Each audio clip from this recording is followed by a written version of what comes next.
be the first stream where I have fiber as well. Oh, exciting. Oh, good. That keeps your your innards clean. Helps you to, Helps the microbiome, makes the digestion cleaner. It's true. Everything should go through smoothly through the internet Do you think tubes. it's like in a think so. Kazakh video that you've got happy little fellas that are like, yeah, internet, go that way. Exactly. Then it's not, help him do his little internet show. Important for us all to provide fiber to our internet pipes. Got to get it in there. Because if those pipes get clogged up with all that internet, then it's just going to be slow, and lag no one is. likes that. Exactly. It's That's when right, the when it's trying to internet get through. pipes get clogged, when it's just like it gets stuck, and then the little fellas are like, "All right, get the construction workers," and they come in wearing a hard hat. It's like, "All right, let's get to work. Go, go, go." You got to be safe Clear about the it. pipe. I mean, Get that data out of that pipe. Yeah, get it moving. We got some Jeez. gamers here down the street. We got I want to free go them get pipes. lunch. it becomes like super clogged, and they have to get the mayor involved. And the awkward thing is that the data that happened to be clogged this time was porn, so everyone's like, "Can we just get it? Can we get it moving?" Jesus, everyone. That's another porn clog again. God damn it! It's gonna be a disaster for PI. Oh, that's a lot of porn. They ain't gonna give us fiber ever again. Oh, this is the weird shit. So, here we are. Hello, everybody. Here we are. How you doing there, The time has chat? come. I'm gonna talk about some Daredevil Born today, but I suppose because there's really no preamble to the preamble, so may as well get on with the preamble, I suppose. Which in this case, I'm just gonna More of a post-amble now, right? Upon meeting these fine gentlemen each, Fringy specifically, I found pretty quickly was a pretty big fan of a character called Daredevil. Now, of course, I had familiarity with the 2003 film. That's where I got all of my Daredevil information, because I don't read. I don't know how yet. I'm still figuring that out. Rags has given me lessons. Maybe with the Google Fiber. Yeah, I think Fiber's going to fix that, actually. And then plays him in some video games, and then the TV show came out, and I gave that a little checkaroony, one through, and then, the reason I'm doing this sort of fast is that I'm trying to say that I had a chat with Fringy back in the day about him, and I realized, oh man, he's relatively passionate about this embarrassing blind man who dresses in red pajamas. I guess he can, have that passion. I'll stick to cool heroes like Calendar Man. No, wait, he's not a hero, he's a villain. Damn it. Calendar Man is a villain? Condiment King. Oh shit, he's not a villain either. No, he is a villain. You said he's not a villain. He is. Oh, is he? How could he be? He does condiments. Everyone loves those. Wait, so heroes Yeah, just but he have does their it in like a cool burgers way. and everything Does he drown plain, people in condiments? I don't know about that, but I know that he gets up to no good with them. Man, can you imagine if you just had like an Olympic-sized swimming pool full of mustard, and then you just left it, and you came back a week later? What would it be like? Oh my goodness! Also, if you toss that one would into be the terrible. center of it, that would be pretty like if it was really deep. I wonder how difficult it is to get out. It would taste it would be just horrible as an experience. Obviously, yeah. You'd probably just right down into it. You'd have it's to too dense or whatever. I think so. Yeah. Man, Condiment King's fucked up with all the speculation. No wonder he has to be stopped by. Is it the Flash's enemy? Is that right? Or is he a Batman enemy? I can't remember. No, didn't he kill the Flash's mum or whatever that backstory was? What? Flash's mom was killed by the Condiment King? I think that's how it worked, wasn't it? That sucks, man. Oh, mustard pool went after her. Drowned in mustard. Pool. Oh, man. The ketchup commandos have to go and stop him. That's one of them tough ones of being like, man, that's really sad, but also so funny. Like the Narkinator.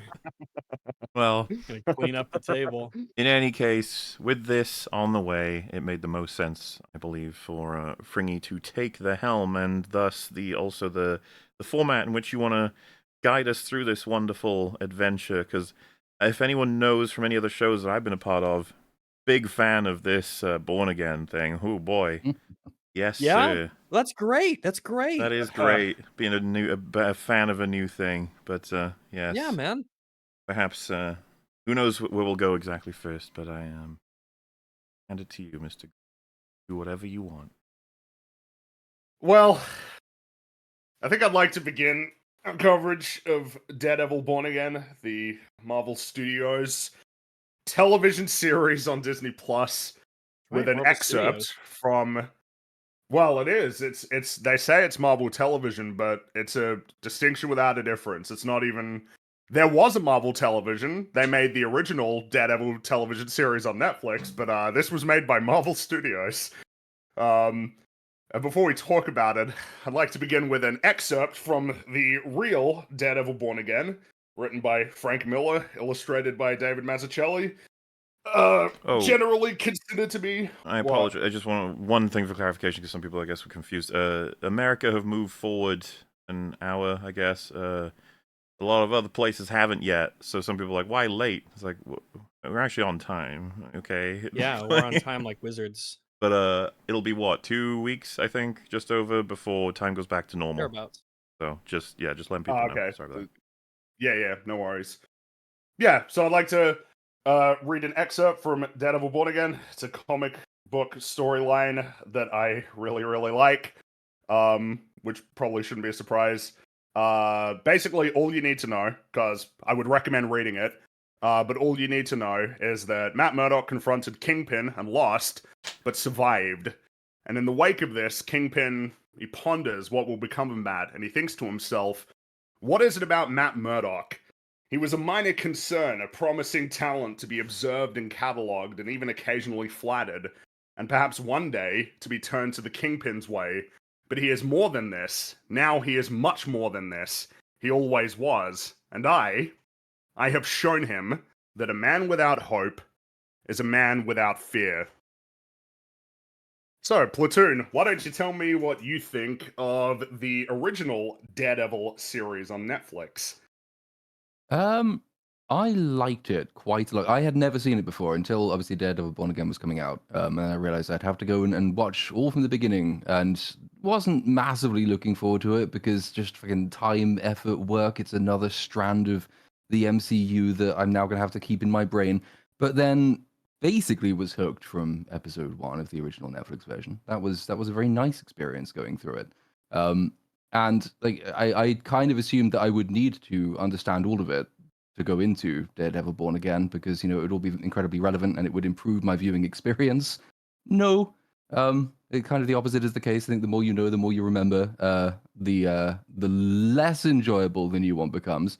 But just to be reminded that actually like superhero stories with like small, manageable, local, appreciable stakes are more compelling, much more compelling as characters than the latest laser shooting, flying, massive multiverse fighting, world-ending threat destroying nonsense that we typically get from the movies. So to be reminded that this is like the best of what Marvel type content could be was a nice experience. And then of course you get all 3 of those seasons back to back. I thought like even season 3 I think was probably my least favorite just because of a few little narrative tricks that I'm not a huge fan of, like psychic projection type, walking through people's memories, discussing present tense context with people that you only remember having they've died already.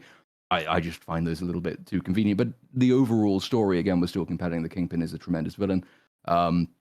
That dynamic, them playing off each other all the way through. He's a presence even when he's not on the screen, which is usually the sign of a very good villain indeed. The only one I guess that I wasn't blown away by would be Defenders, and that was because I forgot it existed, and then I watched it out of order. So that's the normal reaction. Yes. Mm-hmm. There you go. Incredibly conventional takes that I have, but that would be my overall summary of the old Netflix special. Hey, Rags, what do you think of the original Daredevil series on Netflix? So, as of not too recently, I had not engaged really with any Daredevil content at all. Pretty much all that I knew about Daredevil was from Fringy talking about how much he really liked Daredevil. And so now that I've seen the original 3 seasons and Defenders, I gotta say that Daredevil has gone from a character I essentially didn't really know anything about apart from the general premise to kind of one of my favorites. The shows are well done. Defenders is But season 1, 2, and 3, in all of their own ways, I really enjoyed them. They felt different from one another. We've got a pretty wide cast of likable characters that are interesting, that have their own perspectives on the world and their place in it and what they should or shouldn't do. I really liked a lot of the construction of the. It's kind of a lot of the stuff that Platoon had said. The sort of low stakes people punching each other in hallways and in alleyways and warehouses and stuff, but it's shot well and it is choreographed well to where you feel a sense of real excitement to it. In particular, I think while I was watching, it was in season 3 when Matt was escaping the prison. That entire sequence was like, oh shit, this is like really, real. I'm really enjoying this. There was this kind of intensity to it that I really got on board with. I really liked Frank Castle, and I really enjoy Kingpin as a villain. I like Murdoch, and I just kind of there's so much to like about it. It feels like a show that they don't really make anymore. And when you watch the show and then you sort of remind yourself that this is a part of the MCU now, it makes it feel all the more bizarre that this show, with its small stakes and its construction and its thematics and its cast of characters that you actually give a damn about, is a part of something that's just so much worse than it. But all this to say, I suppose I really like the Daredevil shows. I'd recommend everyone watch the first 3 seasons, and I'm very glad that I have those in my I guess under my belt, and I'm ready to talk about Born again once it comes to that. Mubesley, what do you think of Daredevil? It was fun getting the real refresh on it because there's countless highlights throughout seasons 1, 2, and 3 that give a sense of exactly what we had. We used to be a real country, okay? We used to make steel. We used to know things about stories. They used to do stuff that makes you go, of course, because that's a good idea. You know, we don't do that much no mores. And season 1, the pilot, holy shit, what a dense and intelligent way to introduce and create the foundations for a series that never it's so much better than you could have ever expected, especially if you have any awareness of the especially now all the TV shows ever made in association with Disney Marvel, right? It'd be like, holy fuck, how did this one even exist? One of the most striking things about it is the look. It's shot like it's made by someone who cares about how things look. That's insane. We don't do that anymore, absolutely. Like, that's one of the, if anything, of all the things that need fixing, that's so far down the list, I feel like it'll never be approached. Like, it's, we got so much other shit to solve. But, there's so many different moments that just are satisfying to watch, super engaging, and you sort of, for someone like a Daredevil, who I was familiar enough with for many reasons, it's like, are they going to tackle this? Are they going to tackle this? Are they going to focus on this? Blah, blah, blah. And it's like they managed to basically cover almost everything, which is pretty difficult. He's one of the more complicated characters in terms of all the different pushes and pulls in his life of what can affect any given decision, and then his power level, and then the sort of enemies he fights, that sort of thing. It's all like giant set of variables. And it was crazy because watching season 1, it was like, oh yeah, they give us like the villain meeting where they have a whole bunch of casts of characters that all get about like 2 to 3 episodes each in terms of their arcs getting taken down, and it's like a gradual progression of him cleaning up the city until he can reach Kingpin, sort of thing. It's like, that's like structure. That's like a plan. That's fucking insane. Yeah. And it's even more insane to know that they didn't have a preferable amount of time and money to create the episodes in seasons 1, 2, and 3, and they had to really fight, and they were very passionate. And it reminds me of some other TV shows like Firefly, or perhaps something closer to like Buffy, and specifically Angel, who several of the people who worked on those shows ended up in Daredevil, and you can see that DNA, and it's wonderful. And it's just so juicy, and you love to drink it all up. Not to sit here forever talking about it, I would say my most memorable and favorite moment is gonna be season 2, Punisher initial arc. Not just the rooftop, that's easily, like, sitting up there with, like, holy shit, that's one of the best things ever, but specifically the graveyard with Frank. And it's not just that it's a really strong exploration and giving an actor all the time and space to be able to perform it might be my favorite performance in like an isolated scene throughout all 3 seasons, which is seriously saying something, by the way. But it's the fact that they would give that much time to solely character. It's just a scene about a man talking about his past and what he's been through. And you watch all these things, and it's funny because it's been, I watched it as it was coming out, or around then, I can't remember exactly when, and then now, and almost every time I hit one of those scenes on the rewatch, I was like, never again will this happen. There's no fucking way. It's just impossible. Like, we got so much to figure out before this could ever happen again. And so, yeah, pretty in favor. Got my criticisms, as with everything I watch, but very happy with so many scenes, very passionate about a lot of what they decided to do, and, special shout out to one of the best castings for one of the best superheroes being Charlie Cox, Matt Murdock, Daredevil. It's all excellent stuff. And, everything you guys hear, if you haven't seen this show about Kingpin, it's also pretty true. They treat him extremely well, and so does the actor, and it's all quite wonderful. And one could argue, sealed. Those 3 seasons, if you actually argued they weren't canon to the MCU, and they were just a show from start to finish, you could do that. Put it in a little box, keep it safe, put it at the bottom of the ocean, enjoy that whenever you want. But they made more. I suppose that's where we are today. So, Daredevil is like one of my favorite superheroes.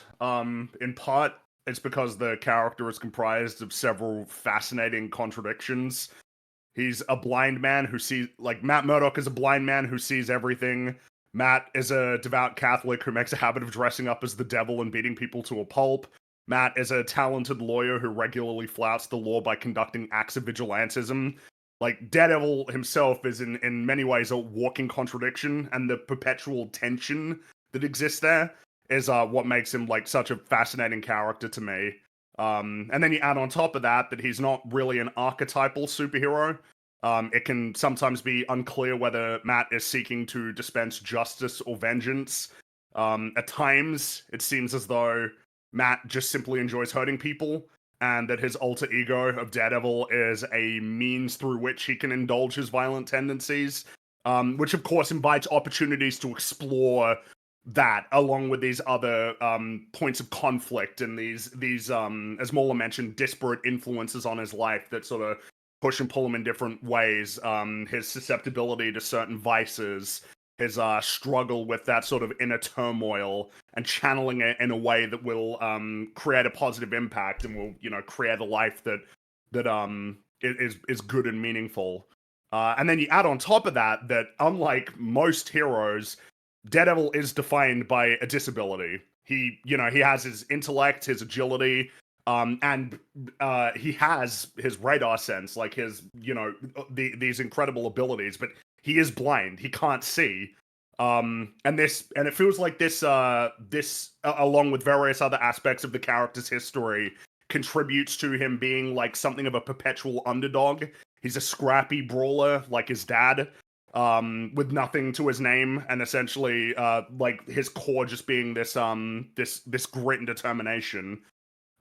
He's just like this character is incredibly robust, which would probably explain why he boasts so many compelling stories across various mediums. As mentioned previously, Daredevil Born Again, the graphic novel, is widely regarded as one of the greatest comic book storylines of all time.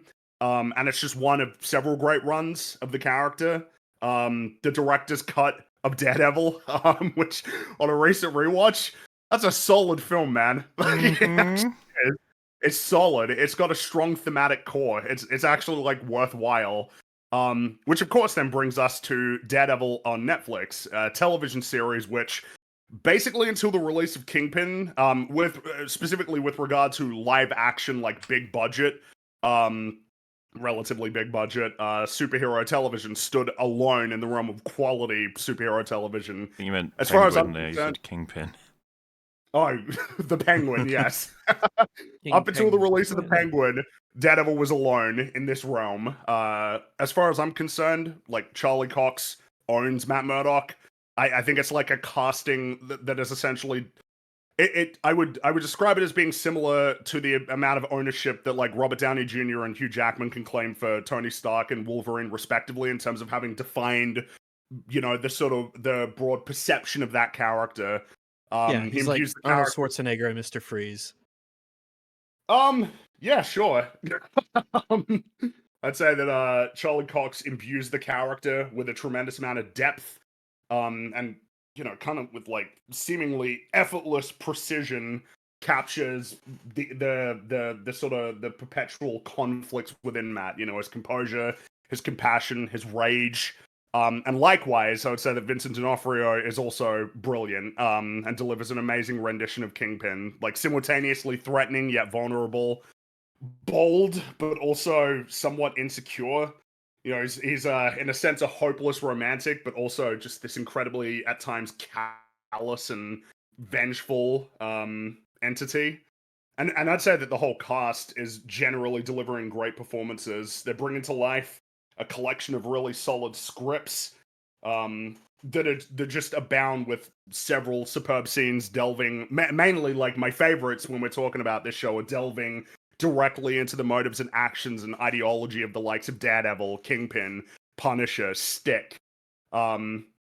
Basically every scene that Matt has with Father Lantom is amazing. The arc between Daredevil and Punisher at the beginning of season 2 is just really, really strong. Basically, every time that Matt meets Kingpin, I've got a smile on my face. It's just that, like, throughout the journey, these scenes will be emerging, and they're just like, yeah, this is what it's about. And then you add on top of it, as Muller had mentioned, Daredevil looks great. There's like a desire to actually like achieve a look that's sort of brought through with really like brilliant lighting and shot composition, and at times some like truly inspired visuals. And of course, the fight scenes are iconic for good reason. And something that makes them all the more impressive is that you consider that a lot of these sequences were planned and shot within mere days, not weeks, but days. I believe the hallway fight in season 1, which I would say is the best of the hallway fights, though I'm a big fan of all 3. I think that was like shot in a day and a half or something, like a really insanely short amount of time. Which is just like that just blows my mind that these episodes were turned around, like at least in season 1, in 8 days. So, is Daredevil a perfect show? No, it has its flaws. It definitely does have its flaws. Is Daredevil an awesome show? Yeah. Like, I am very fond of this show. It gets a I big really, really recommendation like from it. me. And, for a long time, after it was cancelled at the end of season 3, along with all of the other Netflix shows, which I didn't really shed a tear for the other ones, but, for a long time, I wanted Daredevil back. But then Marvel Studios started making awful films and shows with shocking regularity, which brings us to Daredevil Born Again, which, I suppose before we like delve into it, it'd probably be worth sort of going over the background of how this show came to be, because it can help sort of it can just sort of linger in the back of your mind as we talk about some of the decisions that were made and essentially like what this show is. So on Netflix, there was like a deal to produce Daredevil, Jessica Jones, Luke Cage, Iron Fist, that would then culminate in a Defenders crossover miniseries. And that was started like early 2010s. Daredevil came first, then there was Jessica Jones, then Daredevil was such a success it got a second season, and then they did Luke Cage, and then they did Iron Fist, and then Defenders happened. And then after that, all of the shows got second seasons, second, and in the case of Daredevil, a third season pretty rapidly, along with Punisher getting a spin-off show. But then they all started getting they all started getting cancelled. Like when Luke Cage and Iron Fist got cancelled, it was like, oh, okay. But then when Daredevil got cancelled, it was like, oh, they're all done. And yes, they were all done. Every single one of them got cancelled. Every one of them got their season, and then they were done. Which is strange. The reality is that just seems strange that they would all essentially get cancelled within the span of a year. But there was big fans essentially wanted to bring Daredevil back. Specifically, Daredevil had like a kind of a noteworthy initiative to bring it back. And then we gradually started seeing Daredevil and Kingpin showing up. We saw Matt briefly in Spider-Man No Way Home. We saw Kingpin in Hawkeye, which I have now watched. Holy crap. It's a bad show. What a surprise. No. And yeah, Kingpin got brought back in that. If you remember, Echo shot him in the head. That was the end of his storyline and that. But it seemed like it was kind of almost testing the waters, right? Like gradually introducing them. And then I believe it was in 2022, Daredevil Born Again coming back. Oh yeah, 18 episodes I think was the initial plan. Wow. And is that on one season? Was it supposed to be one season of 18? I believe so. That was the initial plan with this whole creative team that got brought in, and then it started shooting early in 2023, and then the writers strike and the actors strike happened, and then there was the announcement, so there's got to be a creative overhaul, which is kind of like noteworthy, I would say, for Marvel doesn't typically essentially like announce failure in the same way that you might see with like other. For instance, DC has typically been very clear about things that have failed and projects that have been cancelled or all of these things. Now, this is not necessarily good in terms of improving people's perception of it, but like Marvel doesn't typically announce like actual like defeat. And this was kind of a concerning one, right? Of like, oh yeah, no, we're gonna the main creative team that's going to be involved in this show is gone, and new people are going to get brought in, new stuff is going to get shot for it, and it's it's going to be a creative overhaul. And when you see that, it's like, oh shit, that doesn't sound good. And now it's kind of something that looms over this show, is this sort of thought of like, what exactly what is it that we are watching here in terms of like the efforts of this original creative team versus this new creative direction? And I suppose like a way that might become pretty clear is just by going through it. So why don't we do that? Why don't we'll be going through episodes 1 through 3 today. Did you want to mention the production changes? Like what they are exactly? Well, I don't know if there's any definitive source on exactly what we're dealing with, but that one I'd sent you the other day. Oh, well, yeah, if you want to read that one. Relatively on point. I mean, so to be absolutely clear, everyone's got a different amount of information about this. Like I said, I've heard multiple accounts on exactly what happened. But broadly, right, from correct me where I'm wrong here, but they'd created a significant amount of episodes. The writers' strike happened. Vincent D'Onofrio and Charlie Cox contacted Kevin Feige and said, "This show is not working. It's not what fans are going to want. It's not what we would like to have." So they got someone else to start doing changes. And so once the writer's strike was over, they essentially restarted. But from what I gather, and we're only really going to be able to figure this out, I think, once the season is out, in terms of what's true. But the source that I had, because I was on Open Bar and there was different accounts of what is definitive. But the one that I thought was true, and the one that I'm willing to bet is true, at least so far, judging from what we've seen, is that episodes 1 through 6 were kept, but they were shifted to become episodes 2 through 7 instead. All of Vanessa's scenes have been reshot to bring back Ayelet Zura. I'm not going to pronounce that name properly. She got replaced with a different actress initially. Though the original script has remained unchanged regarding what her role will be.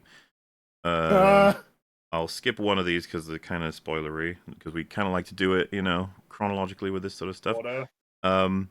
The big event that happens in the first 20 minutes of this was originally not done by the person who does it, and that it wasn't even shown. And when we join the team, a lot of the biggest events that happened in episode 1 were just all done already.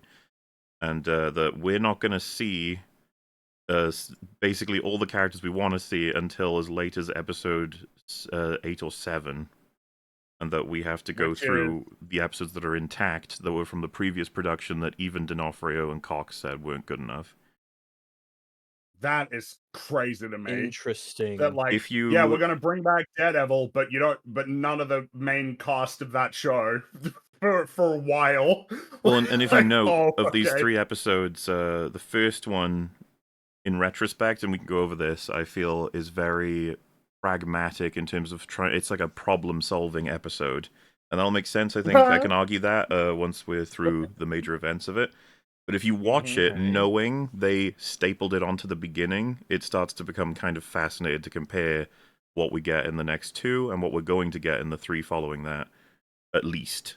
In any case, this creates, before anyone's seen anything, that's disastrous news for a season of television, I would say. That means we're dealing with a fucking Frankenstein's monster at best. Yeah, this sounds like that Quantumania Multiverse of Madness kind of shit going on in a different way. Trying to staple together disparate parts and different productions. Right? And everything that Marvel how do they makes, expect to make anything good? Well, I think what I almost find fascinating about that is like, so you're actually like showing me shit that you thought was so bad that you needed to fire a lot of the original people and bring on new people, but like you're showing us this. It's in the show. This it's is part this of is the like season. comprising the majority of this season. Like that's fascinating almost. Like, dude, like these episodes apparently you guys didn't like them enough. Like that you thought but something it's content, shove it out. Yeah, but you're still showing it to us. Okay. On top of that, I mean, just because. Is it worth trying as best we can, even though it shouldn't take too long, to just say what Matt Murdock and what Wilson Fisk did post season 3 of Daredevil to the beginning of this show? Yeah, that's something that we can that's something we can do now. So Daredevil, season 1 released in 2015, so you can conclude it occurred there. The more relevant thing would be Daredevil season 3 came out in 2018 after Infinity War, but there was no reference to the snap or Thanos or anything like that. And this was by the point that essentially the shows, it seemed like they weren't allowed to like reference the MCU. You watch the first season of Daredevil, there were a lot of like pretty direct references to the Avengers and certain characters. But by the end, that was all gone. It essentially existed in its own kind of world. So, what does that mean? It's like, okay, so Daredevil season 3, 2017 or early 2018 is when it took place. By this point, now in the timeline, it's like, oh, we're like nearly a decade later, right? And it's like, yeah pretty much. It's nearly a decade since then. The question is, well, wait, did Matt and Kingpin, and as well, did Karen, did Foggy, did Dex, did Frank, did all Mahoney. of these characters get snapped? Yeah, Mahoney. I wonder if we're ever going to see him again. Apparently, we're going to see him later in the season, but I'm wondering about Maggie mainly. All right. Yeah. So did all these characters get? Because there's a bit of a problem. It's like, okay, so the core conceit of this show is that Kingpin is out and he's going to become mayor, and Matt did what about that? If you recall, in season 3, Matt was fucking livid that Kingpin got out. He was so livid that he essentially went on a downward spiral because of it. He was furious. He lost faith in essentially like justice for a while because of it. And now we're to conclude, it's like, so Kingpin got out and was like actively rebuilding his empire. And what was Matt doing? Now that would lead you to think like, oh, well, maybe Matt got like snapped, and that would explain why that was able to happen. But in Hawkeye and Echo, there's sort of, there are things to sort of think about in terms of the timeline. So if you remember, which I don't blame you if you don't, Hawkeye takes place in December 2025. I think they've tried to retcon that, but they can't, because there was a news report in that show that refers to Ronan, Hawkeye's alter ego, having been active years ago, and he was last active in 2013. So that's 2025, which means that the flashback in Born Again that we'll begin with took place in 2026 at the absolute earliest, and the rest of the season takes place in 2027 at the earliest. Now in Echo, you see, that Ronan attacked and her dad died, and at some point shortly thereafter, Kingpin recruited her, and then she had a fight with Daredevil. But the problem is that there is no clear timeline on when these things happened, so it's likely, but not certain, that these events took place during, the snap or the blip. Yes. It's likely, which means that it is likely that both Matt and Fisk survived and were active in their respective roles for a decade since we've last seen them. Yes. There's no reason to assume otherwise. That means that Daredevil and Kingpin have been doing stuff for that fucking long, and everyone and every character in the Daredevil universe has been put on pause, basically, in those Pretty years, much. which is They've asking a essentially lot. they've allowed Fisk to amass a whole bunch of wealth and power when And though the they second that he got out of jail, they were actively trying to work to bring him down again. there's so much. Like I'm half Yeah. like half and half. Like, should I even mention because we're not there yet, Should we- technically, or not? I don't know. No, I know what you mean.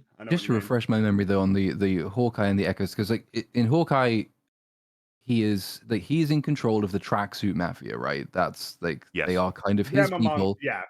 So since he got out of jail, thereby breaking the promise that he made to Matt at the end of season 3 of the Daredevil show, he has built a network of essentially chavs, and they just kind of beat up a couple of people occasionally. And he was where a Hawkeye show needs a blood. It's Look, not exactly it's an honest supervillain living. type Well, so behavior. what's crazy, because I hadn't seen Hawkeye, I watched it ahead of this, and he is referred to as the big guy or something like that, or the other guy by Hawkeye, meaning that the Avengers are aware of Kingpin and his power and how much they don't want to cross him.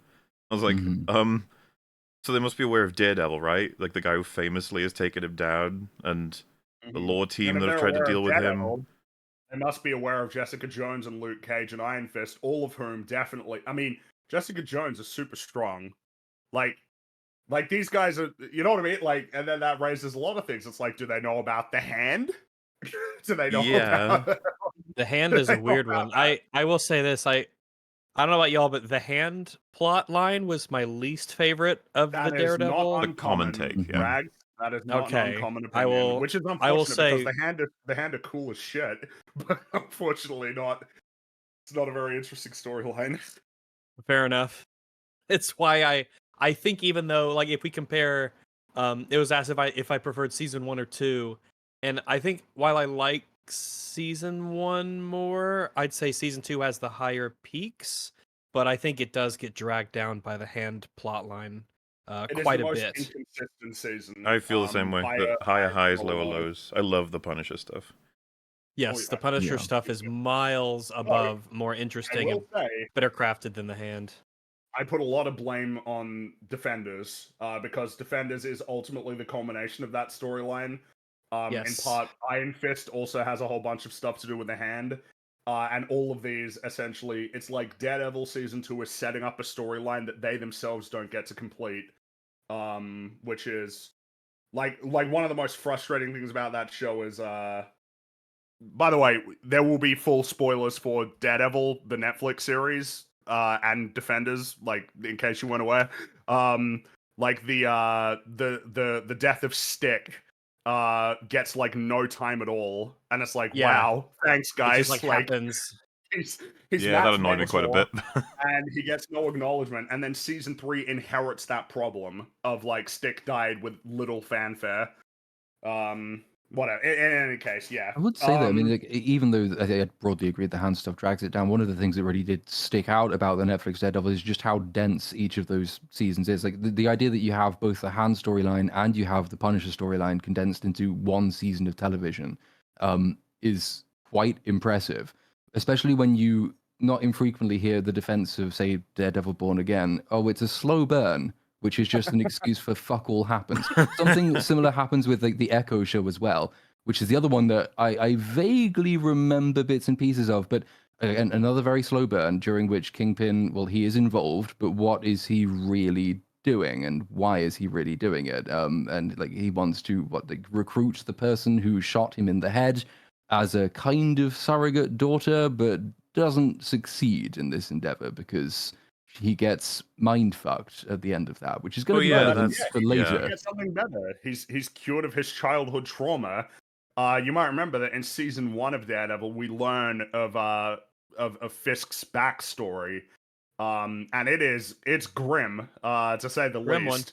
And Echo cured him of this. And bear in With mind, her this Native was like American magic powers. absolutely yes, and fucking insane. this was like a defining part of Fisk's history. It was something that he had to like seriously work through, trying to essentially like Vanessa helped him essentially work through that in a way that he integrated it, and it sort of made him like even more dominant as an entity.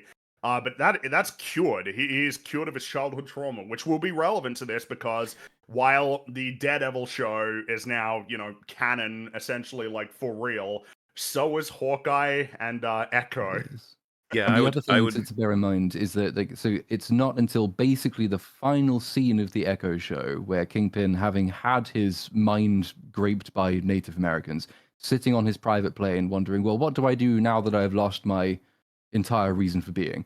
And he happens to see the news at that point about the vacancy for the position of mayor of New York, and that's when he decides to run for mayor of New York. Is basically the post-credit scene for the Yeah. Echo show.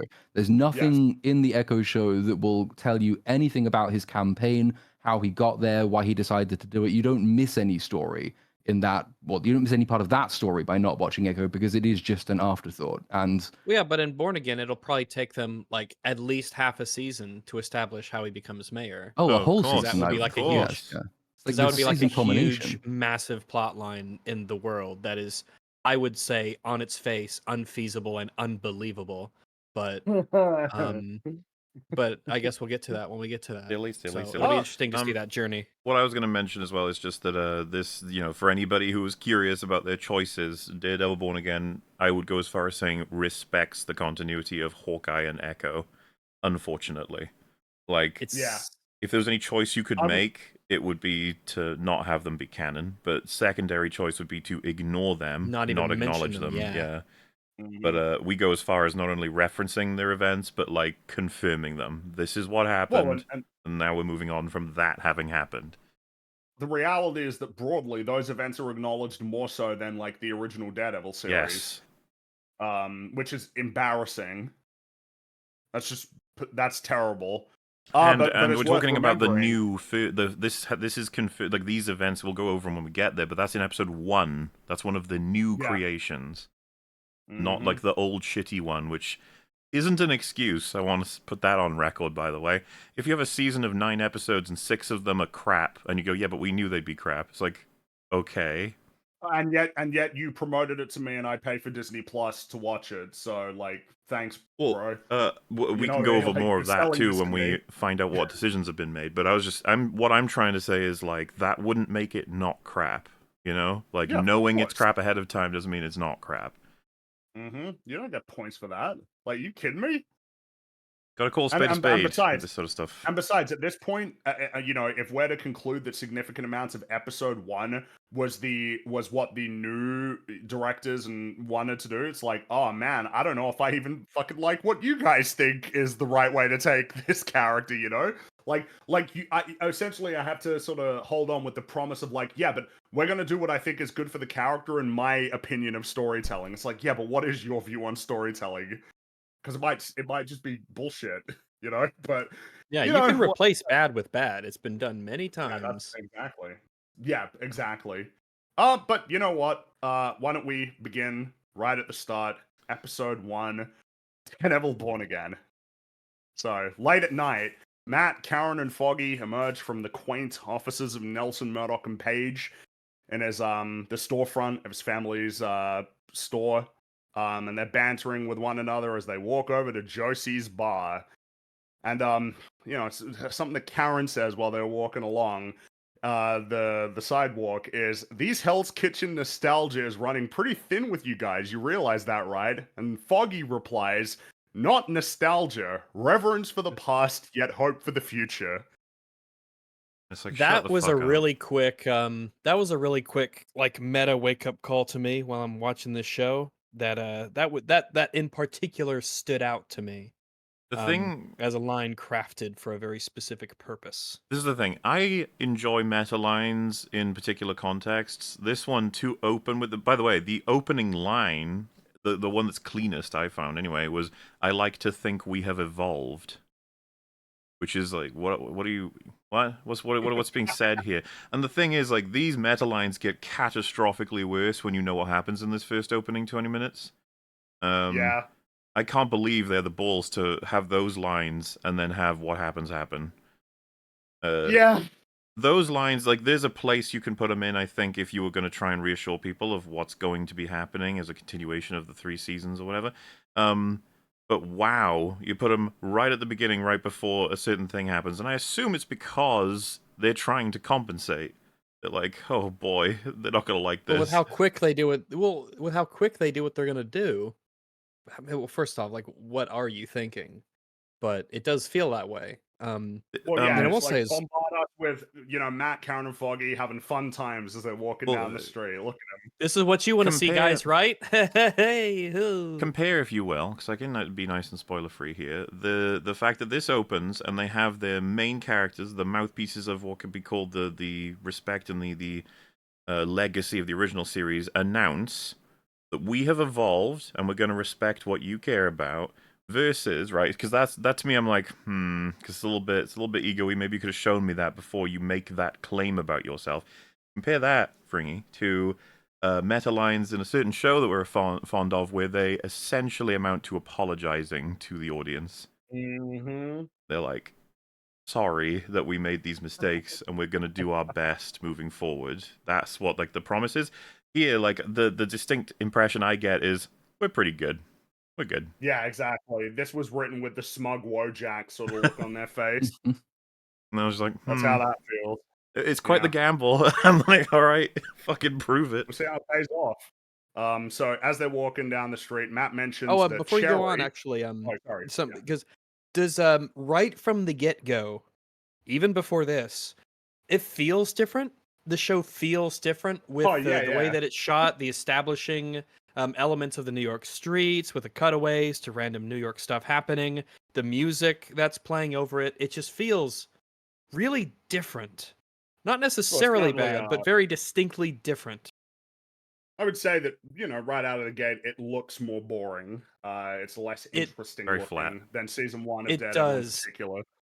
It's like a different. Much more I don't know if it's like the conventional. cameras that they use or the shots that they use, or there's something about the original Daredevil seasons that kind of remind me of the old, and I mean this in a good way, but like older cop drama shows in a sense, the way that they're shot, the way that scenes are sort Mhm. of composed to give clarity and a sense of how one scene leads to the other, how conversations can be followed easily. Because a lot of Daredevil is people talking in rooms, and in this, it's much more zip here, zip there, dynamic. Looking down from above, cutaways to random New York stuff happening, CGI pigeons. It's all really strange, and it's not necessarily bad, but it gives you that, like, oh, we've already lost something about the original 3 seasons. It's already gone. It's not shot in that neat way that the originals were. So, Matt, he mentions Cherry as a new character that we're going to be meeting soon. That he's Woohoo. retiring from the NYPD, which prompts Karen to exposit that 30% of the NYPD has retired in the last 2 years, which might explain why we don't see or hear from Detective Mahoney at all in these 3 episodes anyway. I just enjoy that it's like, hey, this will provide me an opportunity to explain to the audience that this is happening. It's funny But you in any case, explain, Would've been- but you're specifically referring to in-universe, because meta, there's no explanation for this kind of garbage. I would say that, like, what I'm getting at is that if she said, man, isn't it crazy that all of our friends and family have died and won't be appearing? It's like, oh, that's an explanation, I guess. Like, but not really in a meta way. It's like, what the fuck is going... And, man, as someone who's, like, less and less familiar, or just wanted to take this for what it is instead of considering meta information, like, this opening 20 minutes, man, like, it's it's only once we get to the end of it I can speak more on exactly what I'm concluding about it. The more I think about it, but just to put a thing, it's like people very much care. This is going to shock everyone in chat who's seen the original show. People very much care about Matt, Karen, and Foggy. All right. Some might even call them the main characters. Some. They you know. are the main characters, yeah. I mean, So- like Karen has substantial like screen time. Oh, that's something we should have mentioned. in So Daredevil. the original like production didn't have those two in it. Matt was in it, No, but Karen and Foggy were That's not. wild. we're not. So in it. this and then caused apparently issues. like Karen wouldn't even be acknowledged in any capacity at all. Yes. That is insane. Yeah. This caused issues with fans, and so when they managed to do that Because of rejig, course. reproduction, it was marketed that miracles have happened, and we've got them in, folks. They are coming. Here they come, Foggy and Karen. They are back, and everyone was celebrating. I'm You just think saying. they'd be chomping at the bit to play these roles again, and these beloved You'd think they'd be characters chomping that at the bit everyone to likes. get them in these roles yeah. again. Like, You would would think think so. everyone would be on board with this. so yeah, point I'm trying to make is like you have to understand this if you're out of the loop. That people were like, "Holy fuck, you're bringing them back! Thank goodness! Can't wait to see the show now." Yeah. Um, All anyway, right. continue. Yeah, me too. I sure love So, my um, 3 characters together. I'm getting Star Wars sequel flashbacks. Mm. So, with regard to, the whole bunch of cops retiring, Matt remarks the city finds other ways to protect itself, which elicits grins from Karen and Foggy. It's like, aha, Daredevil, which, again, feels like a reminder. Daredevil has been active for, like, a decade at this point. There is no reason to conclude that at any point in the since we've seen them at the end of season 3 that Matt has stopped being Daredevil. I mean, to the contrary, we've seen he even got new suits from that guy in She-Hulk. He's been So- staggeringly active to the point that there'll probably be some consequences for this, as in like he'd be well known, one of the most well known heroes in Well, the America at reality- this point. Look, the reality is like Black Widow's on the Avengers. Like Daredevil beats Black Widow, so, like in terms of capabilities. So Would there's you no also get reason the why he impression? wouldn't be on the radar. Obviously, that's like it's the knowing meta line from the responses of Karen and Foggy. Did you get the impression that either of them were conflicted or had bad feelings about the fact that by the city finding other ways to protect itself, he is quite clearly referring He to Well, seems his to vigilante smile, I alter think, ego? They right? seem Yeah. totally Smiled, chill they and grinned. accepting of it, which you would think that there would be obvious friction there, especially with what's been discussed in previous seasons And what's about to happen? about and what's about to happen. True, but it is weird Yeah. that it seems to be like, oh, Daredevil, isn't he great? It's like, well, that's it's like, well, complicated. We had 3 seasons remem- talking about how that's complicated, Remember, didn't one of what would be Foggy's core memories at this point would be stumbling into Matt's apartment, seeing him on the verge of death, like dressed up as a proto Daredevil, man in the mask. Yeah. It's like I imagine that watched lingers on this, his yeah. mind. We know it does, at least in the original series, but yeah, whatever. But hey, it's Josie's bar. You guys remember Josie's bar? They hung out Yay, there Josie. with some degree of Yay. frequency. I like so, this place. Yeah, I mean, I remember. liked it. Yeah, I remember. I enjoy Um, drinks here with my good friends Matt and Foggy and And- Karen. and all these other Person Cherry, 1, and, person 2, person and- 3. yeah, and Kirsten and Detective Kirsten, Kim. yes, Kirsten, yes. I love Kirsten. Yes. So there's a few conversations going on. Matt and Karen, they're chatting about hooking up, but they decide against it because that would violate the friends code. Which you hear that and you're like, oh, so that's different. Yeah. That is different. What do you mean, Where we were friends? at the end of- at They the are end of not season just 3, friends. It was it's just okay. And then but the thing is that we don't actually hang on this conversation for sorry. long because we've got other more plot relevant conversations that we need to move on to. So you got Cherry sitting with Detective Kim boy. discussing his quitting the NYPD, which he insists is retirement, and Kim she presses him a bit, and Cherry explains that vigilantes such as Daredevil and the White Tiger are the future. They're out there and everybody celebrates them, and it's so much more difficult for us. And on the TV above the bar, news is playing footage of the White Tiger ending a robbery. It's like, wow, thanks for the exposition, Cherry. Very helpful, Cherry. Thank you, Cherry. But Cherry, because we know him so well, I'd be like, you must know so well, a part of your world, that vigilantes are more saturated than ever. They actually recently saved the world from a giant purple space monster. There must be some really complicated and interesting and developed opinions about the nature of vigilantes at this point, right? Like, for him to say this, considering all of the struggles we've had in the first 3 seasons of the Netflix show, on top of all the recent events, just feels strange. It's like, of course, we still need police, but at the same time, like, man, there's so many interesting things to discuss regarding vigilantes in this world. What does he think about the Sokovia Records? Yeah, why are we I know that referencing they've been Daredevil repealed, but and White Tiger? I know that they're in the local area, but at the same time, it's as like, opposed to like Spider-Man, well, you know, yeah, like Spider-Man, worldwide Captain heroes America. saving you from aliens on the regular. Doctor Like, Strange lives in New York. travels I know he's not been dimensions. around because he's in a different dimension at the moment, maybe, but still, but you know, but the thing is that we're gonna see White Tiger, so that's why you mentioned White Tiger. See. We're gonna talk about him like he's always been there, even though he hasn't. Is Cherry homeless? I don't know and- these things. And then Detective Kim just sort of states the forthcoming conflict of the season, the role of vigilantes in crime fighting. She just kind of like makes a statement, like as if she's talking to the audience, like, you should expect that this is what this season's gonna be about. It's like, oh, okay, thanks, Detective Kim. You've always been there with your insights into, you know, into the state of New York and Hell's Kitchen. And so Foggy, he's chatting with Kirsten McDuffy Oh yeah. about his decision to leave Hogarth, Chow, and Benowitz, which he did this, like, again, a decade ago, like in the timeline. He did this. This was a long time ago, but he's like restating it, like as if, you know what I mean? It's like, what? Why would you do that? Why would you do that other than to provide exposition to people who might not remember? When you start to think to yourself, before anything significant has happened, why aren't we having Matt, Karen, and Foggy at a table? Especially considering what's about to happen. Who the fuck are these newbies? He's talking to Kirsten McDuffy. She's always been there. And he's talking about leaving Hogarth, Chow, and Benowitz to re-establish Nelson, Murdoch, and Page. A decision which she makes fun of him for because, you know, what kind of loser, you know, would establish a law firm with his friends, like based out of his family's cherished store? Like, what a loser, huh? What an idiot. Not like her. She's really smart. She's really good at her job. At first, I thought it was a really weird thing to remind the audience of, like Foggy's decision to do that, and then I was like, it can't be that. What else could this be serving? I was like, oh, is it to try and argue that he's the one that inspires her to make the decision to join Matt?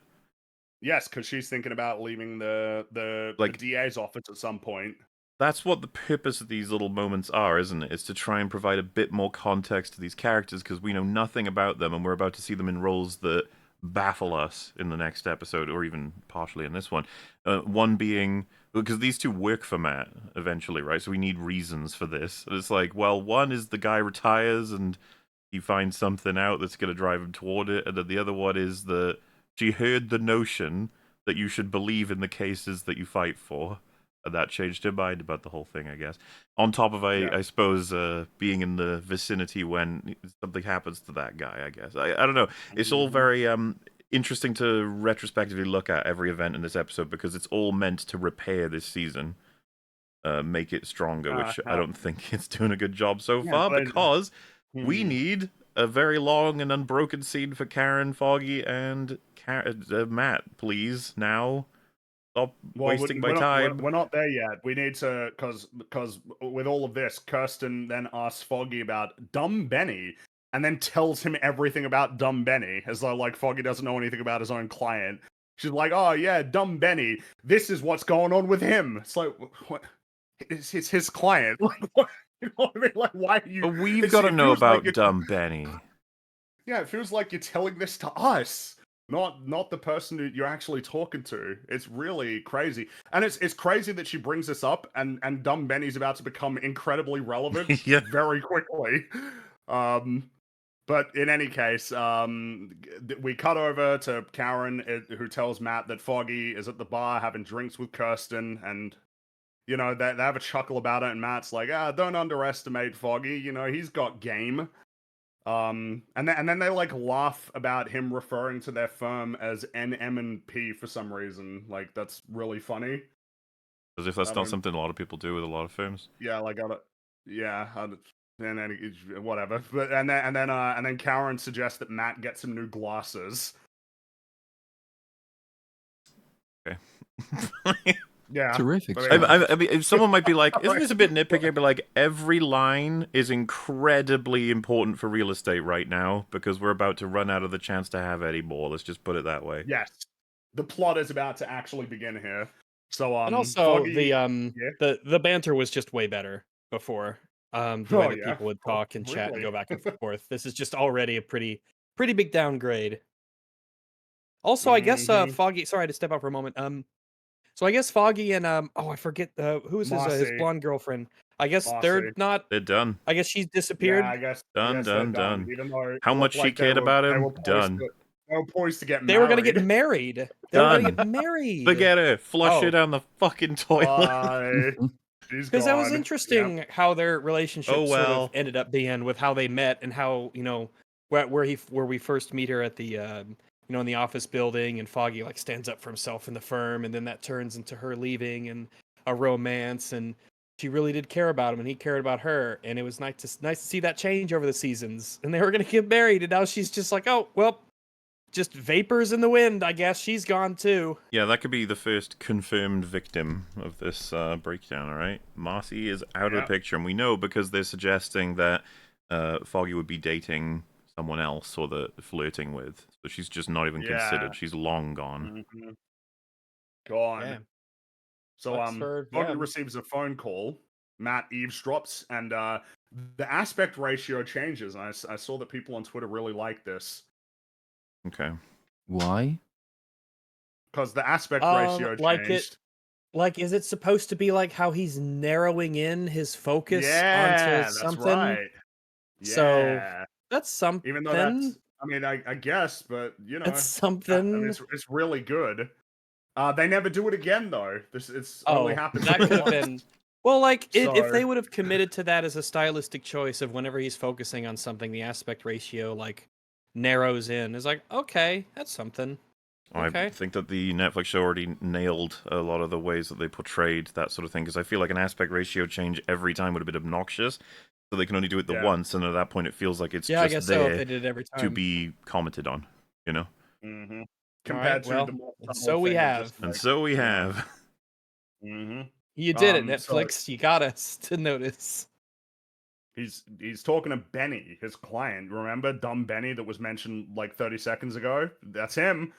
And he's panicking, and Foggy tells him to stay put in his apartment, which is only a 5-minute walk from Josie's. He's gonna come and talk to him, and Matt and Karen are gonna get up and go see what's going on. But meanwhile, there's somebody who's picking a lock, and then a fly gets impaled on a paperclip. It's like, oh shit, it's Bullseye. Remember Bullseye? There's also the correction of the light bulb because he's got his OCD, right? That's right, because you see the gloves with the bullseye on him. Bullseye, he's here.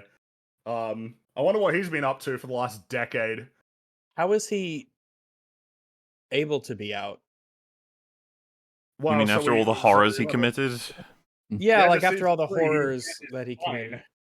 But it wasn't adamantium, because adamantium didn't exist yet in the MCU, but he was getting his spine, and now he's just out. I assume that the spine was given to him by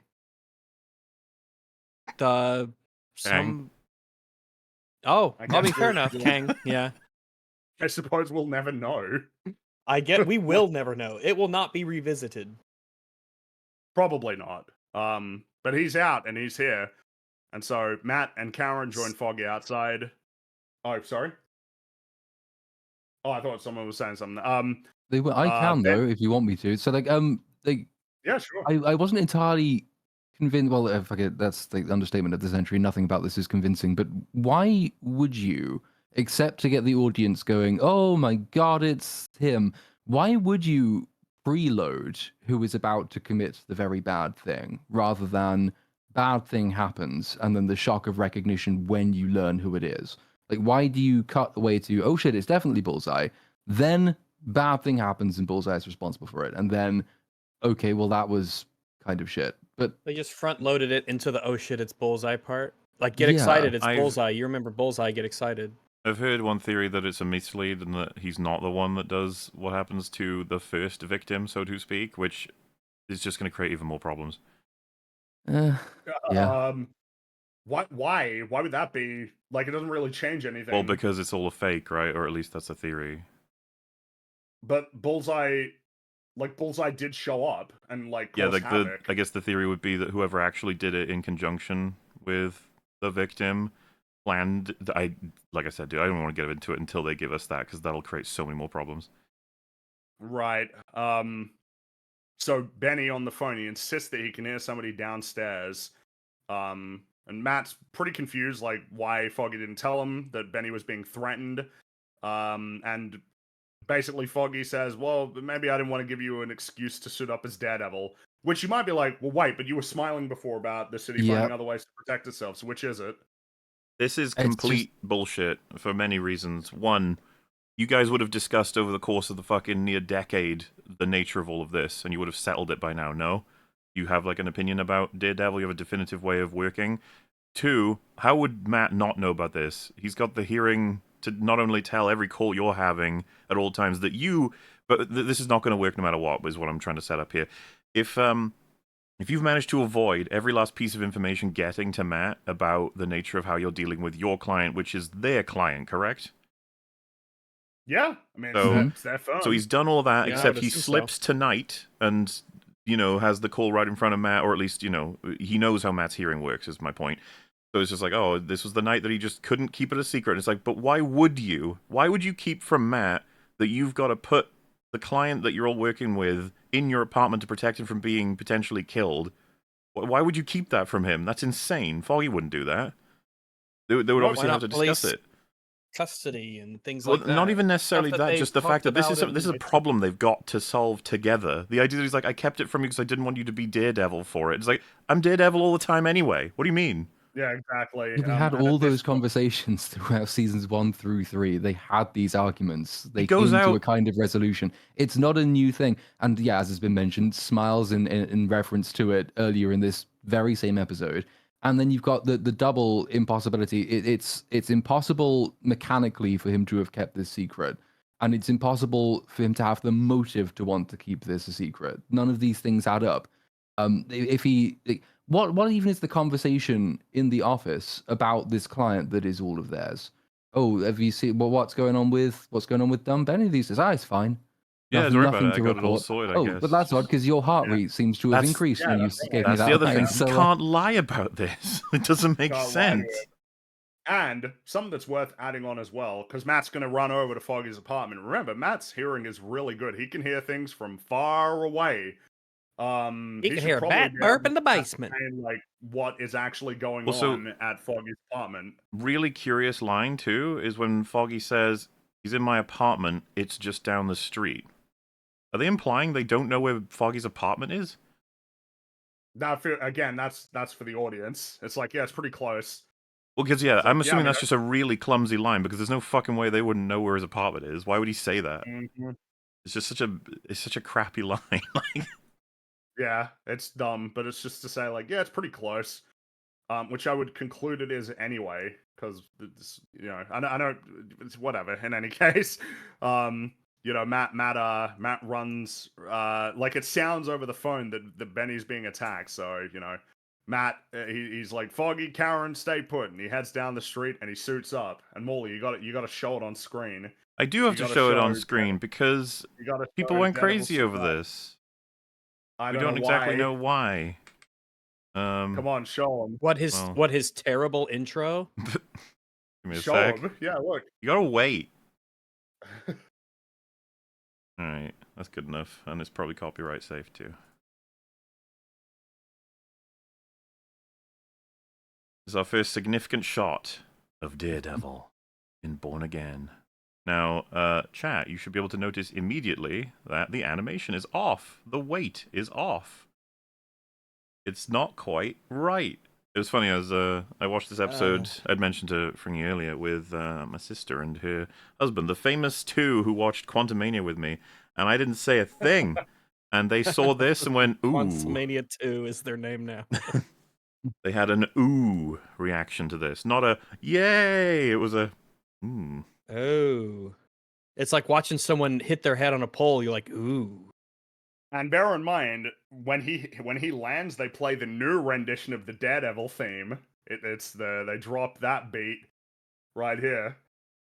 We could talk about that later, though. This is We such could an talk about important the shot. Daredevil Why would you thing. want to use It this is. for it? And not, I don't even mean the Yeah. composition. I'm mostly fine with how everything looks once. It's the movement of it. It's like, why would you? Yeah. It's Why the does fact it he's why does it clearly look like that? CGI. Yeah. And I mean, I don't know, man. For considering that one of the things that Daredevil, the original series, is renowned for, is its practical fights. This is a bad way to start with a This floopy is the CG Daredevil introduction. of Yeah. Daredevil. Yeah. It is I remember the introduction of it's the Daredevil in evolution the they were talking MCU about. was a floopy CG fight with She-Hulk as well. Ugh, yeah. Yeah, but people don't like that. We're not getting a She-Hulk season 2, so they should have learned their lesson.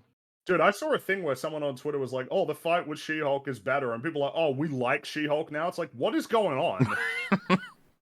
Like, Couldn't explain it to you. but yeah, so there he is, Floop CG Daredevil, and he's gonna Floop CG his way across the Floopy CG rooftops, which is that's all CG as well. Yeah, He's running and he's doing and his they've kept parkour it dark to avoid the cringe. to cover it and hide it. Yeah, And they didn't even manage to avoid the cringe. It still No. looks No. pretty cringe. It still This looks is pretty actually bad. the, I would say, harder to notice cringe compared to Soon.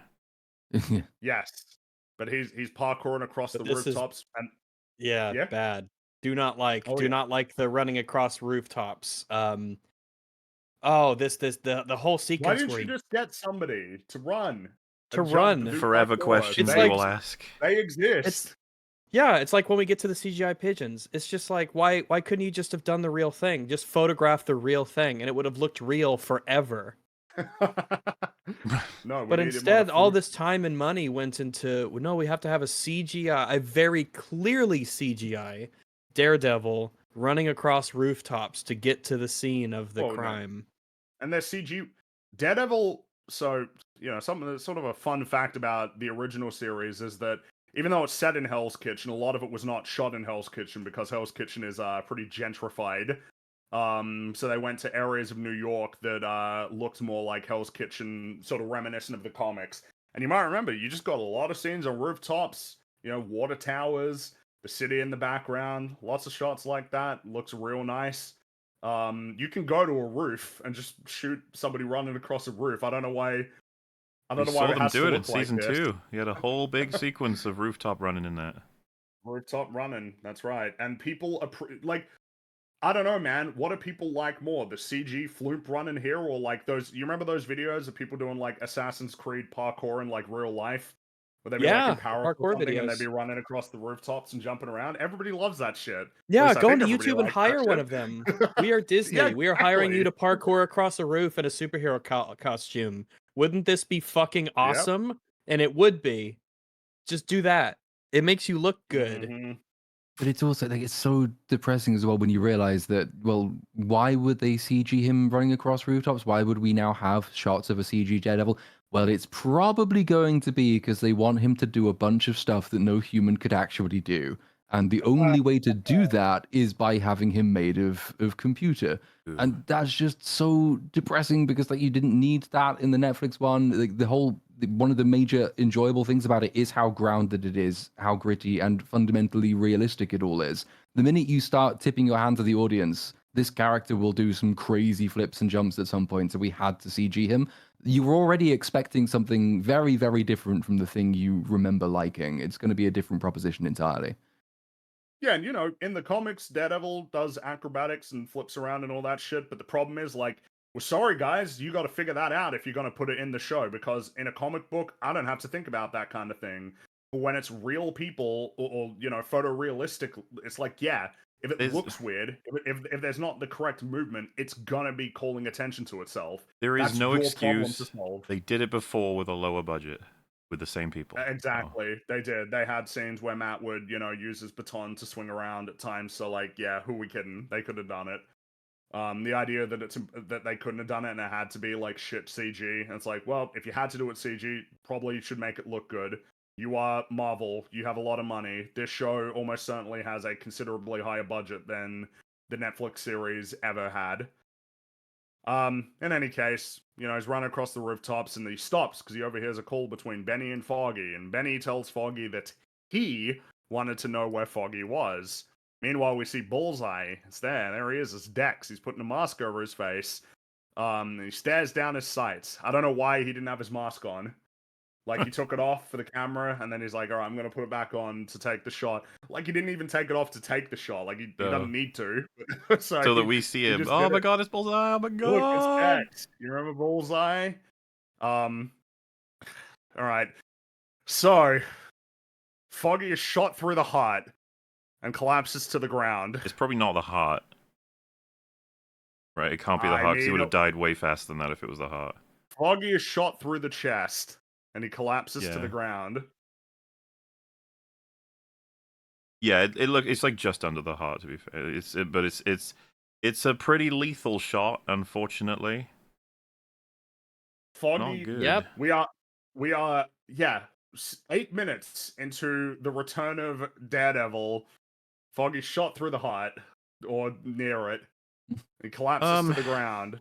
This is something that a lot of people knew before watching this episode, because a lot of the coverage, a lot of the statements related to the show, and just a little bit of meta information points to this.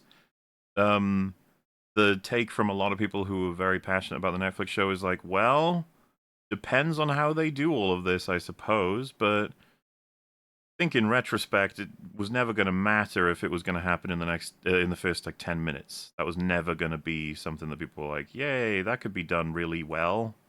Yeah, because all it makes people think is, wow, you brought him back just to kill him off really quickly at the beginning. Okay. Yeah. But that's a choice that I would not have made myself. Look, he's not dead yet. That's true. He's bleeding out, and Karen's applying pressure to that wound. Two patrons, well, not yet, she isn't, but the two patrons, they walk out from the bar, and they're both shot through the head. They're just done. And then there's the thick blanket of smoke in the street, and Bullseye emerges, and he throws a CGI smoke grenade into Josie's bar. This You gotta deserves show It is this obnoxiously too. You gotta show CGI. this too. Yeah. So this gotta was the show 'em. one that my sister and her husband, instead of like with Daredevil where they went, ooh, this one they went, oh, that's Look at awful. So first and foremost, what I don't understand about this is, why did you make, like, we could say why did you make the whole thing CG, but why did you make the grenade portion of it? Well, you could have thrown that and then CG'd the smoke. Why did you make that CG as well? Yeah, just throw the grenade Was at it the literally because they were like, angled well, door, we gotta have it land and- perfectly. It's like, throw it a few times, bud. then take multiple No, takes. it's the Jackie Chan thing. Just do it as many times as you need to get Do it you- right. You guys know in Spider-Man 1, the Tobey Maguire one, when he catches when he catches Jane. Yeah, Mary on the Jane tray. and all of her stuff flies up into the air and he catches it on the lunch tray. That was real. They had to do it a shit ton of times, but Tobey Maguire actually was able to do that. And here we are, God knows how many years later. I'm not going to look it up, and we're still talking about it, and we still remember that specific sequence from a movie. This will be forever. smoke. It is great You know? forever. This looks terrible immediately. God, it's so. Yeah. It feels like it's not finished at all. Which is, I mean, they finished shooting this like over a year ago, so like I don't know. Man. I mean, why can't you just can't you just throw a real smoke grenade? They and just exist. have everyone leave? People have them. This is based on You a could real go thing. and buy them. Well, and, You could. and I this think is you could your just go buy reminder, smoke grenades. Let me actually check. The smoke that will be here for the remainder of this scene is fake. Oh boy, is it fake. Like throughout what's about to come. So yeah, he you know, the patrons are like, oh my goodness, and Karen she retrieves her pistol from her handbag as Bullseye approaches with his gun raised and says, "Hello, Karen," which you might this is an incomplete callback to what Bullseye said to Karen when he attacked the Bulletin in season 3. He said, "Hello, Karen, it's nice to see you again." I don't know why they didn't just do the whole line, but I guess not. That's okay. Partial line is fine. But, you know, whatever. Daredevil swings in, and he tackles Bullseye through the window of Josie's bar, which initiates this season's rendition of the expected one-take action scene It's gonna be that tough Daredevil to has show off. become known for. I'll do my best as you're talking through it of just Yeah. because this is going to be tough to avoid copyright, right? Because I want to show the whole thing, but I can't. But take this for example, So, humble chat. yeah. Just check out their bodies. Just focus on it. Really give it a little look-see, and you can already tell. It's like, oh You don't have god, to focus much. You're You not don't really have to real. focus much. You They're are not real. clearly bullshit. You're It's not clearly real. CGI. Well, and So so I what want to get did you ahead of see? like some people like actually they are real. I've seen the behind the scenes where they're filming this. It's like they are not real. You can Yeah, tell. whatever this is not real. Whatever happens this is not what they filmed in those behind the scenes. Whatever happened. This reminds me of the fucking They thing, changed the new thing, Yeah. where whatever physical shit they did, it's not there anymore. Nope, they changed it. So what you see is that because when Daredevil swings in, he tackles Bullseye through the window. But first of all, the angle looks really weird. Like he swings in from like the side and down, but then they sort of tumble like through the like somebody real tumbled through the window, but then they fall behind the bar, and then it switches them out to Flume CG Bullseye Yeah. and Yeah. Daredevil. Ugh. You can sort of see it. Yeah, they tumble behind, and then definitely not real. That's definitely not real. Yeah. So we'll just work through it as best we can while trying to show as much. Of it Yeah, as like we I said, this is can. gonna be difficult on my end, but I'll do my best. So like you That's said, okay. smash through, and yeah. then look at the way Bullseye looks when he moves from behind that. Yeah, Like, look at that. ugh. Look at that. That ain't real. That is a fluke CG Bullseye. But he emerges and he throws another CG smoke grenade, and then he throws a knife into some lady's head before Daredevil gets up, disarms Bullseye, engages him in close quarters combat. And the They have a room bit is of filled with smoke fisticuffs. to try and prevent you That's from right. seeing just To how co- to ugly this cover shit up. is. Yeah, to I hadn't cover up. Yeah, considered because weird. I don't know why he does- would want there to be smoke everywhere. What is the Um, utility? What does he gain from throwing a second smoke grenade that wasn't already accomplished with the first smoke grenade? And what was accomplished with suppose the first smoke grenade? Why Bullseye is the last person who would want a smoke grenade going off. I He suppose wants this big is kind of lines of funny sight. because he wouldn't know it, but Matt, smoke or not, doesn't really make his life any harder. like he doesn't But need to. just to be fair, it's a like, he- hard counter to Bullseye, a smoke grenade. Mhm. Yes, a smoke grenade is absolutely a counter to Bullseye. It's going to make it harder for him What's to throw something- shit with precision. What's something that Daredevil would do in the Yeah. show is he What's would something knock out Daredevil would lights, do? and he would like to Yeah. he'd like to fight in the dark. Gives him Well, an he does advantage. do that in this fight, but like the idea would be that if anything, he would be the one throwing the smoke grenade, not Yeah. If anything. But Not at the same Bullseye. time, Bullseye doesn't necessarily know that Matt is blind or that Daredevil is blind. So, but at the same time, I just don't see how it helps him. But yeah, they do a bit of fighting, and Daredevil knocks Bullseye to the ground and then tosses his gun away, which gives Bullseye just an opportunity to throw a dagger at his chest. But it's all good because it's armor. It wouldn't have been good if it hit him in his mouth, though. Then that would have been game over for Daredevil. They keep throwing punches at each other as the patrons are trying to navigate around them, escape the bar. A guy stumbles in front of the camera, and then Daredevil turns into a floopy CG fella as he knocks Bullseye down with his baton. That might be one to see if you can. I was just that. sort of trying to grab the best examples of how fake they look.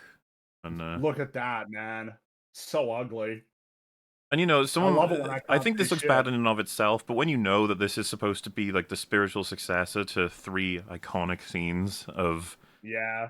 what they accomplish with those scenes very specifically is to have so many real life variables and to have planned it all extensively with such great passion and purpose, and to have nailed it eventually, and to be like, yeah, we fucking did it. This is like making fun of it. Yeah, like this pretty painful. Just this looks it's pretty the bad. weird, like lighting doesn't work on them either. Nothing about it's got that horrible icky plastic sheen, Mm-hmm. and spotted this on the first watch, but having been quite depressed about that, decided to try and distract myself by wondering what the response times for police and ambulance are in New York City. As the fight goes on and gets longer and longer and longer. It seems to be a bit of a delayed response from the rest of the world to what's going on here, as you've got people lying outside, dying very slowly, and there will still be nobody else responding, from what I remember, by the time this fight is over. They don't get there until the fight is finished. It's a And rough the fight is neighborhood, not that okay? short. So it's before the lights go out. Is it's one of the because the cuts are pretty apparent. It's there's actually a few pretty bad ones. So like it's when the lights are still on. There's a part where a guy walks in front of the camera and then they turn floop CG. Yeah, I think. Oh, I think I'm trying to. It's going to be hard to. It's Yeah, when, I'm not it's 100% when sure what Matt we're catches reading. he catches the baton like in the air after he throws it. It's right before Cherry shows up on screen. Oh, okay. So when the lights are still on, it doesn't look so good. Yeah, there you. Yeah. That's Yeah. when and then he yells and he gets rid of the Which is even That's like, it. notably, I'd say the second of the three iconic Netflix ones. There's about 4 or 5 very noticeable places where they likely stitched the one together. Sure. Bro, the thing is, before anyone would be like, "Oh, well, that's not as impressive," it's like, well, the variables in that sequence are insane. Like the amount of work Yeah. that it took to put There's all that like together. he's fighting a whole bunch of people in a hallway while like throwing a chain around, knocking out lights on the ceiling. Like and of course it's all Descending the real. stairway There's no as well. CG. It's all real. It's practical. There's no points where they take over with CG or where they try to stitch shots together using CG.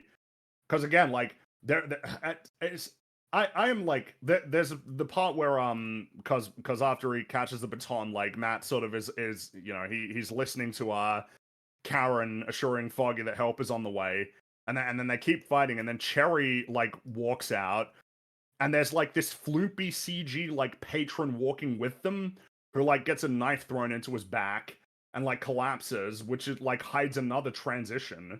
That's one worth showing. That one looks pretty bad as well. As Right, I know what you Cherry's mean, walking yeah. out. Yeah. And then it's like, oh, yep, you're gone. It's like, dude, look at this. It is funny as well when Yeah, you there it remember, is. like, wasn't it the Echo show when they made a big deal of that one take fight between Echo and Daredevil? And they said how Daredevil, yeah. incredible and gritty and grounded and realistic this is, and we did it all in one take. They haven't even attempted to say that for this opening fight scene, which kind of suggests that they put more effort into the Echo fight than the first fight in the Daredevil show featuring actual Daredevil. I mean, having recently rewatched it, I don't really like that fight at all. But like, No.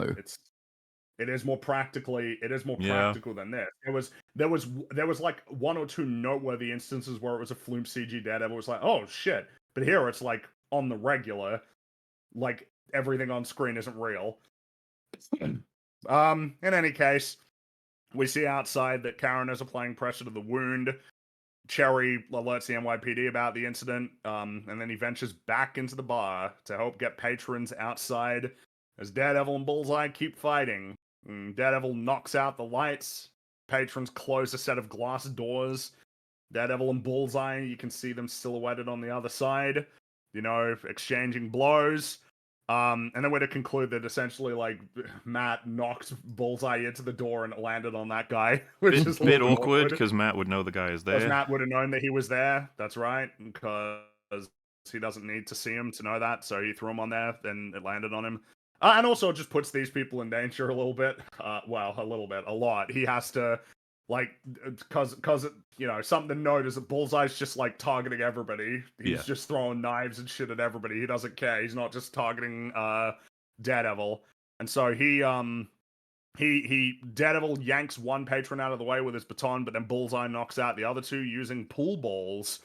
And Daredevil catches one of them, and he sort of just sits there for a bit as Bullseye becomes a floop CG man, which you definitely need to show that when he lurches into the hallway.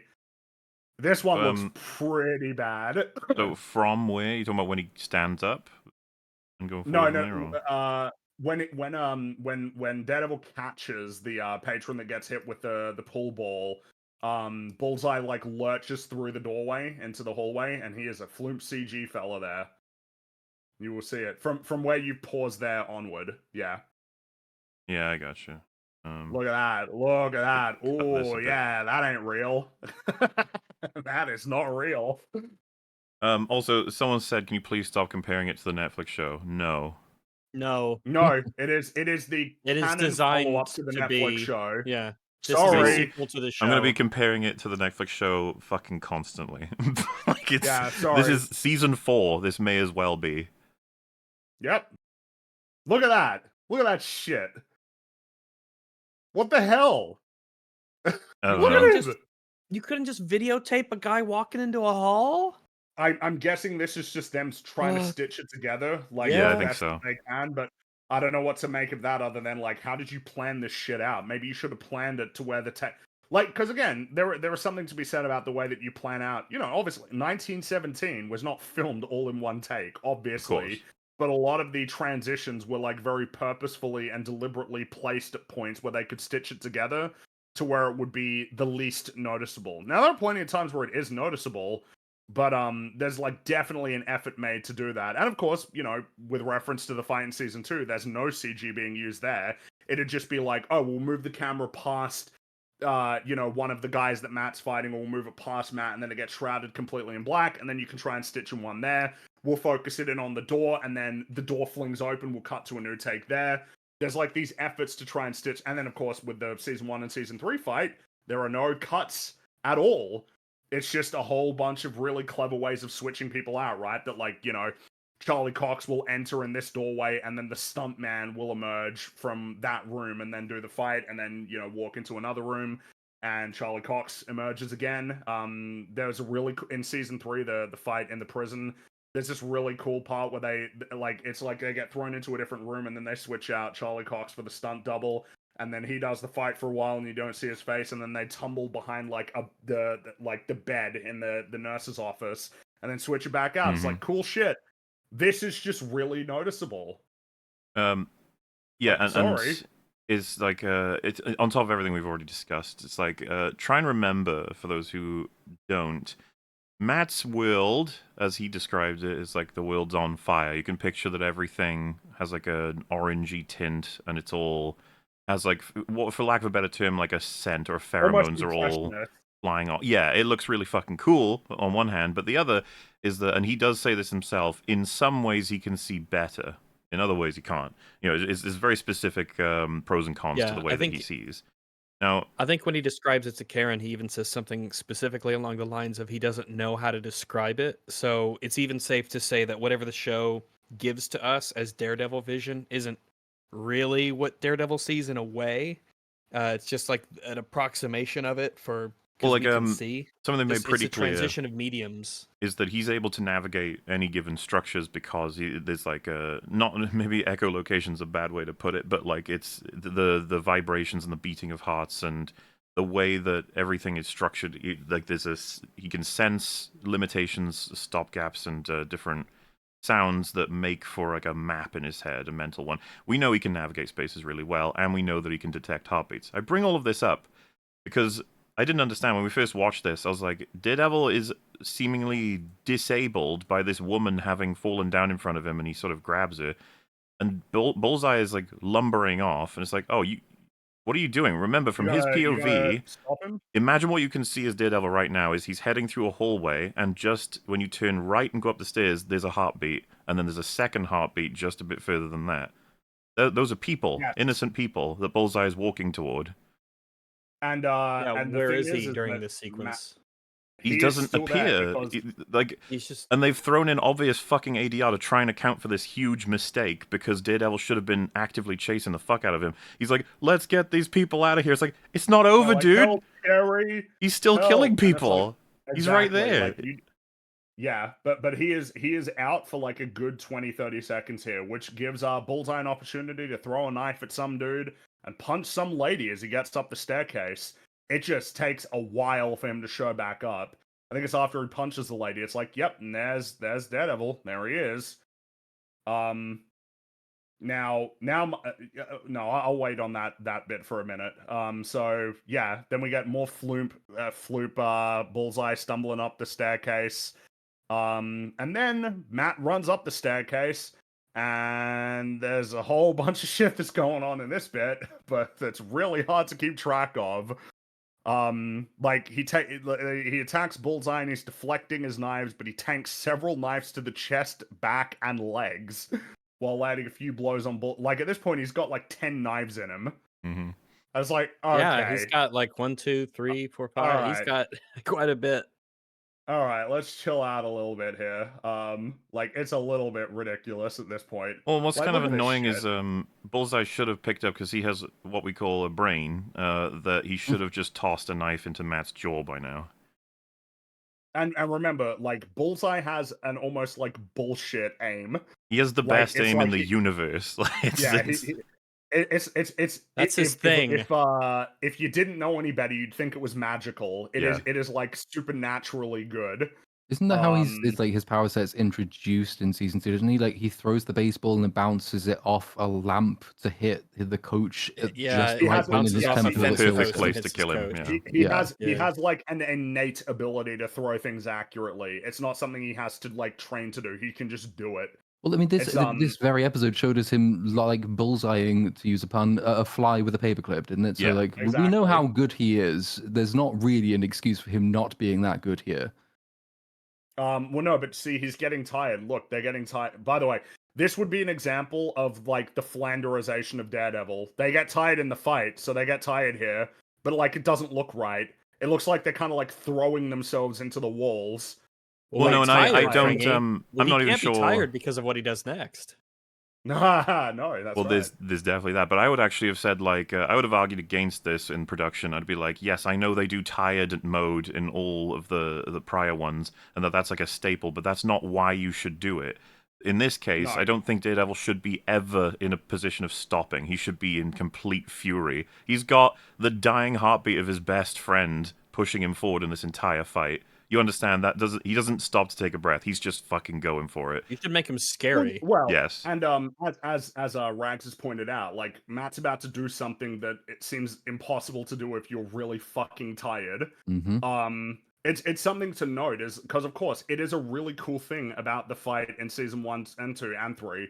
But in season 1, like they get tired. But the thing is that they stay tired. Like the fight Yeah. becomes a lot more Slower, sloppy yeah. the more the time goes on. Like it's not like they It's don't short bursts of arbitrarily get energy. exactly compared to like this, where it's like they get tired and it's like and they do all this fucking shit. It's like, dude, I don't know, man. You guys don't seem like that tired. You just seem like arbitrarily tired, and then you can fucking go at 1,000,000 miles an hour. Compared to by the end of the fight in season 1, like it's like he's barely even able to stand up. Like it's very consistent kind of tired, but you know, whatever. Look, he's getting tired. That's what happens. Daredevil and the people he fights get tired. We're just like Daredevil. But in any case, yeah, they have that bit where it all gets intense, and then Daredevil once again gets distracted by Karen's desperate pleas for Foggy to hang on, which gives Bullseye an opportunity to just throw Daredevil's baton at his face and knock him out of the fight for like the next 30 seconds. Because now we just have Bullseye slowly lurching up the staircase and onto the rooftop. And then, you definitely got to show this. Floopy CG Daredevil. He uses his baton to shoot onto the roof and then somehow launches himself several feet into the air. There is that, but we get another transition of real Bullseye Yes. turning into Floopy Bullseye. To Floopy Bullseye. Which is an Show obvious that one, cut yeah. too, but like, oh, the second you see him, you're like, oh, it's like video game Bullseye. But whenever I say video game, I obviously mean bad video game. Like I Bad don't. video game. Because video games Yeah, are- we'd much rather be playing Really a video great game than animation. watching this Yeah. right now. That's Um, for sure. But you gotta show him doing the jump. I shall once it's there. Because, like, I don't know what the hell I'm meant to make of this. He jumps fucking, like, 10 feet in the air. I don't know how, like, it was never like this before. How he was like Matt is a Spider-Man. guy. He is a guy. He is He just is a guy. human. He can take a bit of punishment, and he has like super perception, but that's not. He doesn't do anything that's superhuman apart from his ability to perceive things around him. Basically, you should, aside from like his radar sense, like Matt is like Bruce Wayne. Like in terms of, he's a guy. He's a guy. He's a regular guy. He doesn't have super strength. But like, look at this. Like, first of all, look at that shit. Yeah. And then you got to show the jump. Oh right, the Like- jump after it. Yeah, I got you. The big jump. That's the thing that drove me crazy. Like, Why did he even leave the building to do this? Why did he just go up the stairs? Why did he do Stairs aren't meant for people to walk up and down, Fringy. Look at that! How the fuck is he jumping so high? He got Why springs in his step. Look at dude, Bullseye's falling over like the Grand Theft Auto 3 death animation. Look at that shit. What the fuck? What is going on? Everything is fake. Nothing It actually is real. looks like it's the scene in the Captain America First Avenger just after he's become the super soldier, and the first time you see him properly running and jumping, and they've obviously augmented what he's done to convey the fact that he is now a super soldier. It looks like this, which is bad for this because this isn't supposed to be that at all. What the fuck? And now they are just both CG goobers when they turn don't into need to be. Yeah, like the roof is CG. Never. Like basically, at this point, floopy CG Man. Daredevil just punches floopy CG This- Bullseye and beats him to a pulp on the floopy CG rooftop. That's Yeah, what's this for happening me, right I was here. getting maxed out with this. I was like, "You're not fucking Yeah. serious that they're CG right now. This is you don't. This is unreal. Look at the when he first punches him in this little clip, like the way look he at that falls. animation. He's like light. His body is like his low gravity. Like what is that? So again, to remind That's why I everybody can jump what so far. the whole point of the criticism is here, this looks shit. This looks shit. If it was CG and you couldn't notice, that would be one thing. Yeah. But this looks bad. It looks really bad when the precedent has been established that we are very real and grounded. That's what makes And it it even just worse, makes it all right? the Like worse. this Yeah, on its that's own what is makes it bad. worse. Having it be the like I said, spiritual I successor know what we lost. to the opposite. Mm-hmm. Where everything was real because I had no choice, damn it.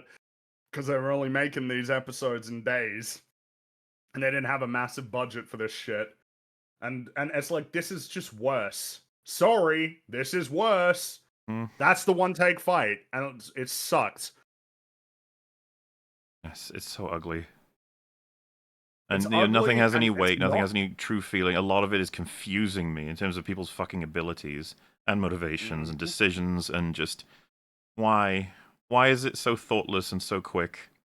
Is it worth also mentioning that one of the major points of praise for people who have liked these first episodes and admit that there are problems, most people have said something like, I really enjoyed the first 15 minutes. It was really high octane. I liked that bit. That's this bit. We've just done the good bit. We've done the bit that people liked. Now it's all downhill. And like it's I would never not be impressed by the season 1 fight. It's like 2 minutes long. It's pretty brief, but goddamn, is it like fucking tight and clean, and you can see all of the I think that's what is particularly frustrating about this fight is like the efforts that they went to essentially hide it because a lot of it looks bad. You have a dark room filled with CG smoke to cover up, to try and cover up how fake it looks as best as possible, and then you put them on a really dark rooftop where you can't see anything. And it feels like we need to remind people, like, just because it's nighttime, like, doesn't mean that it should be difficult to see what's happening. Like, Daredevil, substantial amounts of the Netflix series takes place on rooftops at night, but there's very deliberate, like, lighting to make sure that you can see everything that's going on. This is, like, the worst kind, where the lighting isn't, like, sharp enough to actually highlight the people or the key objects in the environment. Instead, it's just, like, everything is really dark, and it's difficult to see, like, what's going on. It's not impossible, it's not that dark, but, like, it really muddies it. Whereas the fights in, season 1, 2, and 3, and broadly just the cinematography and lighting provides a tremendous amount of clarity. This is a much more insecure fight, which is kind of funny when they have more resources. This one would have probably been planned out for like weeks, when again, the fights in season 1, for instance, were mapped out in days. I might compare it to when Obi-Wan and Vader have their rematch, where a lot of people's initial reactions were just like, "Oh, so fucking hype! This is we're back, we're finally back." The prequels and the OT fire. It's like, yeah, oh my god, it's good. And then once enough like days had passed, it was like, man, the choreography was awful. The story that's built up to this is terrible. They've had like really confusing little pieces that connect it, all the little lines they give each other, and then like the broad story that's happening. And it's just like, and now Kenobi is known as possibly the worst thing that happened to Star Wars, which is saying something, by the way. That is saying something. I think Quite an this accolade. series is like, this is already foreshadowing to me. You know, it's like, Yeah. oh boy. But the one take fight is over. We see that Karen is still pleading with Foggy to stay awake, but he can't. Foggy, Matt's best friend, is dead. For all Foggy intents and is purposes. dead. Uh-huh. Yeah, Because dead what? I mean, People are after this. speculating on. Whoa, he's been cast in season 2. It's like, Yeah. what? That's not. It must be for flashbacks. Well, you know, may as well discuss it because I think chat will start mentioning it anyway. They'll want it addressed. There are storylines in the comics of Foggy Nelson faking his death, and there's a comic that's even referenced in this very scene through the numbers on, I think, their office that references a comic where he does exactly that. So the assumption is that this is Foggy somehow faking his death. And of course, that just raises a like shit ton of questions. Like, one, Bullseye was in on it? What? Why? What in the world? Yeah, why? How?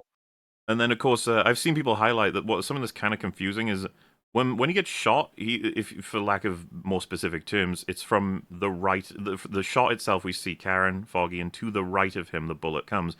But then we see Bullseye arrives from a completely different angle. Yeah. So it's the implication being like, was the shot from Bullseye? Does it have anything to do with Bullseye? And it's just like, what in the world? So it would just be a huge coincidence that Foggy was setting up to fake his death, and then Bullseye came in to kill everybody. Like what? Well, that's how good his aim I is. He can crash events. He has perfect timing as well. I thought you were memeing when you were like, nope, oh, maybe no, this is a very real. And to be honest, Ringy, unfortunately, it's gaining more and more traction as like a. Probably what's going to be the case. I don't know how they're going to explain this. How they're going to fake it such that he couldn't be detected by Matt. It's like he must have taken a drug.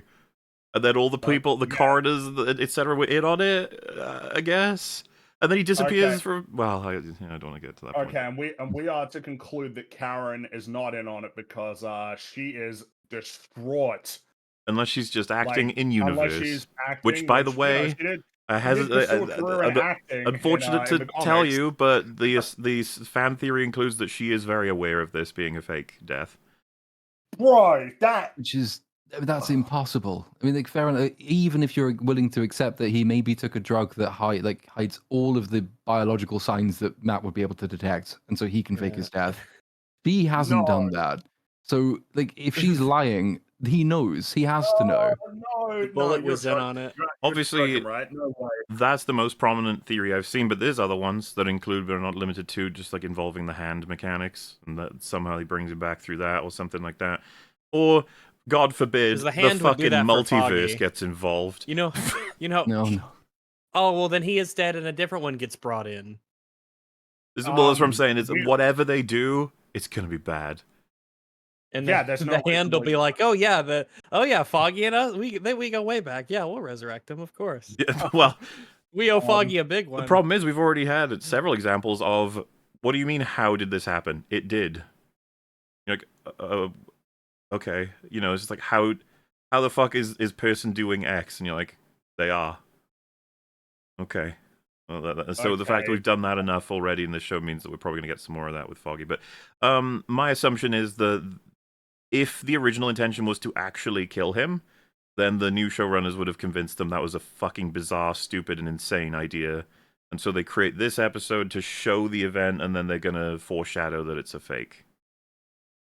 Like I said, with that number, apparently that's enough information. Which, to me, that is kind of enough information, probably, especially with him casted in Season 2, which, you are correct, that could be flashbacks. I don't think so, though. I think that by the time we hit Season 2, they will go back to trying to make an actual show that people would like, instead of whatever the hell this season was. I can't believe that it was even something that they have to try and correct for. Like, hey, let's kill Foggy in the first, 8 minutes of the fucking show. Like, no, don't do that, you fool! Well, and that's the thing, right? We can talk about, now that we've done all that, we can actually just, the impact of this. I am hyper-cynical about this. Wait, hold on. Maybe, because I think I know what direction you're going in, but might it be worthwhile to also add on what comes next to sort of bolster that? Well, it's going to be a second conversation. I'm also talking in isolation about this decision that's just happened.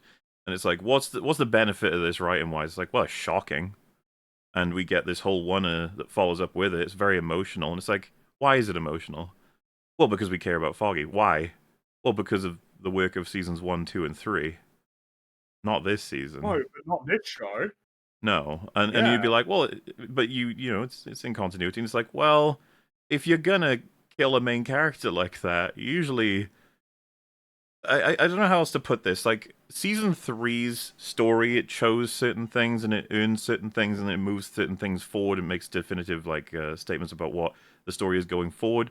Season 4, made by different people, is like, you know this they pick it up and like, this is mine now. And then season 3 is like, I'm sorry, what? And it's like, this is mine now. And then they throw it on the floor and it smashes. They're like, yeah. You're like, well, that was shocking that you just did that. I don't appreciate it. I'm not strictly a monster. I felt something. My heart did a thing when I saw Foggy's heartbeat give out and I saw Charlie Cox's performance. But I try to hold myself a little bit in the sense of like, they didn't earn this at all. This is you some owe bullshit. that to the first 3 episodes. You know what it reminds me 3.5 of seasons that came before. is, They get the credit.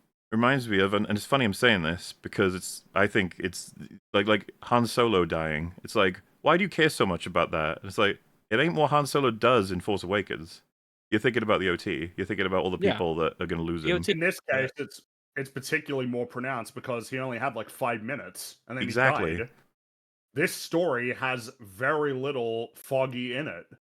And so like if you just watch this, you'd see it and you'd be like, man, that's something, but like I don't know him. I would call it, in the truest sense of the word, cheap. You didn't take any time, effort, or you didn't sacrifice anything to get this payoff, which, by the way, the other 3 seasons would have been fucking... Like, I say this, you have to understand what I'm trying to get at. Like, the other 3 seasons would love to have this payoff in the sense of what it can cause in an audience's feeling, but they don't do it. Why don't they kill Karen every season? Why don't they kill Foggy every season? It's like, because we've got story to tell. We've got characters to build. Exactly. We can't... There's a lot you can killing do with them. They're good characters with a great dynamic with the other 2. With discussion on stories, and this is very applicable to TV shows, especially with long-term characters, there are some that are just famously known for like how incredible the impact was, and it's like, well, it's usually because of all the work you did. You don't just steal someone else's character and immediately kill them and be proud of yourself for having the shock value. It's like, excuse me, this isn't your shock value. This is someone else's. It doesn't take skill to be shocking. It's not like, oh, good job, you were shocking. Like that's an accomplishment. It's like surprising me in a horror movie. Good job, you surprised my senses. Especially if they're going to fucking undo it. It's like, so you took it as a payoff for yourself, and then you didn't even want to commit to it. Which is that's still just running with the hypothetical that they do. Even if you don't run with the hypothetical that they do undo it and they bring him back at a later point, the thing that makes it cheap shock is that, like, unless you're going to go and do something very, very important based on the decision you've just made and make it absolutely integral to everything in your story that follows from it, then all you've done is kill someone principally for the shock value, and because it's a convenient way to have characters flip motives that you didn't have the time to actually show or explain.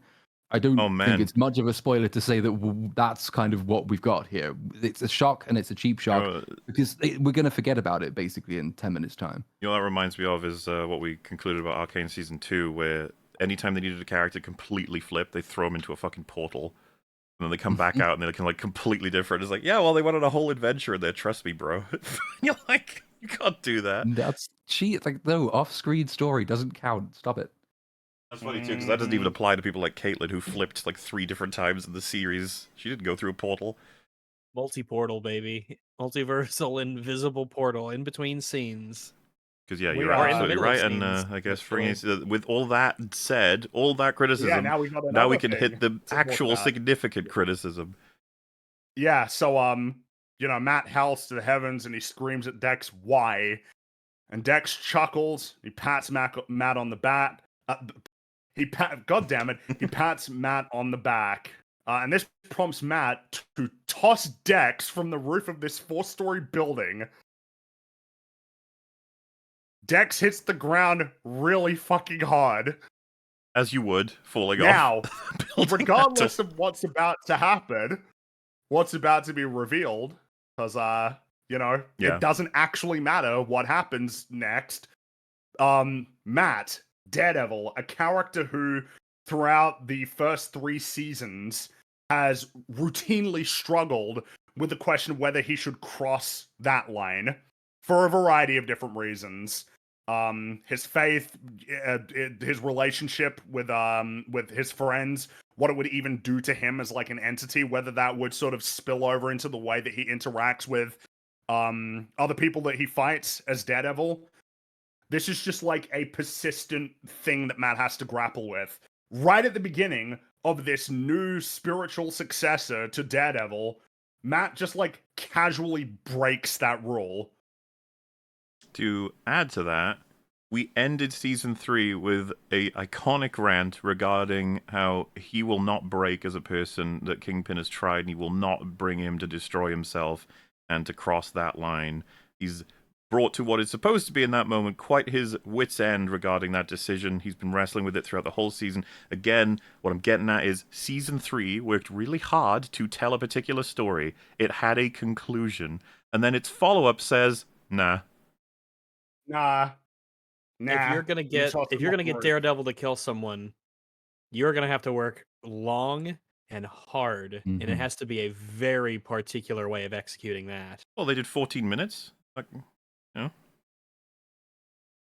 we had a conversation with some people we didn't even recognize. It's something that Matt has to like frequently, think back to one of my favorite scenes in the entire show when Matt speaks with Father Lantom, essentially to like ask him for advice on how to sort of grapple with the situation he finds himself in, which is that he is now, after just encountering roadblock after roadblock, realizing just how powerful Fisk is and the seeming impossibility of stopping him through conventional means, that he is now entertaining whether or not he needs to kill Fisk.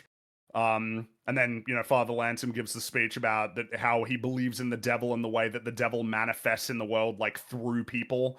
Matt wondering, if you had the chance to stop that person, that entity from hurting anybody, would you do it? And then stop him how? That's like it's the point being that it's something that Matt seriously is grappling with. And like Mola said, at the end of season 3, the conclusion is, you don't get to destroy who I am. I beat you, right? Like, it's him screaming at the top of his fucking lungs. I love it. And it's just like, yeah, now in this, it's like, you can't do this. Well, you just can't do this.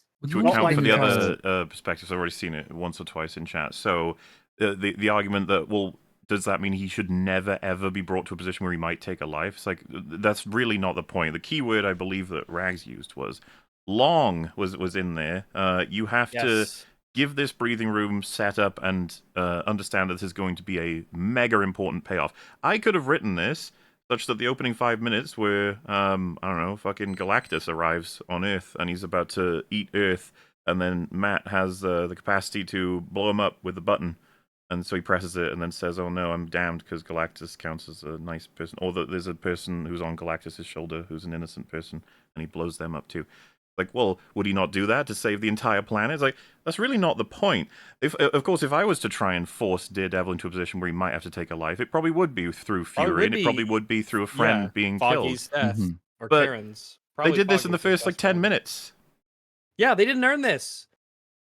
I would have. Whoa! This needs to be like a season of something that's being worked. We don't even know why Foggy's dead. There's a couple of bits that make you think this should be the culmination of the season and not the beginning of the season. Absolutely. You've got these two interweaving things, and we'll come on to Kingpin a lot later. But the fact that you're going to choose, as the show does, to skip what could be a really, really interesting story about his rise to power and just have him in power at the beginning. But if you take that resolution from season 3, I will not let you destroy me, change who I am. And you've got the character who has the motive to try and prove that wrong throughout this, which is effectively all of season 4. You've got the rise to power, and you've got him, like, you could have a Kingpin story, which is about him completely trying to destroy Matt's faith, not only in like his own moral goodness, but in the system for which he fights. And if you get him to the point at the end of the season where the system seems to have failed him and Kingpin is about to become mayor and everything he trusts has now collapsed, and then to top it all off, his friend gets killed, and the person who does it will never go to prison or will escape justice, that's when you've broken your hero. And that's a really, really powerful way to end a first season and set yourself up for a second season in which he has to go on a redemptive arc. But to kick it off like this just for the shock value, mainly to sort of reshuffle your character deck as well, because obviously we've introduced a bunch of completely pointless people who are going to take on the roles that should be given to Foggy and all the way through. It's just, I don't understand how they looked at their own plan for this and thought this was the best way to do it. Like, all of the story you could have told, and they thought, no, fuck it, just first 8 minutes. Well, no, done. so just Wasn't we're this keeping track here. shocking? They've got the Foggy dying payoff they've yanked in the first 10 minutes, and Matt committing murder in the first 10 minutes. Yeah, and Matt to be Brooks absolutely is clear, cool. Fring's already covered this. Doesn't matter what the fate of Bullseye is, this was the intent. Matt chose to He murder. intended to do it. He did it. Remember, Matt thinks if he crosses the line, he's going to hell. Yeah. Like, this wasn't, to be this is clear, like, he had him. It was over. He chose he had to him, kill he him. got him, and he chose to throw him off the roof. Super It's like, important that dude, these things are understood, because it's super important for his character. For those who don't know, this is essentially like Matt condemns himself to hell by doing this. But as Muller indicated, you know, that Dex inexplicably survives, No fucking clue on that Inexplicable one. is a good way to describe it.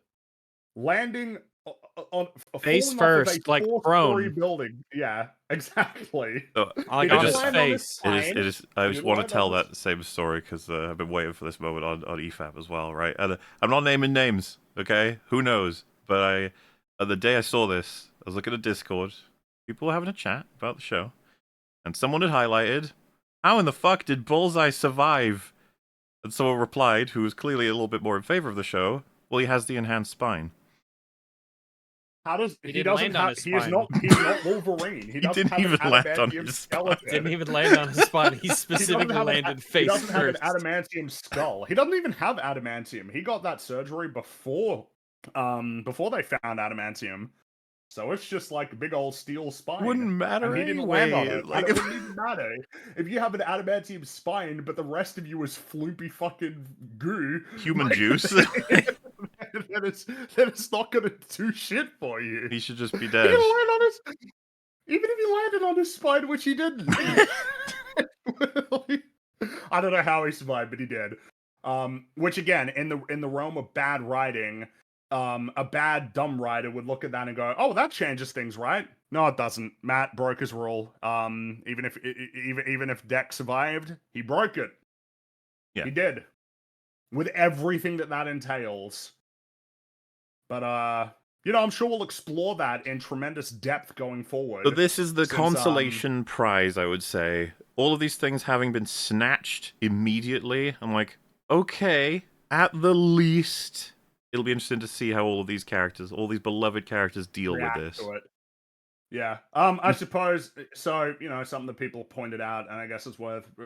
Well, I suppose maybe not if Karen is faking, but the part where Dex hits the ground and like Karen, it almost seems like she's terrified to turn around to see that it was Matt who fell from the roof. Excellent She performance. is acting her heart out, which she pretty reliably did in Daredevil. Deborah Ann You understand Woll. this bothers She's me more. really good. Because Yeah, that no, I know, means, I know. on one hand, you drag in the beloved original characters. They give you their 100%, and then you're like, okay, you can go now. Yeah, see ya. We'll see you in a couple months. Yeah. Like,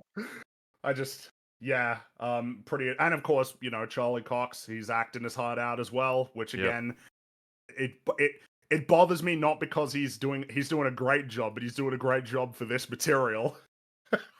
It's really, but we still got plot to do because Cherry, he stumbles onto the roof and he sees Matt dressed as Daredevil, which I guess was another thing of them essentially explaining why Cherry is some other guy who knows Matt's alter ego. Also, can we just be he's clear Matt. of like, and then Cherry discovers Matt is Daredevil. We're like, who the fuck is Cherry? Who is Cherry? Who are you? Sorry, Foggy just died. Matt's best friend, the character from the 3 seasons of Daredevil and also in Defenders. Okay, hey Cherry. Okay, Cherry knows, Whatever. guys. Cherry knows. Remember so, how huge it was for Foggy and Karen, respectively, and the Karen, consequences of yeah. them fighting it? That is like, but now Mhm. Cherry knows. Now Cherry knows. Cherry has entered the hallowed halls of people who know Matt is Daredevil. It's a very small club. and he's in it. So Matt lets the mask slip from his hands and tumbles to the ground as he cries, and it's that shot that people praised, and I don't understand why. It looks No, so neither fake. do I. Look at that shit. It's so CG. That ain't real, and it's meant to look real. It doesn't look real. Look at that. Like- this looks shit. Yeah. Like, Just drop looks it really and bad. film it in slow motion, Just- you fucks. exactly. Drop it and film it in slow motion. You Why is it have gonna the be- You could technology even- and the funding. You could put a green screen behind the physical helmet, and then you can composite it on top of this shot. It's Then not... you could drop it into anything. You could drop it into a New York street. You could drop it in space at Yeah. the Taj Mahal. It's limitless potential. into a Yeah, toilet. but instead it's, Into a toilet No. like this show. no, but they had to do it this way because it's about to transition into the new opening credits for Daredevil Born Again. I'm not sure what we should say about like where exactly we should go with this in terms of talking about the it, because it feels credits? like there are a few. Well, they're different. They're new credits. They're not the same as in the original series. You might remember that the original series has really cool opening credits. You know, With like sort the of blood red. red liquid blood um, stuff. Yeah. Well, though I think Morley, you said that you thought it was more like wax. I'm pretty sure it's wax. That's what it was meant to look like. Yeah. In any case, still blood red. Yeah. You know, creating all of these relevant images for like Matt and the world that he lives in, and you know his religion. It's a really cool opening credit sequence with a really cool theme that at this point has essentially cemented itself in a way that has not really been the case for a lot of other Marvel characters, because they tend to change their themes a little bit too with too much regularity. Like, what would you say is the Captain America theme, for example? It's like, well, there's a few themes, but not one.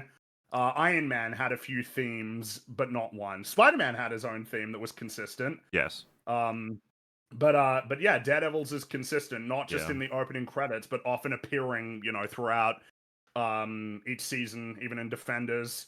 It's really cool. I really like it, and I really like the theme. We got these new visuals and a new rendition of the theme.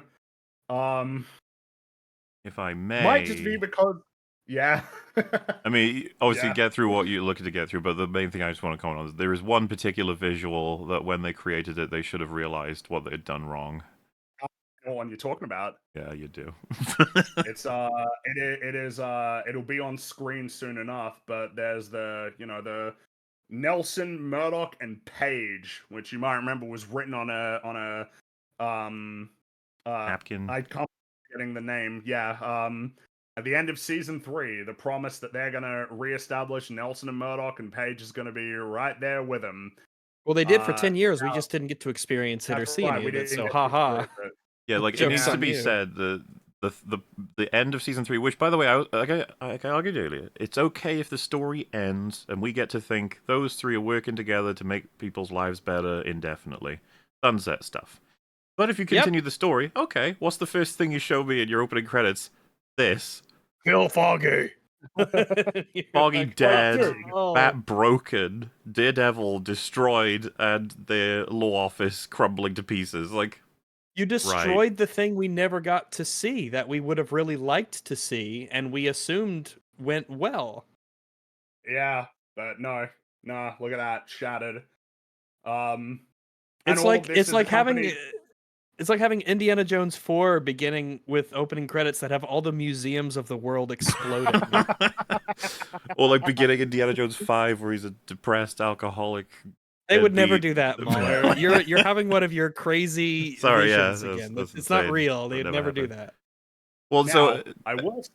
Yeah. go ahead. Actually, I will say, your story, you know, your music. If you want to use a choir, I'm all for it. I love choirs in music. The Halo. I fucking love the Halo soundtrack, and that's got the choir in it. I really like choir in score music. And you know, your story that it accompanies, it doesn't have to have a religious angle to it to justify the use of choir, but it's a little bit odd that this one relies very heavily on choir when, if the first 3 episodes are any indication, Matt's Catholicism ain't that relevant anymore. Nope. It's a little bit weird. And now, of course, this bothers me a bit because it's a central part of the character. It's indispensable. It's a huge part of it. It informs like what Very he does important. and how he operates and his moral framework. Both for plot and for character. It's very ingrained in Daredevil. It is a part of Daredevil that you cannot extract without creating someone completely different. Mm-hmm.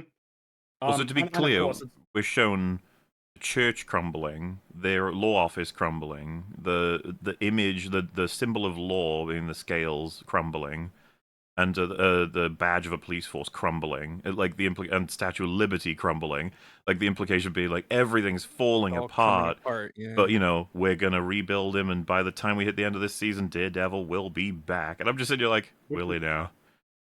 Well, and it's just funny. It's like, dude, you already did this in season 3. This is what season 3 was. And, now might be a worthwhile time to mention it. This is called Daredevil Born Again. It ain't. This ain't Daredevil Born Again. It's not even. It can't be. Season 3 is already something of a loose adaptation of a Born Again storyline. It's loose. It's not. It's not like super. I mean, Iron Man and Captain America show up in Born Again. But it's a loose adaptation. So not only can't you do it again, but this one's not even making any effort to do that. But it's called that. It's using choir. Yeah, it's been stated. I can't remember if it was by Charlie Cox or by the showrunner, but the Born Again is only in name. It has nothing to do with adapting the comic. It's meta. See, because the show is Born Again, but it's not. It's not about. It's not in reference to Born Again. It's not anything about Matt being born again. None of that. Particularly frustrated that they would choose that one and then be like, religion's going to take a back seat in this one. Dude, even if fuck. Even if they wanted to only take sort of a kind of thematic inspiration from Born Again, and they do want to show that because of what's just happened, everything in his world has collapsed. I'm not a big fan of opening credits, which basically are the extent of the story exploration of all of these things. Because the opening credits here are telling us his faith has collapsed, the church has collapsed, New York City has collapsed. I would quite like to see that in the episode. I would like him to reflect on that. I'd like to see him go to the church and realize that he can't find any solace there anymore. I'd like to see him have a conversation in confession and realize that he's not worthy of this. He has to leave because he's already condemned himself. And then build up to, over the course of this initial season, at the end of which maybe he starts putting these things back together. You can't, though, just show me a bunch of statues collapsing in your opening credits and then proceed as though all of that story has been told, and then we just move on doing whatever the fuck we want to do next. That's not really how it works. We'll be talking about it, but we are skipping the year. We skip 1 year later. We skip everything that happens between this event and where Matt finds himself now. And it's like, dude, you're gonna skip over the aftermath of Foggy's death.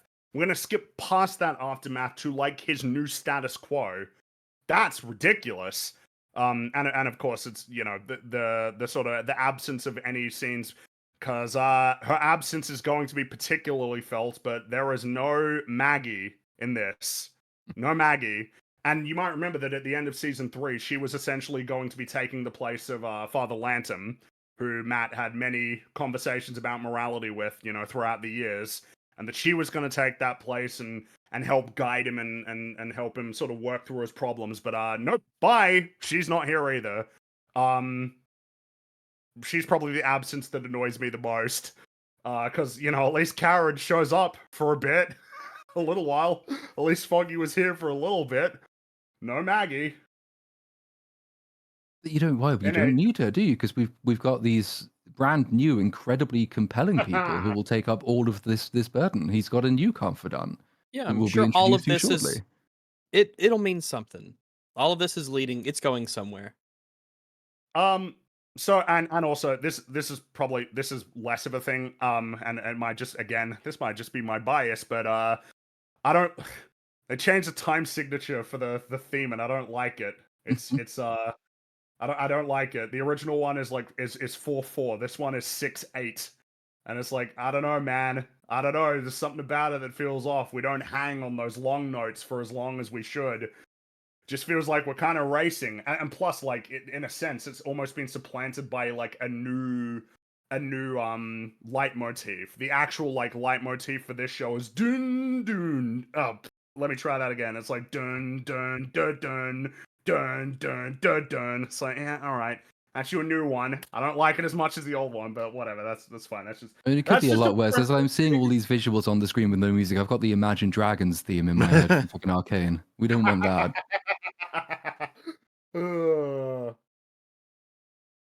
Truly. But anyway, that's Bullseye the intro. is my enemy. Yeah, his fucking kill count is insane now. He probably killed Maggie for all we know. Well, hey, look, he can run for mayor later. All right. Oh yeah, fair. So be okay. Okay, so yeah, after the 1 year later, we've cut to 1 year later, and Matt is in a new lame apartment. And now you might remember that Matt's apartment in seasons 1, 2, and 3 just provided ample opportunities for awesome lighting because he lived next to a giant billboard because he's blind, so it doesn't bother him. Well, let me illustrate that just right now. They will never achieve a shot like this in Born Again ever again. Happen. Oh, sorry. No, because he lives in a sterile white box now. Well, yeah, and he doesn't live in Hell's Kitchen anymore. He is, because you can see New York in the background. He lives in, I guess, Long Island, like Brooklyn or Queens or something. But he said he was moving back into his apartment at the end of season 3. Oh, but well. I guess. Well, he lived there for a while, but then when Foggy died, he had to get out of Hell's Kitchen, his home. He can't. Why? Why did they do this? And it's probably because, well, they weren't thinking about it really. Yeah, they didn't realize that Hell's Kitchen. They were like, "Whoa, no, the setting is New York." It's like, well, it's New York, but it's Hell's Kitchen specifically, his neighborhood. Well, but no, he's out. It is hard to understate. His apartment was a gold mine, a deliberately designed gold mine for imagery. His they new spent one. A lot of time in there. A lot of things happened in his apartment. It was a real location. It's an important place. His new one is the place that seems fine to live in. It's basically a new, like, it's like a new apartment, the kind of new apartment that gets built, the sort of minimalistic, modern sort of style, rather than the super cool. You can say shitty, like neo noir. Yeah, look, alright. The old one was super cool. It was like a neo noir sort of like, but yeah, whatever.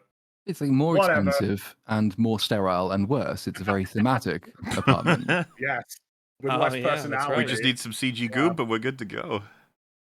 And so what we see is that on the news, they're talking about the upcoming New York mayoral election.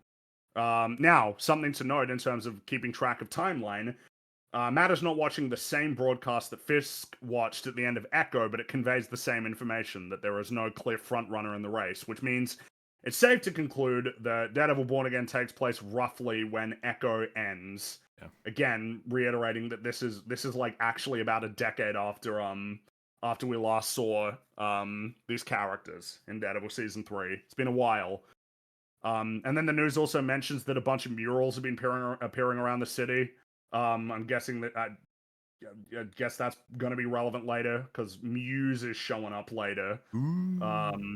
So, that'll be that. Whatever. Matt then picks up the remote, turns off the TV, and leaves the apartment as the camera hangs on a leaflet for Foggy's funeral. It's still sitting there. I guess it's on his mind, but we skipped over all of the turmoil that would have occurred in the, that time. Yeah, it would have been hard work to write. Bafflingly. So, this next part's pretty funny. So Fisk, he's eating some breakfast in his apartment in New York, and he's wearing his wedding ring. They put emphasis on the wedding ring. And he picks out a suit, and then we just have this very loud and obnoxious musical sting play as, like, we cut to an image of the painting of Ivan the Terrible and his son Ivan. This shit was hilarious to me. Yeah, I thought it was funny. It's like this loud sting. It's like, what? Excuse me? Hello? What are we doing here? You're supposed to draw thematic relevance out of it, idiot. God. That's us. That's us in the top, and Daredevil is the guy on the bottom there that we're holding. We're with the corpse. That's us. That's the thematic relevance. That's a good shout, Rags. That's a good point. It is meta, see? There's something about the fact that they chose one of the most recognized paintings of all time that almost is like, wow, couldn't have picked a little bit more of a unique one. Like, I like this painting a lot, but Yeah. like, this That's neat. is a really famous painting. Like, do we want to pick something else? No, it's okay. Anyway, we got a whole bunch of mobsters who are comprising the 5 families that are gathered in the room, including members of the Tracksuit Mafia, which you might remember Whoa. we saw God. seemingly get obliterated in Hawkeye. I'm not even sure how they exist. Like, there were like They- hundreds of them that got taken out at the end of For- Hawkeye. For anybody who either didn't watch or watched and can't remember anything from Hawkeye, they were the clown car mafia. They just fucking keep appearing constantly, seemingly with no like serious intent. They just turn up to get killed. They're just like, look, I'm here. Blah. Look, I'm here. Blah. It's a case of the yeah, name is bro. very much giving you an indication of what they are. The Tracksuit Mafia is not the name you give to a serious outfit at all. No. Nope. But they're here, and they're arguing with each other for a moment. But the tension is diffused by Vanessa. There she is. Vanessa. She's in and the she, show. Okay. She made it. She sits down. She wasn't going to She initially. wasn't going got to. really No. but then they changed their mind on that. So she sits down at the head of the table, and she outlines how their takings are going to be disseminated, indicating that she is running the business Oh my. right now. But the door opens behind Vanessa, and Fisk enters, and he's fiddling with his hand for a moment before asking to speak with her. And she seems kind of a little bit surprised to see him there. And all the mobsters, they get up and leave. Now, you can feel free to interrupt me at any time. We're just going to be going over some of the dialogue here. Mhm. Vanessa, she says, "You left the bed I sat beside for months while you recovered. And for what?" So this is presumably in reference to Echo shooting Fisk in the fucking It's face. so funny how many of the sentences in this fucking show could begin with, as you know. Like, because every single time you're like, why would you say that to them? They know this. They lived it. Why would you say that? But it's true almost every time that this show does try to acknowledge the events of the other 2 shows that came before. The writers don't know how much they want to acknowledge them. They think that they should, but also they don't want to rely on them. So, like, most sane people who didn't watch the Echo show or the Hawkeye show will hear this line and think, well, I guess that was referring to something that I missed. At what point did he spend months in a hospital bed? But then it won't ever really come up again. So you kind of wonder whether they should even have bothered acknowledging it if they're not really going to make it a pivotal part of the story. But then again, if they're not going to make it a pivotal Why part of the story, why Echo? tie these things together in the first place? I don't know. And then she can. Oh, sorry. It's just saying it's like a problem they have to solve, and they've done it in a really shit way, as opposed to, like we said, first step, ignore it. Second step, fucking decanonize it. Obviously, they're not going to do that. But third would be like, all right, you have to incorporate it, but you have to fix it. It's like, I mean, you know, can it just be a project he was working on for other reasons that are unclear or something? But, you know, instead they just have to be like, so we'll make it such that he abandoned Vanessa to focus on Echo and the Hawkeye storylines. You're like, what? Oh, What? I didn't get that impression after the end of season 3. It's that such. he would abandon her. That's insane. Like, I want to be don't believe you. specific. This is a decision the writers made, and it's like, well, thanks. You've locked us into that now. Why? Why'd you do that? You didn't have to, but now you have. And it was a problem deferred because, like, just by having him out of prison for the prior shows, they've already made a pretty big fuck up, or at least like there's something they have to account for in the fact that by being out of prison, he has broken this most solemn promise he could make at the end of season 3. Like, I will go to prison and I will stay there as long as you leave her alone. Just by being out of prison, you have to start asking questions like, well, like, did he stop valuing her being safe? Did he change his mind? How did he get out? How did he recover from being shot in the fucking head? And I want to be How clear. does any of this make sense? We're still in the mode of this is one of the good episodes, quote unquote. This is one of the original recreated new production episodes. So all the writing in this one is supposed to be the good stuff. This is the upgraded shit. Yeah. And of course, you know, the point has been raised, but you're left with the problem of, so Fisk got out and Matt just decided, all right, shit, I'll just leave you to it, and I'm not going to go after you or Vanessa, even though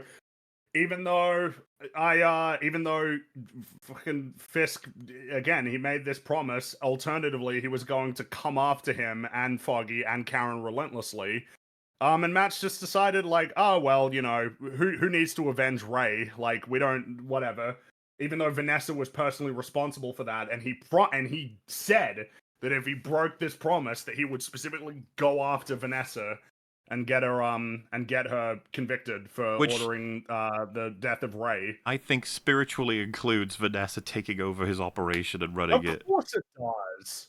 Obviously. Of course. Obviously. But no. Especially if she's able to run it at its most as profitable well as it's she ever has. been. Oh, no, we're not there yet, okay? Oh, man. Oh, I So- know. It's just so excited. Anyway, in reference to Echo, and she continues, and now you walk in here and end up meeting with the 5 families by simply standing in the doorway. And it's like, oh, she sounds like she's a little bit bitter about that.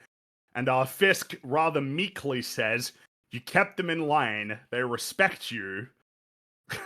So Vanessa asks, how long are you back for? And Fisk says, as long as you'll have me. I was broken, shattered, for months.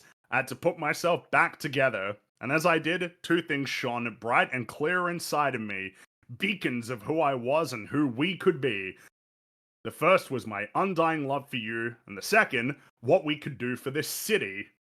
And then Fisk explains that he can't appear to be involved in any illegal activities, prompting Vanessa to declare, when you were gone, I made this business bulletproof. So, we're in trouble. We're sort of establishing sort of the dynamic, which is that Vanessa has been in charge. Now, And you he might was remember, broken by the events of Hawkeye and Echo and had to recover. Yes. And now you might You remember wrote that. You didn't have to write that. You wrote it. Could have had any you number might of reasons. remember that Vanessa, at the end of season 3, demonstrated that she wanted to be involved in Fisk's operation. She wanted to be a part of his life. That's right, integrated fully into his life. Now, you might remember that the first decision she made was a very bad one. She ordered the hit on Ray, Yes. and that doomed Fisk. That enabled Matt to be in a position where he could actually negotiate for the safety of him and his friends, and keep Fisk in jail. Clearly establishing. Now, of course, that's fine. That's fine because it was clearly an angle that they were going to go with Vanessa, which was that if more time was going to go on, Fisk would have been mentoring her and essentially helping her understand the dynamics of how to do everything and keep everything running. Now, it's either we've skipped all of that, or alternatively, she was just great at it from the get-go. Neither of which is neither of which is good. She was a curator of an art gallery. Her life was just different. That's not her backstory. That's I've not her heard it life. said, She's just Rags, compatible with it. that by selling art made her connected in some way to the underworld, thus making her very suited to take over Kingpin's entire operation. The tracksuit mafia are really big on modern art. They love arranging backroom deals to get high-profile Rembrandts and shit. That's what the tracksuit mafia is involved in.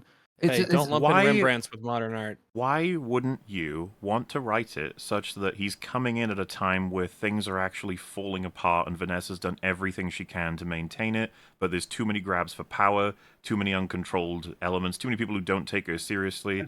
But the remnant power of Kingpin kept them in line at first because she was his, first in command, so to speak. But it's getting a little bit difficult. It's getting out of control. I need you back, and you want to be back. Let's do this. Work together, sort of shit. Why did you write it this way? It's because she's not the same character. That's they don't. The big difference that I think does need to be stressed is that from at least my read of Daredevil season 3 and everything leading up to it is that she didn't want to be part of his crime empire because she wanted to run a crime empire. She wanted to be part of his crime empire because she wanted to be completely part of his life. Yeah, because And that's this what his life was, and she Yeah. wanted to be very much a part of, indistinguishable from his life. The natural extension of that character is, as Mona says, you have her struggle to keep his empire together for him and be incredibly relieved when he gets back because she was trying to do her best by him in his absence, but she was incapable of doing it. Now he's back. She's got an important chunk of her life that was missing back in place again. But this show doesn't want her to be that character. This show wants her to be shrewd, hard-nosed businesswoman with her completely own independent ambitions who values the crime empire more than the man to the extent that she's prepared to ditch the man and keep the crime empire, seems to be the read going forward. The real sad part of this. Do you remember in Echo, and this is really pulling some distant, well-flushed memories, fellas, but remember the notion of Queenpin? Oh, yes. So that was Oh, hyper yeah. cringe when it was said, but luckily there's no substance to it in the writing. It's Echo being retarded and we'll never see her again. However, I feel like without like this is a spiritual Queenpin. successor Yeah, to it. this This is it. and you'd be like, whoa, wait. It's not like they've said she's better at the job than him. True, because Just you wait. that would be profoundly strange to hear. And frustrating in every way, shape, and 'Cause- form. Mhm. That would be, but you know. In any case, Fisk says he has enough signatures to move forward with his plan. That's the scene. 25,000. And thus, all right, so thus begins the first of many baffling little, I don't even know how to describe them, almost like they're like they're not like scenes in and of themselves. They're like these kind of vignettes between scenes. So we got BB Urich. You might remember Ben Urich, prominent yeah. character in Great season character. one. You know, dedicated journalist looking for the truth, brave. Kind of a shame that we didn't get a lot more of him. I really like Ben. Really good And he's only character. in season one, unfortunately. Yeah. But this is his niece, BB Urich, and she runs the BB Report, which is like a video series where she conducts interviews with the citizens of New York, asking them questions about the topics of the day. And so she asked these citizens this time, in this little thing that's like 30 seconds long, about their feelings on the state of crime in New York. And this woman remarks, Daredevil has been gone for a really long time and the city needs him back. And that's the scene. That's it. It's to The little anybody BB have anything to segments say about are that? well, they're annoying. They're annoying in their artsiness, but they are also basically pointless. There's a Well, faux conceptually, artsiness like to I it. like what I thought they were trying to do with them is that you will be able to get effectively a window into the evolving world state. These are all like the vox pops showing people reacting to the massive decisions being made by our main characters, which as a narrative device is there's a lot of potential with it. It's just they don't really use it in that way. They tend to use it to either give you very on the nose exposition, like, "Yo, Daredevil's been gone for ages. Isn't it terrible?" Or they try to do it to give you a very, very loose caricature of, say, the kind of person who supports Kingpin's run for mayor, which is just redneck, basically. Or they just use it to fill time and don't really tell you anything at all about how character decisions are changing the nature and the character of New York itself, which is what they're supposed to do. These are supposed to be the character of the city. So it would be great if they had used it properly in that sense, because I like the idea. It's just we don't really get it ever. Also, I don't know if you spotted it because like that's it's just stood out to me a bit. Got a super chat that's vaguely relevant, I suppose. I don't know if this is supposed to do with Daredevil or anything else, but it says you guys have a weakness, and that weakness is artsy films. They're not for you, I get it, but unfortunately, your criticisms usually amount to boredom, which isn't good criticism. You guys need to embrace the unconventional because conventional films are killing art. Are you on the right Is that show? like a meme or yeah? Like, I Has the think word boredom you. come up I yet? think you are. I think you're I lost. feel like this is just not applicable to us at all. We don't tend to use something is boring, that is the criticism. Well, yeah, because boring is usually insufficient as a criticism. It's Boring is subjective as incredibly well. subjective. Like, if someone says I'm bored, you can just say I'm not, and that's kind of like the end of the conversation. Boring then, is of course, not. Off the top of my head, right? I don't think like what would qualify as us having celebrated greatly like the quality of a particular artsy films. I'd be like, would The Father count? Would The Lighthouse count? Would Black Swan count? Boiling Point. Eternal Sunshine of the Spotless Mind, would that count? These are films that are very unconventional. They don't regard like superheroes or hyper action. They're very much character focused, character studies, or you know, thematic through line sort of stuff. But I mean, the thing that we've always wanted to focus on has never been about even genre. I mean, we haven't covered many romantic comedies because you could argue they're not for us, but we would still apply the same standards. We'd You know, give them the fair consistent treatment. characters, Yeah, it would be consistent fair to themes, them. consistent plot, that sort of stuff.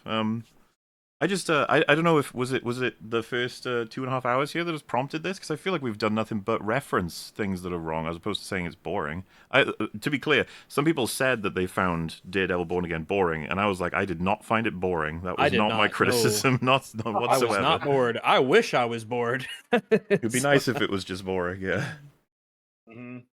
But I don't know. Obviously, we cover more conventional movies. I would say that, but yeah, we don't tend to want to use boring as our main criticism.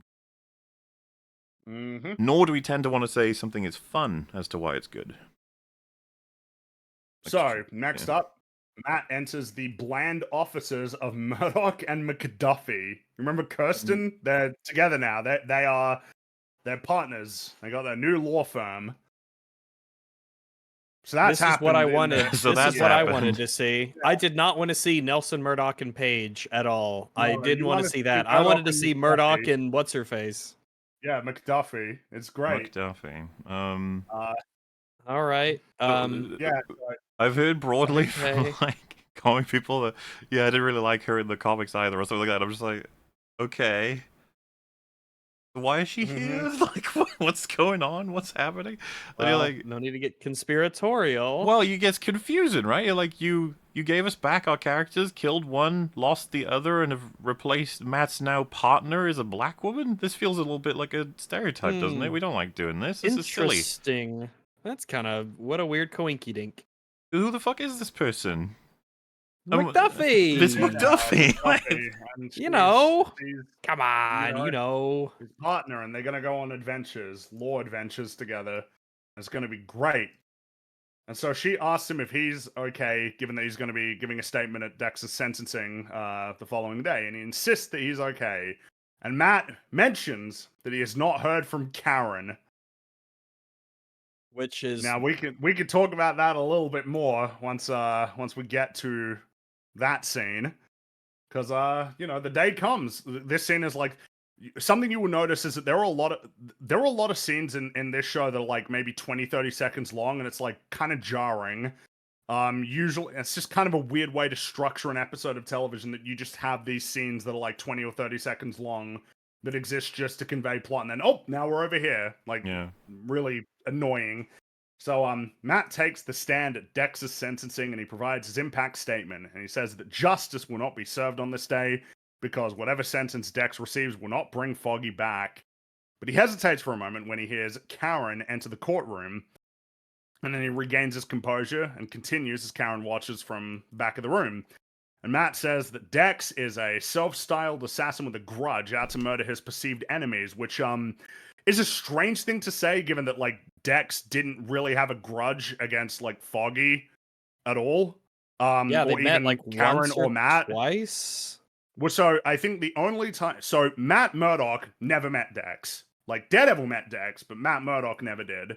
Foggy met him once, and that was because he was there at the bulletin when he attacked it. Now, of course, he went after Karen in a sense, but like he did that because Fisk told him to. And He was there to kill the witness. if there's anybody who Dex fucking hates now, it's Fisk. Fisk. So, what are we talking about?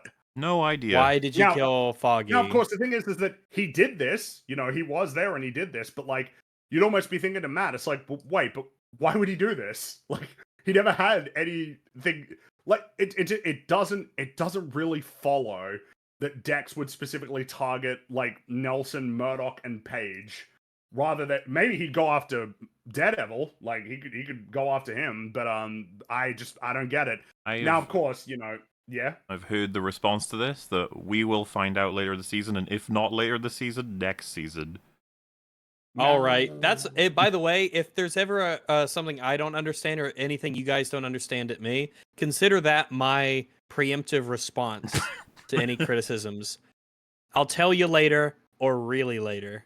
We've talked about this before, conventionally speaking. What you're going to want to do if you have a shocking revelation is to provide us an acceptable one, and then you put the shocking revelation where you're like, oh, shit, oh, it was, oh.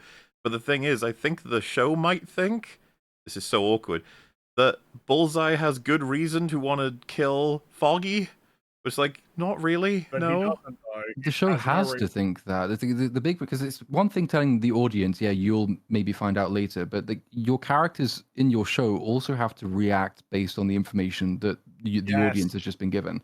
If this story doesn't hold up to us, it really shouldn't hold up to Matt either, especially since like the number of times in the Netflix show you see him go and investigate the story behind the story, as it were, or the times you see Karen do the same thing. Like, you shouldn't expect that characters will just roll with whatever bullshit explanation you've cooked up, because they're supposed to be smart. they don't roll with those kinds of bullshit explanations, but they kind of have to justify not going for a very, very long, involved investigation for the rest of this season, I guess. Nope. I mean, it's the reality is that I would say that this is just cope. It's the same kind of cope that happens for a lot of shit stories where it's like, oh no, it'll all make sense in the end, and then it doesn't. It was just bad writing the whole time. It was the culprit all along. Now, it was me, terrible writing. That would be the thing. Generally speaking, if it doesn't make sense to you now, it's because it doesn't make sense at all. It's not because there's some bit of information that you're missing. That's often not the case. It's usually just bad writing, plain and simple. It's the easiest meme in the world, though. The fucking Scooby-Doo shit, and it's like, mystery box, take the thing off, bad writing. Simple as that. Yeah, exactly. But in any case, Matt urges the court to punish Dex to the fullest extent of the law, and the judge asks Dex if he has anything to say, and he's like, nah. And that prompts the judge to sentence him to life without the possibility of parole. And when the verdict is delivered, Matt kind of like silently celebrates. No, just life. That's what she says. Oh, I thought he had per consecutive life something. sentences Yeah. per victim or something. Oh, okay. Well, because there was 11 counts, so I guess 11 then.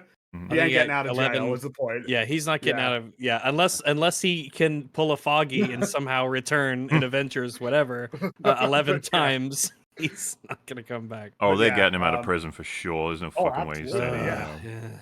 But Matt silently celebrates. I saw people on Twitter praising this, and it's like, I mean, I would expect him to celebrate that he's going to jail, but yeah, okay, yep, all right.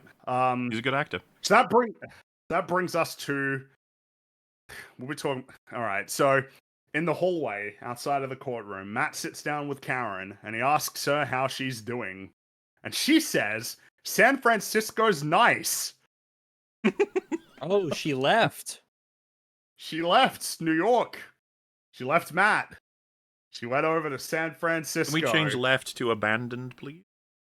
Can we? Why do they do this? I don't fucking...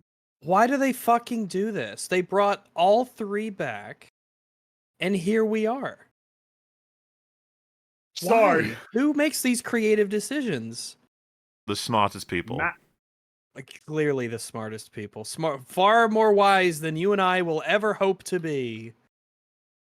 Matt asks if they can chat over a cup of coffee, but Karen refuses.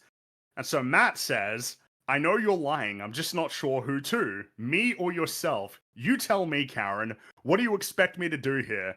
What do I need to do to have a conversation with you? I tried calling, I've left messages." And Karen says that she's been busy, much to Matt's frustration. And so then she says, "My friend died too, Matt, and then I lost you. You didn't talk to me for weeks. I was halfway in and then halfway out." And then Matt tries to defend himself, but Karen shuts him down before explaining, "I came for Foggy, and I came to say I'm sorry it ended, and I'm sorry I didn't call, but I'm really glad you're doing so well." And then Matt chuckles to himself. Oh, sorry.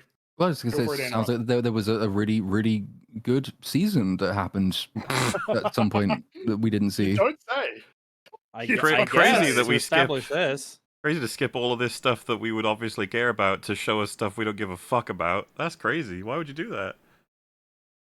So Matt chuckles. I'll just get through it, and then of course, but like I said, feel free to interject where you feel appropriate. Matt chuckles to himself after she says that before saying, "I refuse to believe that a tragedy had to destroy everything."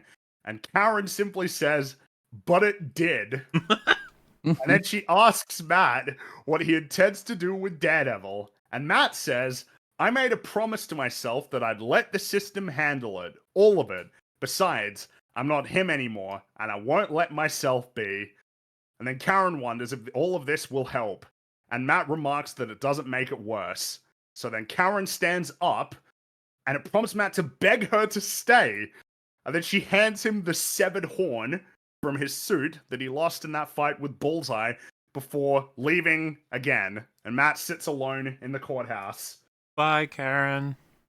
Goodbye, Karen. That's it for her for how long? When are we going to see her again? Well, so this is the thing. Who knows right now? But the thing that I read, which is one of several accounts of what we're expected to see, it could be as late as episode 8 or 7.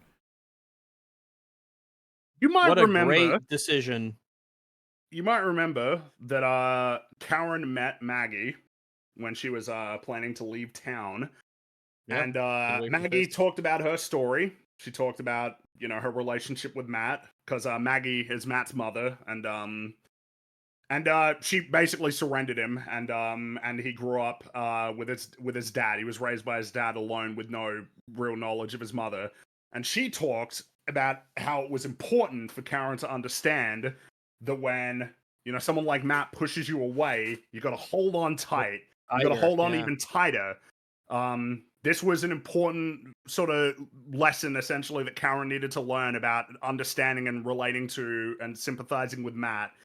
Yeah, because this was at Matt's lowest when he had pushed both her and Foggy away. Well, no, he went through something lower off screen, so. Okay. Well, I mean that is fair enough. But no, this time she abandoned him. She left. She moved across the country, and right here now, as Matt is begging for her to stay, she's like, "All right, see ya, bye, goodbye. I'm going." I know now. you were sad after our best friend died, but I didn't call you, and actually, bye. This is once again another thing that is like, you could get there, but it would take a hell of a lot of work and time. It's like, oh yeah, all of that happened off screen. And then also, why would you want to do it in the first place? Exactly. Like they've had their ups and downs over their past, 3.5 seasons together, and where we got left off was like, I think they can really. Now, I really would be invested in their relationship and how they get along and what this dynamic means for not just Nelson Murdoch and Paige, but also his his daredeviling and how he looks at that part of his life and what his next steps will be. All those things happened in a hypothetical show that we clearly didn't get, because this is what we're stuck with, and it sucks to see. And it's completely out of character. Oh yeah, Yep. This is just assassination wild. is what this is. This is called Yeah, we got a figurative one assassination. here, and then we had a physical one earlier. Yeah, Isn't that great? Right. So we're on a roll on this apparently good episode or better episode of Daredevil Born Again. Going great. But yeah, that's now something that I now it's probably not the case, but it probably says something that I felt it was the case. Throughout this scene, I genuinely wondered if they were in the same room. I seriously, for a while, entertained dude, were they even in the same room? The really did not feel like they. Well, they don't touch. It was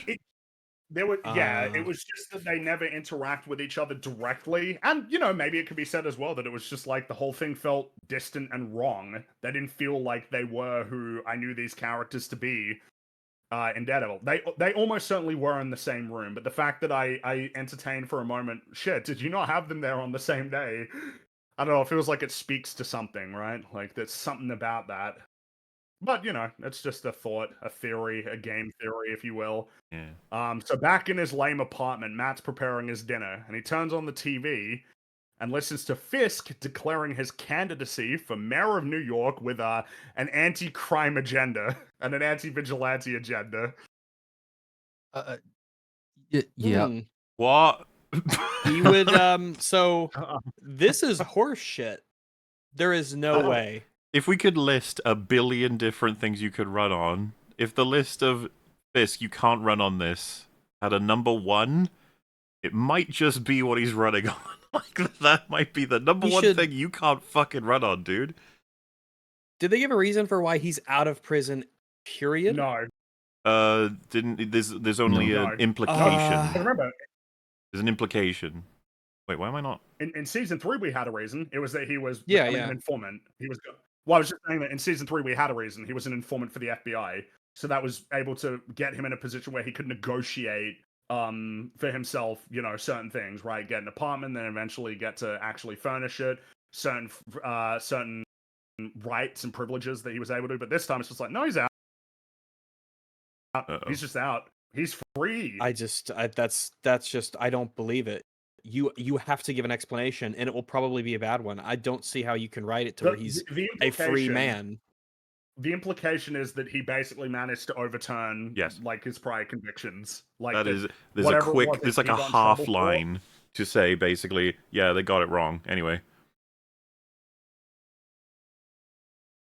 Hello? Mahler? Hello? Oh no, the fiber is just Hi, going Molly. straight through his system. Hold No. on, Singapore. Here we go. Change the region to Hello? Hell's Kitchen. Yeah, Can that you doesn't hear work. Change it to me? San We Francisco. can hear you. We can hear you. All right. Well, yeah, I was just saying that like there's a half line to explain it. It's basically undoing all of it, and they can't be asked to explain how. They're just like, "Fuck you, we're moving on." Now, something to remember is that at the end of season 1 of Daredevil, Fisk was escaped from like a police convoy with a whole bunch of dudes with fucking rifles jumping out and mowing them all down to get him out. That's just something that's known about Fisk. How is he running for mayor? Like, It was on the news. The news yeah, covered it the was on the shootout on news. the They bridge. showed It's like it. you can't And you that's can't just hide one. this shit. That's one of many things that he did that everybody knows about. Like Everyone knows. Everyone knows. The He whole is- point of him essentially leveraging, power to sort of in season 3 was like everybody knew it was bullshit basically, but that he was able to play the long game such that he got a sufficient level of power and protection. Like it's not meant to be that everybody actually thought he was a great guy. He is a known shithead. It cannot be understated. He's a real jerk. He ran a whole crazy, essentially program to like with great effort, basically brainwash an FBI agent into faking himself as Daredevil, killing countless innocent people, including the execution of a priest in a church, like And that person just did it again. last year. Yeah. Yeah. And he's like, There's you just know, no those way. pesky vigilantes, I actually survived an attack from one. Like, that's another line at some point in this. And he's just like, you killed people with your fake vigilante. Are you fucking kidding me? Why would anyone take you seriously on this topic? You try to destroy their reputations. And remember, another thing that doesn't fucking work, you can't do this in this universe. Vigilantes defeated the giant purple man who tried to kill everyone. And remember, the Sokovia Accords were repealed. The world decided Yeah. that apparently trying to regulate vigilantism was the wrong call. But this show Bafflingly. forgets that because like this Which show, is there's baffling, yes. two candidates with two positions that you get. So like we don't even know who Fisk is running against for this, but one of the candidates has proposed registering vigilantes on just like a list, like a sex offenders registry, but for people who save Yeah. the city, I guess. And Fisk's response is, well, that's not enough. That's just stupid. We need to outlaw them completely. Which how do you expect to win an election by promising to outlaw like people that the show tells us are popular in every other Very situation where they come up? They'd be more popular than What you the need to stars do- in our world. That's the reality that a lot of people don't seem to grasp, is just how Yeah. popular they would fucking be. And you're telling us like, oh yes, the world's going to elect the mayor to stop vigilantes. Like, so what about the aliens? What about the regular interactions with aliens that we're having that are only kept at bay by superhero vigilantes? What you need to, I think it would make more sense if, again, though, this would require basically a season in which we actually get to see how he deals with, his own massive unpopularity, how he manipulates people into supporting him. But a season in which he runs for mayor of New York and he almost like he reprises some of his previous tactics. He creates essentially an entire class of vigilantes who go around doing bad shit. And there's plausible deniability. He keeps himself distant. And he runs on a kind of populist message like there are good and bad vigilantes. The only way we can be sure that we keep in control is we have them on a register. We know their identities. Tony Stark, he told us all who he was. That's the good and responsible thing to do. And as he gains more and more power, his like false flag vigilantes are driving public opinion into the support for registering these vigilantes, which automatically means that he's going to be protected the next time Matt Murdock decides to wear the mask again. He's got to register himself or he's against the law, and he's corrupting the system that Matt keeps saying he believes in order to further his own political aims and ambitions. And you can kind of see him creating the chaos and then promising to fix it. And I think that would have been interesting to watch play out. But you can't just have him turn up now and say, by the way, running for mayor, don't vigilantes suck? Yeah, vote for me. And then people fucking do. Yeah. Why? He personally cannot run on this, and then the world, you need a lot of work to be done to argue why the world would be in favor of this, why they would elect a mayor on this sole issue. Like, this isn't the world you're working with, guys. There's a lot more going on that you seem to have ignored. So it's like, it doesn't work at any level. It wouldn't matter if it wasn't Fisk running for mayor on this topic. It would be confusing, you need a lot of setup, but him especially, he cannot fucking do this. And it's just like, he did, though. And there Oh, has okay. to be an insane amount of laws that say if you've committed certain crimes or whatever, you can't run for office. Nah, it's all good. You would think so, yeah. Someone who's convicted in the state of New York might be prevented from running to be the mayor of the state of New York, at least the city of New York. You would think that that would be the case. And of course, like, the show really shouldn't then draw attention to its own inconsistency by having him run on and win this, by subsequently, in a later episode, getting a vigilante acquitted because of how popular vigilantes are. It just doesn't add up. Mm-hmm. We got a whole bunch of new characters we're about to meet now as well, because we're about to meet the Fisk team. Exciting. So there's Sheila, his campaign director, and Buck Shayla. Cashman, who is basically replacement Ship Wesley. That's who he yeah, is. shit. You remember Wesley You sucks. remember how awesome Wesley is? This is lame Wesley. Well, season 3 certainly remembered Wesley. Yeah, but this show won't. He will never bring him up again. We never recovered from Never. losing Wesley fully, and even in the No, he Netflix was- show. But this show is like cringe-worthily being like, look, it's like your Wesley's Look, it's son. new Wesley. Yeah, he's British. That's good enough. And so, basically, they're debating whether or not he needs to change his positions, and Buck is insisting that his polls are so good that he doesn't need to change or refine his positions. And then this guy Daniel Blake, a random staffer in the background, interrupts Sheila, the boss, to just bolster this claim. And he's like, everybody on social media is talking about him, including the BB report. Oh my. He says that like it means Oh, something. Wow, Yeah. the BB report. And then he's like, yeah, Fisk can fix it. It's trending hard on social media. And then Fisk, he stands up and he asks Daniel why he would vote for him. And Daniel replies, man, Fisk, that's the coolest fucking thing on the planet. The fuck He is gets going shit on? Like, can we just be Done. absolutely clear here? The writers had a scene to make, which is, let's justify how Fisk is starting to win this. How do we do it? Well, 1, the name sounds pretty damn good, and 2, he's winning. It's like, what? That's all you What the got. fuck? We'll bolster it. We'll bolster it with the Vox Pop segment later, where one of his redneck supporters says, "Oh, I'd kind of like to see him smashing heads. That's pretty cool. I'd vote for him." Yeah, Fisk yeah. gets shit done. Well, yeah, because it's like, oh, yeah, he gets shit done. It's like, what kind of shit does he get done? Gets people The killed whole regularly. He certainly does get shit done. Yeah, he's a Yeah. very busy boy. But, There's a, yeah, a fairly transparent dynamic. This is the first time it really plays out, but like it becomes a consistent theme later on. You've got this conventional pollster woman who gives him the conventional political talking Yeah. points, and her job is to be wrong about everything. And then you have the younger kid who, like, he clearly sees the potential in, and they will become closer over time. And his instincts are basically correct. And so that's over time that he becomes more of this, like, I guess, like an apprentice type character. And the pollster woman is kind of pushed out, but then you have to wonder, if she's wrong about fucking everything, why is she even still employed at Well, this point? Isn't it obvious? The show just favors one over the other. It's like, sorry, it doesn't matter what your actual history is. Bye, we're doing something with this Randy, this fucking Chungo TikToker fine. for some reason. Like, why? Yep. But then also But, British Matt is here. Yes, he's also just a part of the That's team. right. Lame Wesley. Mhm. So this brings us to another riveting scene. So Kirsten tells Matt that he needs to meet a new client called Heather Glenn. And that is the scene. I almost want to talk That's about the why the scene. scene That's exists now, but I guess we'll wait later. Yeah. It's We so can talk fucking about it cynical, later. dude. So Matt's walking down the street and he's listening to various pedestrians talking about Fisk's mayoral campaign, and a stunningly large number of these people are speaking positively of Fisk as if they don't know all the things he did. Which they would all know the things he did. It's well because documented it was too. a huge deal. It would just be every single ad, that would be running is like Fisk fucking He decapitated. killed a guy. lot of Fisk- people. Remember Yeah, all like- of the murders. Exactly. Oh, shit. Like it's crazy. It's actually crazy. That The apparently he's, institutional like, corruption pretty to its popular. core, like the all of the reasons why he could never possibly be elected, but never mind. Mm-hmm. It's all good though. But yeah, Matt The city meets would have with- had to like collapse to make him at all believable as a candidate. Like, that's the other thing which is missing, because we've gone way beyond the bounds of Hell's Kitchen, and New York is now kind of the police character of the piece.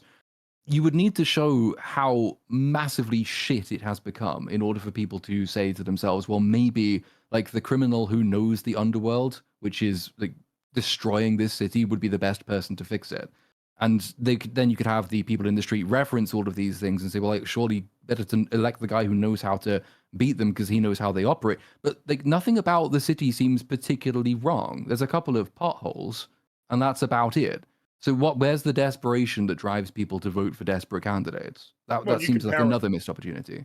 You compare it to Daredevil, the original series, where like you get the very strong sense that shit ain't great, like in Hell's Kitchen, that it's like not, things have gone wrong. It's like kind of I mean, part of it is that like everything seems really like clean and polished and fine compared to the much more sort of grungy kind of like down in the dumps sort of vibe that you get of like Hell's Kitchen is shown in Daredevil. Mm-hmm. There's that. But whatever. It's like, look, all right, Matt. He's got to have his meeting. He meets with Heather in a cafe, and he asks her what she's looking for in legal representation, which prompts her to ask him what he's looking to get out of therapy. And then the pair realize that they've been tricked by Kirsten into having a date. And I don't know what to say about this other than they have a really boring conversation about her coming from Queens and him coming from Hell's Kitchen, and then the music insists that they're hitting it off. One of the things upon rewatching the original Netflix show is remembering that the night nurse was going to be leaving soon. Even when you first meet her, it's like you're not going to be getting as much of her as you might have liked to, considering the chemistry between her and Matt is near off the charts. Like, those two talking to each other, you can tell something's building, and the fact that they have such great purpose with each other in the storyline, compared directly to this, where this conversation, I was spending most of this conversation being like, why are we here? Who are you? What the fuck is happening? This a coffee ad? And then you're like, oh, this is the setup for Matt's new girlfriend. You're like, what are you talking about? Oh, I could tell by all the not chemistry that is happening. Like, actually, what are you guys doing? There's nothing between these people. Who is this woman? What is happening? And it's like, yep, that's the purpose of this scene. The scene prior and the scene prior to that is to get us here. What are they even? It's like what they're talking about, at least for the brief part that you see, because then they just imply like, oh no, they're talking about stuff that they both find interesting. It's all pretty dull. Yeah. I would say pretty dull. Well, it's just some of the most forced shit ever. A lot of the best relationships can come out of circumstance, right? In different storytelling, they don't want you to know it necessarily before it happens because they want it to make it feel genuine. This is the most like, I put my doll on this side, I put the other doll here. Now go, be together. Oh yeah, this is Horn Lady from Acolyte, by the way. Yay! Oh shit! Horn Lady, yes, this is Horn Lady. That's not nearly as exciting as seeing Penguin's mother show up. No. Yeah. But yeah, the only fucking purpose I could understand for this was exactly what it is, which is just we just got to get them to the point where they're together. That's the only thing that's served by this. There's nothing about it. Yeah, there's of any interest otherwise. Happening. And you'd be like, okay, well, you because better create that some really fucking good romantic dialogue or something that really connects these two. And it's like, nope. Nah. Yeah. There's no parallel concepts happening here. Well, and like when Matt and the nurse, when they first met and the stuff that was happening there, and like, oh, multiple things are happening. Lots of and passion, stress, lots of things to passion, secrets being held. Like there was so much of a dynamic. The weight of his daredeviling. When it became clear to me, we watched it, it's like, oh man, they were probably thinking it's unfortunate that she's going to be traveling through shows because her and Matt together would have made quite a bit of a passionate relationship, I think. But the purpose of that character overall was to bind all of the shows together because Claire appears in every one of them. She appears in Jessica Jones, Luke Cage, very prominently in Luke Cage, and also in Iron Fist. So she's just, it's like, it's unfortunate because Matt and Claire had a really strong dynamic.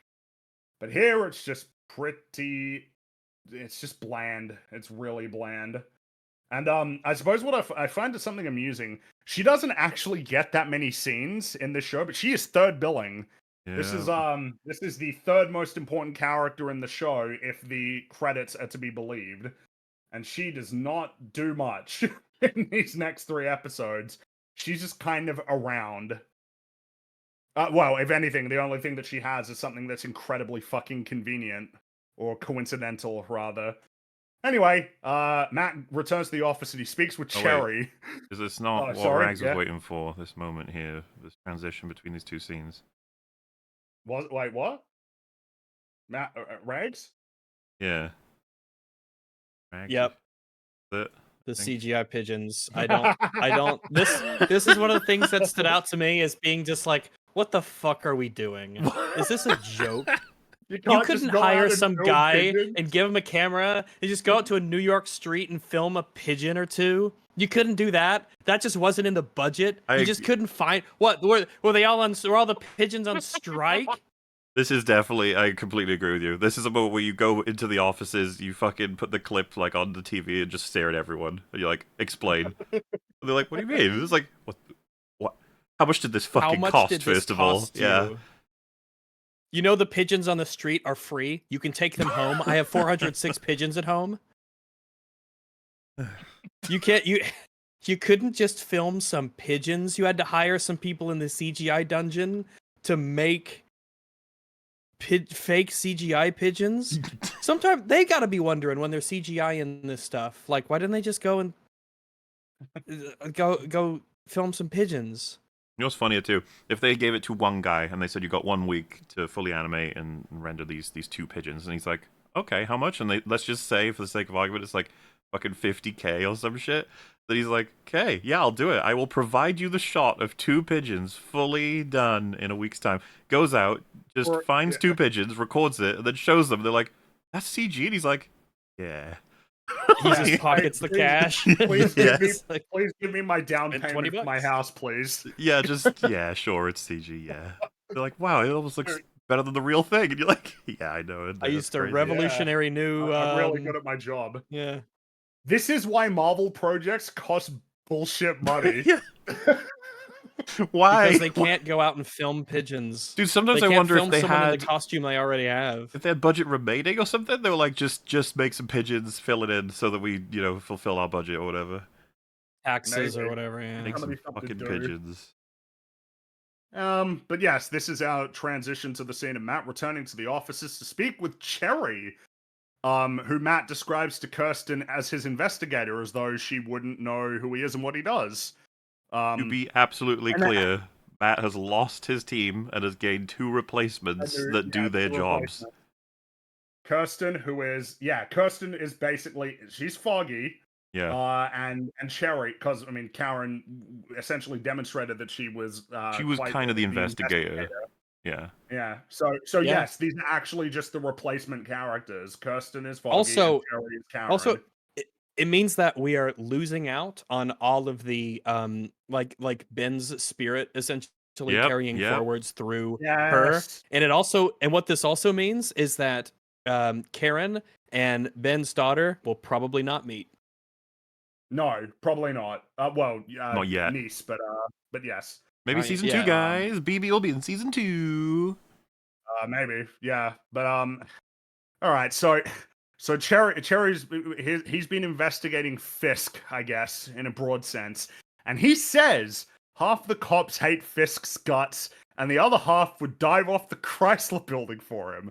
Now, this What a is load of very actual horse shit. Yeah, you know what? I think this is a strange thing to say, considering that a few years ago, literally every single cop in New York hated Fisk for killing many of their friends. But There is no reason why they would like him. No, remember, Karen said a third of the force quit in the prior 2 years, so maybe literally every single new cop in New York would throw themselves off the Chrysler Building for Fisk. That makes so much sense, dude. 100%. Do you remember when Tower was running for re-election, DA? Yeah. And Foggy, the notion of Foggy going against him was laughable. Everyone was like, you're insane. But then he ran on a single issue. I'm going to put Fisk away for good.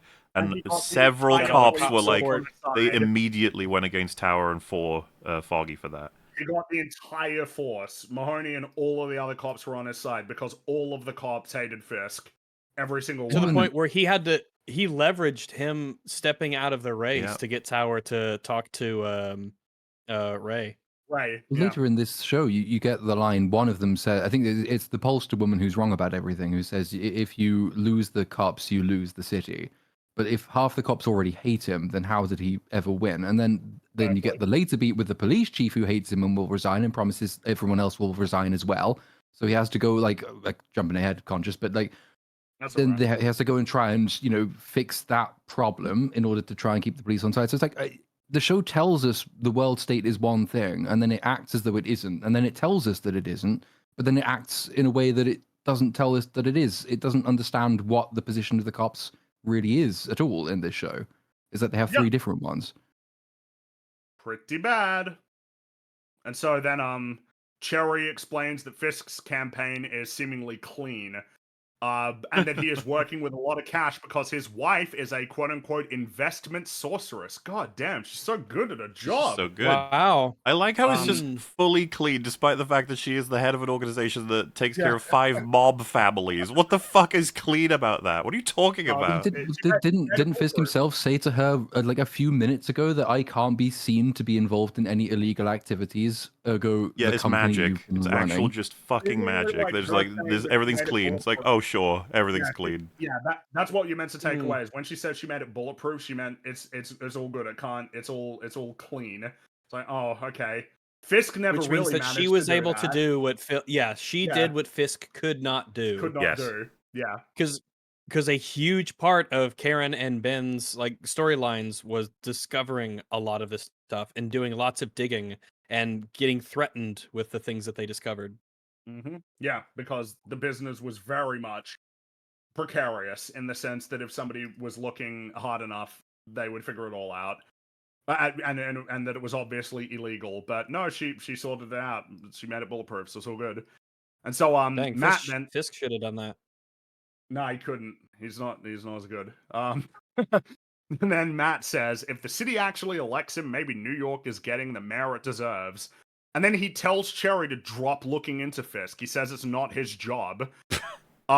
This is called character assassination. Again? This is character assassination. This is the last thing that he would say. That shelf is getting stacked up there for any of the characters either dead or assassinated. Yeah, no, it's pretty crazy. But yeah, no, he dropped it. It's all good. No, it's not his job. So we get another BB report, and she asked these two citizens. So she asked 2 citizens if they would vote for Fisk.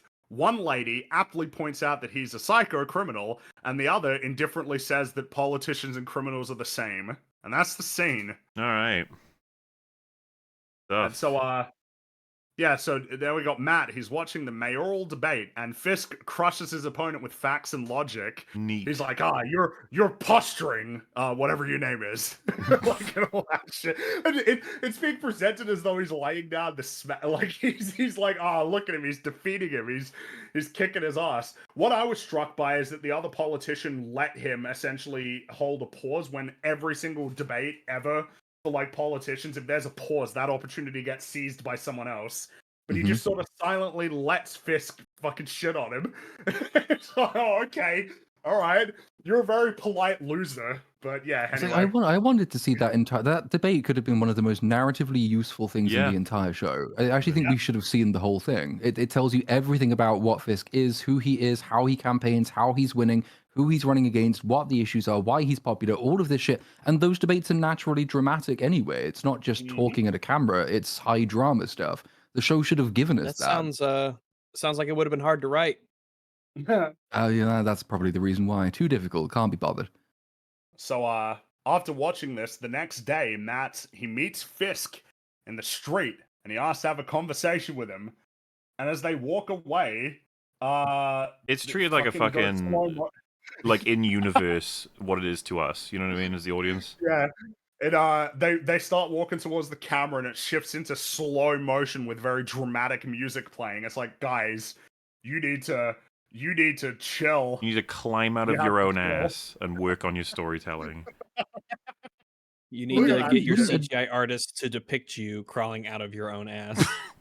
Less pigeons, Wouldn't journalists more writing. Be really, really interested to note that Wilson Fisk, in the middle of the street, is having a conversation with the lawyer who was pivotal in taking him down? Like, isn't this kind of like people would notice this? This is an interesting thing that's happening. No, they meet in a public place where several people even acknowledge that they are there. Yeah, they just meet there, and then they go and have lunch. This looks similar to the diner that Frank and Karen went to, but I don't know if it's the same one. It's It looks similar. a very common diner layout. Yeah. But The yeah, corner, so this is the corner door, and it's just a very common diner layout. we got a Chongo scene here. Something that Mola kind of mentioned it before, but something that I was struck by when rewatching, the Frank scene in the cemetery. I was struck by this sort of sense of there is absolutely no way that in the news show they will allow for a 10-minute scene that is just a character, two characters talking to each other. That is like something that would never happen Oh, no. in a Marvel Studios production. Well, that means Is- writing a scene that's 10 minutes long. That's right. And that would be boring. That would be boring and difficult. This is the longest scene of two characters talking to each other. It's about 5 minutes long. Basically every other scene, about 5 minutes long. And it's like, yeah, that's the longest that will be allowed. And it's kind of noteworthy how long this scene is in comparison to all of the other scenes in the show that are Also typically quite short. noteworthy how thin it is, considering Yes. this should be the chunkiest conversation possibly in the season. And they, I already remember all the information I get from this scene is just, hey, you best not be Daredevilin, and you best not be Kingpinin. Pretty much, but they get there and with more words. So Way let's, more words. Let's work through it. So they're in the diner, and Matt remarks that Fisk has lost weight and gained muscle, which might explain. In Hawkeye, Fisk gets hit by a car, and he tanks like an explosive arrow like right in front of his face. I don't know if this is meant to be dealing with the fact that seemingly both Daredevil and Kingpin are way stronger than they used to be. But might not. He might just be saying like, "Hey, you lost weight. That's cool." And so Matt asks if Fisk has had any children, and Fisk says, "I tried to mentor someone, but well, that's the closest I've ever come." And it's like, dude, isn't it crazy to think that like you're meant to conclude that that while Daredevil, the original series, was running, like Kingpin had Echo as essentially like an adopted daughter, and just never brought her up, never mentioned her at all. This is like Anakin Skywalker having an apprentice. What? Oh, what? That's crazy talk. It's just funny that the first line that Fisk says in Daredevil is he's looking at the painting and he tells Vanessa that the painting makes him feel alone. Obviously speaking to this core problem that he feels alone and isolated. But like, why? He had Echo. She was really charismatic, so she'd make me want to stare at a fucking painting all day. Any Netflix show fans, you'll say, yes, he cared about Vanessa, yes. But who did he care about the most? And they all say instantly, Echo. That was the one. That's right. Echo. And so Matt asks, didn't she shoot you in the face? And then after a bit of silence, they laugh. Funny. Women. And so Matt mentions that he doesn't make it to Hell's Kitchen much anymore, and Fisk says the same. It's like, that's weird, considering that both of them like love Hell's Kitchen passionately. But they've moved out. They're moving up in the world. Well, you've noticed that I think because he'll say it later, but Fisk doesn't say he loves Hell's Kitchen. He says he loves New York. Which, you could say that in a sense, loving Hell's Kitchen could apply more broadly to New York, but the reality is the scope is expanded dramatically to the exclusion of like Hell's Kitchen. The fact that they both note that they've come up in the world after saying that they don't go to Hell's Kitchen much is like, that's weird that both of them would say that, considering that they love Hell's Kitchen. Yeah, isn't it an upgrade to not be here? Yeah, isn't it great that I don't live in Hell's Kitchen anymore and you don't live in Hell's Kitchen anymore? That's awesome. Like, that doesn't follow really at all. But in any case, a fan outside cheers for Fisk.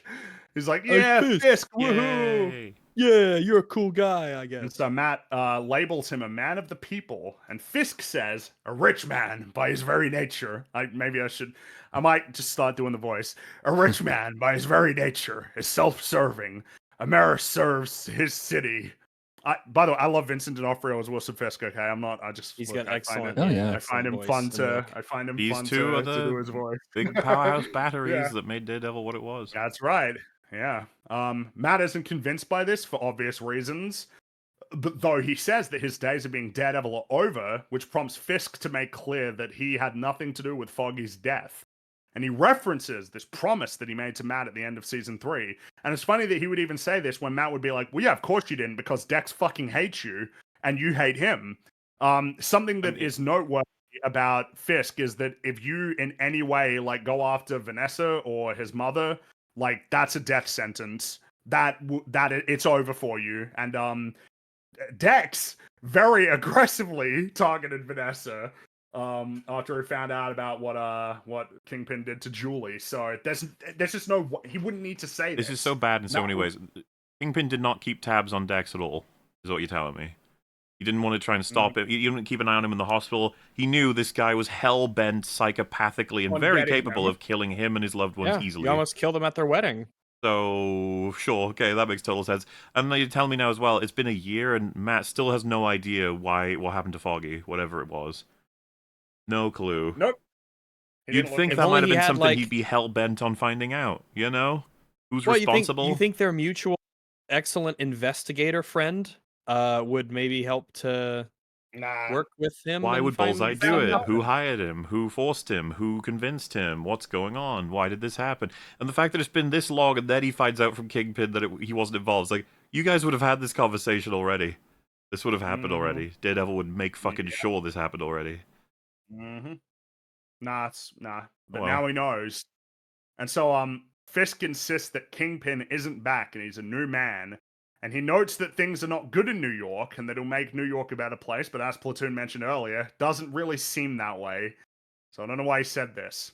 Doesn't seem that way, and also why would you trust him? Like, these two characters having this conversation as blandly as they do, taking as much on faith as they do, not asking the questions they should be asking.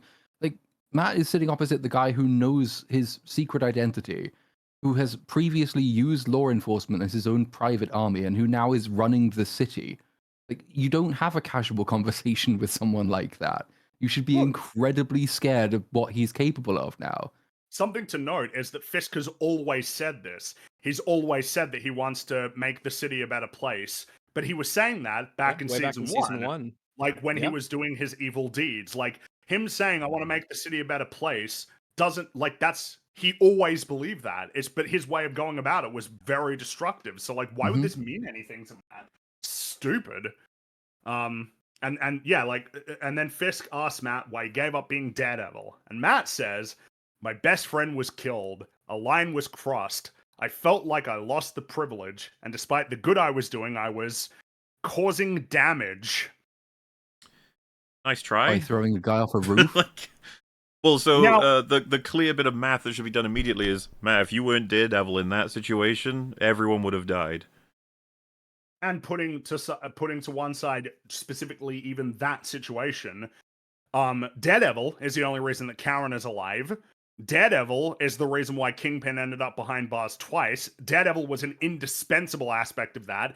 Daredevil, along with 3 other vigilantes, are the reason why New York was saved from being destroyed by the Hand. Why would he say this?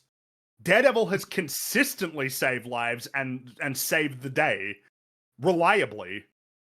So, the thing that I assumed the show would lean on, and it doesn't really lean on it at all, is that the crossing the line being the throwing the guy off the roof. Like, he no longer trusts himself to be the Daredevil that won't kill people. Like, in a sense, he fears that if he did it again, would become like the Punisher as opposed to the Daredevil, which would be an interesting angle to explore.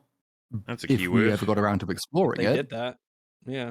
Well, and let's not forget as well. 1 year later. He's already experienced the realities of giving up Daredevil. I hate to cite it, but Defenders explores this, not to the extent that I would have liked. I don't like much of Defenders, except the Matt portions. They're pretty solid enough. But the thing is, beginning it with he's given up Daredevil was already to be like a, like the what have you got? And, he puts it back on eventually because he realizes there's too many people who need too much help. There's helpless people screaming out there in the city that he can hear. It's like he just can't bring himself to not at least get out there and save some lives when he knows he's the one who can do it. That sort of stuff is like very basic. You telling me he's done that again? He's just been listening to people begging for help and ignoring them this whole year? Yeah, I don't know about that. I don't think I believe you. Yeah, don't buy it. Sorry, don't buy it. And so that prompts Fisk to say, "I was told you tried to kill Dex that night," and Matt nods. And so, he acknowledges that was what he was trying to do. There's no ifs, ands, or buts about it.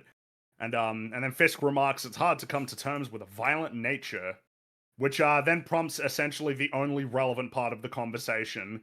Matt says, "I was raised to believe in grace, that we can be touched by the divine and transformed into a better person. So if you say to me that you're a new man, I say, fine. But you should know I was also raised to believe in retribution. So if you step out of line, I will be there."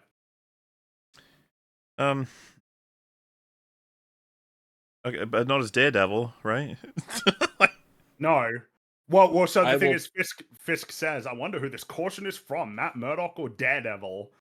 It's like, what? He said, I said, no, see, his dual nature. Oh, we're doing something here. That's probably what the writers think. Yeah, we're doing something here, don't worry. Well, the season, from what we gather from all the little pieces, is going to be just we're building them back up to Daredevil and Kingpin. By the end of it, that's what they're both going to be. And I'm just sitting here like, fuck off. Not your Yeah, but it was your story to decision tell. dismantle them. That's the decided opening to credits. reset It all them. crumbles apart. They build them back up. It's like, who crumbled them apart? Who did Yeah, that? you did that. But by the way, this is something that maybe be worth spending a little bit of time on. Something that seems to be a consistent trend with bad writers and bad writing is in sequels, that is almost this attitude that, like, because it is a different season or a different movie, you can sort of come in there and like reset it any way that you want to have like a new storyline. Yeah, like rather it's a than checkpoint. rather than following up and feeling like obliged to essentially follow up on what came before and lead the characters in the logical direction that they would go in based on where they ended up at the end of the season. Instead, it's like, well, no, we can do whatever we want. And this time we've decided that we're going to make it a story about how Daredevil and Kingpin need to rebuild themselves. Like, as though that isn't a story that we already did in Season 3. Season 3 is about that. It's about both of them essentially rebuilding their identities. And now it's just happening again because they felt like it. And they wanted to, so fuck it. Regardless of whether that was the best direction to go in. It really is annoying. In any case, Fisk, Fisk says that Matt liked being on the rooftop with Dex, dispensing justice. And then Matt tells Fisk to stay in his lane and that he'll do the same. And as Matt stands up, Fisk states when he becomes mayor, he will not tolerate vigilantism. And then Matt says, "It appears we really do understand each other," before leaving the diner. And that's their scene together. So thin, like Pretty I said. bad. So little in there. And then Matt's with Heather again. They're going on a walk and having just a vacuous conversation basically until Matt hears on the news that Fisk got 53% of the vote and has been elected mayor of New York. Wowie wow. You should get 0.053% of the vote because some If people that. filled in the wrong bubble. So yeah, he won. And so then we cut over to the campaign office. Fisk, he's celebrating his victory, but he looks over to Vanessa, who sort of stares at him for a moment before walking away. And he heads up to the roof, and Vanessa meets him there. And then he looks at her and says, "I know about Adam." and Vanessa looks away for a moment and then asks Fisk not to kill him. And Fisk says, "I'm not that man anymore," before making a promise to Vanessa. You didn't have to write this. No. In case it isn't clear what's happened there, Vanessa cheated on Fisk with Adam. It was funny as well because I remember the Echo show. Like the joke was because he was crying a lot that he'd been turned into Cuckpin, and now he actually has. He actually is Cuckpin. You had so in your mind, did you decide whether or not it would be Cuckpin or King Cuck? Oh, King Cuck's better. Let's go with that one. Well, King Cuck implies he has power. I think they both. Yeah, I think Cuckpin is my preference. I don't know why I like Cuckpin a lot. They both have their charm, but Cuckpin is. I don't know why. For some reason, the pin part is the more essential element than the king part. Better to be a pin. Listen, it's better to be a pin than a king. Okay, Yeah. as we all know. He is the Cuckpin. Cuckpin, and he's got his queen pin. He has become Cuckpin, the destroyer of worlds. Like, Yeah. And so Wouldn't it have been interesting to actually see what the real Kingpin would do if he learned that Vanessa had cheated on him? Like what his real reaction and stuff And would for most be, of and the how he Can we deal with can we that. be clear? She wouldn't. First of all, that wouldn't She happen. wouldn't. True. Just want to make She sure that's loves out him. there. Yeah. Yeah. Pretty Again, devoted. this ain't the same Vanessa from the original series. She's Nope. not the same person. But for And most, he's surely not for the most same of the guy. audience, he's not the same Kingpin either. Like, Yeah. I don't know what the precise audience crossover is between Echo and this show, except that neither of them seem to have had much of an audience. But for people who didn't watch the Echo show, they don't know that his mind was profoundly transformed with magic. So they don't know that he's a different person because magic healed him of his trauma. So they're watching this thinking, who is this person and what did he do with Kingpin? Why is he now like this? Yeah. Because, I mean, that's essentially what we're to conclude, right? Him saying he's not that man anymore. It's a meme, but, like, I think we are seriously meant to conclude that Echo curing Kingpin of his childhood trauma has changed him into this guy. Into Cuckpin. Like what? Into Into Kingpin. Yeah. This is the American Indian magic spell turns you into a cuck in the Pretty MCU. much. It doesn't change you into some cool warrior or give you a new perspective on life that accentuates who you are or anything like that or lets you access the spirits of the ancient world. Nah, you're a cuck. Yep, Cockpin. That's who he is. And so, Fisk, he goes and gives his victory speech as Matt walks Heather home. And then Fisk goes, I guess he goes back to the rooftop again because he's back up there. And then Matt walks down the street and you see Fisk is cast in white light while half of Matt's face is cast in red light. Ooh. Oh, this How was about this is the part that was clearly directed by High Top Films. High Top Films. Well, Yeah. this is for film Twitter. These shots are for film Twitter for sure. Yes. Yeah. Pretty cringe. And that is episode 1. The apparently better one, directed by the new directors. Yeah, this is shit. This inspires me with a lot of hope and optimism. the reason why I completely buy this, by the way, is because even they were smart enough to know we can't just open the season with episode 2, which would have, had it been known eventually, that Foggy had died at some point in history. Karen's no longer a part of Matt's life, that he's got a new law team, that Kingpin is mayor, and that we've got to find a way to defeat him. That would have been the start. You see how this episode gives us a whole bunch of context, but what's funny is the first reaction you context is have to all of it is, awful. where the fuck is the context for this context? Like, this is still nowhere near enough. Because if you look at if you break all of this episode up into what they have done, they gave us, what was it, 3 scenes for giving Matt his new relationship? We gave a reason for why he met her, and then they talked, and now they're together. That wasn't originally in it. It was just that they were together. That was that.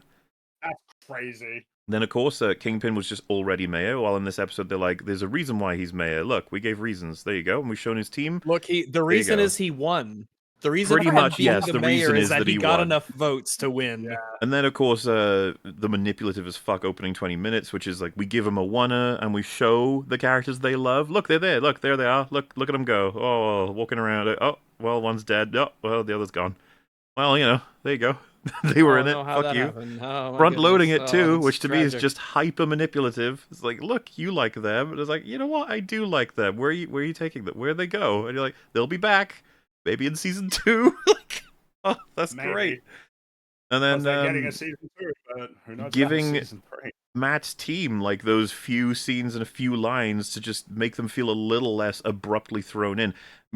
I actually think at this point, it's like, why did we have Foggy talking to Matt's new Foggy? It's like to introduce her easier than just dropping her in. Like, see, look, it's like passing the torch or some bullshit. Like, They really should be called New Foggy and New Karen, except they're shitty Foggy, shitty shitty Karen, versions of them. shitty Wesley. But now Karen is shitty Karen. They made Karen shitty Karen Karen. is also shitty, yeah. So yeah, this is all a pragmatic attempt to ease the fan base in because they knew that no one was going to like this shit. Mm-hmm. And yet they went ahead with it. For some, when I they shot it. I see anyone saying stuff like oh, well, the oneer is like really, honoring the past and like the fact that they had these characters in there and the performances are really good. And it's like all of it, every last piece is designed to get you involved, get you happy with this, when it's not something that I see any substance for at all. It's so surface level, so shoved in quick, and it all feels like what would be the word? Like almost conciliatory. Like, fuck it. Like, yeah, fine. Let them have that. Whatever. Like, they can have their scraps of the things they enjoy. Right? Like the show, as it was initially intended, essentially emerged back when Marvel thought they were fucking hot shit and they could do whatever they want, including like just ignore essentially everything that came before. Like, we don't need to acknowledge or do anything with the Netflix show. Like, we're fucking Marvel. We can do whatever we want, including just having, we'll get the same actors, at least for the, you know, Matt and Fisk, but fuck everybody else. And it's our new format with new characters, and it'll be great, and everybody will love it. Like, we were I don't know, lucky that before this abysmal season launched that they got this episode in to account for the main characters, but of course it makes sense. There's like, well, there's no accounting for Maggie. It's like, nah, she's not important enough to them. It's like, we don't even remember it probably. Obviously, Marcy didn't get remembered. She's out. What I hear is Mahoney will be, but not for a while. So it was what I mean is like, Jesus Christ, the cast. Like, what have you done? Yeah. Insane. Bullseye and of course, Punisher, Bullseye, Karen, and Foggy were like, you're getting all of them back, folks. Like, are we now? Is that what's happening? But then it's like, yeah, but you're not going to mention that we got to sit through a whole bunch of like shit that has nothing to do with what came before. But you still want to advertise it like, hey, you'll love it. It'll be great, even though you fucking know it's not good because the people who made it got fired. To be absolutely clear, right, and as more days go on, the easier people I think will understand this. Charlie Cox and Vincent D'Onofrio being on my screen means nothing to me if the writing is this awful. Well, it's like, the I'm same happy as for them. Hugh Jackman showing up as Wolverine, right? It's like, yay, yeah, I like you, but I hate this script. That's the thing. Like, you have to understand. It's like, I'm very happy for the actors. I know that they're passionate about these roles. It's great and everything. I want them to have careers. I want them to be able to play the characters they want to play. But at the same time, it's like, I don't want to see them doing this script. It sucks. Pretty painful. Yeah, you'd think the sheen would wear off pretty quickly as well, basically after episode 2. It's great to see, say, Vincent D'Onofrio as Kingpin, but like, do you really want to see him in therapy effectively saying, he got I'm cucked? fine with it as long as I get to watch? It's like, no, that's not Kingpin. That's somebody else. Why bring the actor back who everybody likes to play the character everybody likes if you're not giving him the character that everybody liked? Just and as far as I'm don't concerned, bother if too, you're going to do that. I'm not comfortable blaming Echo or Hawkeye for this. This is choices that they have made in this show. You didn't have to do this. Yeah. Yeah, they referenced Echo, they referenced the stuff in Hawkeye, blah, blah, blah. Yeah, sure, it's bad. We all hate that, whatever. But this is a demon of their own creation. They didn't have to do I this. want to keep pushing. What about those two shows meant that we had to kill Foggy and Karen had to get assassinated and leave, and Matt's not the same person either? Why should those things be laid on the feet of Hawkeye and Echo? Ooh. And yeah, episode 1 was relatively well received. I don't think it's gonna. This is one of the things I said, I think, to Disbrew, actually. I was like, this is gonna age really badly. Like, 100%. Fans are not gonna look well on this in the future, this first episode. Fuck, it was dead on arrival for me. I hated this one the most, I think. Yeah, well, me and Fringy were already essentially out by the time you get halfway through that action scene with Bullseye. I was willing to entertain some context, but as soon as I saw the sludge, I was like, fucking hell, like, we're doomed. I'd stayed away from a lot of the clips getting released because I just wanted to take the episode in as it was, and Jesus, so many decisions throughout each of these scenes that are catastrophic. And this is the selling point of, please, keep watching. Who knows what'll happen next, guys? Like, woo! Also, like, that took us 3 hours and 40 minutes to do one episode, by the way. I think the next few will go quicker, sorry, because we had a bit of preamble there, and, you know, a lot of changes have been accounted for now. It was a tough one. Yeah, loads of the stuff that we had to explain why it doesn't make sense will continue not to make sense, but the explanation is now in place. I mean, this is the thing. If you take it to mean, which I do believe, that 2 and 3 were how this season began, it kind of makes sense in that we go straight into a court case. Like, this episode is just trying to make the season go down easier, I think. But I think it has the opposite effect in a lot of ways, honestly. It's like this one takes the brunt of the damage now instead of episode 2, because this one has to acknowledge all of the realities that make no fucking sense at all. Speaking of which, Well, sorry. is it worth mentioning now the ratings? Oh, the rate. Oh, Because we could talk about well, it was reception, sort of- right? So, like, broadly speaking, I saw a lot of people very happy with this episode. Then there was quite a bit of division in, let's say, the spheres we belong to. And over the course of a few days, it went from division to, I would say, anger. And in Real BBC, we did a poll, and we found 40% said they didn't like it, 40% said they were indifferent, and 20% said they liked it. Well, that's a pretty fucking bad result for our side of the internet, this corner, if you will. But what did the world think, Friggy? Well, in terms of ratings, that's why I was wondering if we'll wait until episode 2, because episode 1 and 2 premiered the same day. And the viewership over the first 5 days for Daredevil Born Again was 7.5 million. Now, you might hear that and go, wow, 7.5 million, that's a lot. It's a lot of numbers. It's for reference, The Acolyte, which released 2 episodes, Was cancelled for this, by the way. was cancelled, and in its first 5 days, it got 11 million viewers. And the other one was Agatha, right? Because that Yeah. was a really interesting one to me, because I think this came up on FNT yesterday, because you could at least say for the Acolyte that everyone was talking about it. So obviously there was a heightened level of interest to figure out just what in the monstrosity had happened. But with Agatha, no one talked about Agatha. It barely got any coverage. There was no latent interest in Agatha at all, and it still got more viewers than this did. Well, and something to note is that even with, you know, the idea that there was more people talking about The Acolyte, lots of people were talking about it, but it did not translate to people watching it. Yeah, they weren't because watching it. viewership for The Acolyte was considerably lower than the high points for Disney Plus Star Wars shows, which unfortunately was Obi-Wan Kenobi, I believe, was the best performing of them all. Compared to that, it was like a staggering drop-off.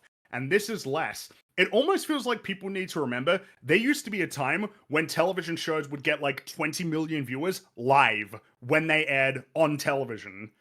7.5 million in 5 days for a big budget Marvel television show on its face is clearly not good. I'll go as far as saying not just, catastrophe. Those numbers must have been fucking shocking to them. They'd have been like, oh god. Yeah, because it's not as though What would you? with Agatha is a character no one has heard of, and it's a sequel to a show that nobody watched. This is a character everyone has heard of, following on from This a is show supposed to that be a short lots of thing. people really liked. I've seen It has Yeah, I a was really about to strong say, core what do you audience. owe it to? I've seen people coping about that. Like, Daredevil's not that popular. It's like, okay, okay, like Listen, it's not as popular I as would Agatha. Come say- on. Daredevil. Yeah. So I suppose the interesting thing is Daredevil's popularity has fluctuated. There was a time when Daredevil was one of the best-selling comics. Like in the late 90s, Daredevil, and there's a reason why the Daredevil movie was made, and it was one of the early adaptations. But like, if you were to say, where do you think Daredevil sits now? It's like, are we gonna pretend that Daredevil isn't considerably more popular than like Shang-Chi? Like, come on. Who are you kidding? Daredevil is popular. He's popular enough that a new show should be getting good viewership. We're also not at a point of saying like, oh, Agatha and Acolyte just beat it out. It's like that is a huge chunk of viewers that it lost by. Dude, Agatha. Agatha. A fucking a villain for Scarlet Witch who like A spin-off of a spin-off. A spin-off, exactly, a spin-off of a spin-off. Like, sorry guys, pretty bad. Well, and judging from 2 and 3, which by the way, first 3 episodes, if you're not like it's rare that it's going to build up if you've already pissed off the audience this much, which it's easy to track with different chats on different streams of people being like, I've lost interest, lost it. A lot of people didn't even give it a shot. A lot of people gave it the 1 episode and gave up. Some people I've seen give it 1, 2, 3 and give up. So it's like, if the good episodes are 7, 8, and 9, holy shit, dude! Like, this is going to crash. Mm-hmm. And the idea is like, okay, season 2, it's like it'll have a lower viewership. Season 2 will be lower. Even if it's better, it'll be lower, more than likely.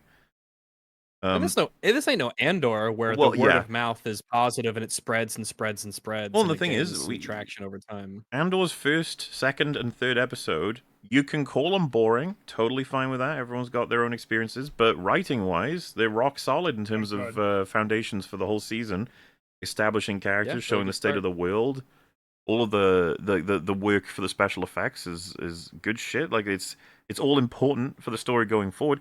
And there's a reason why Andor built up over time. If they want to pull that off, they gotta...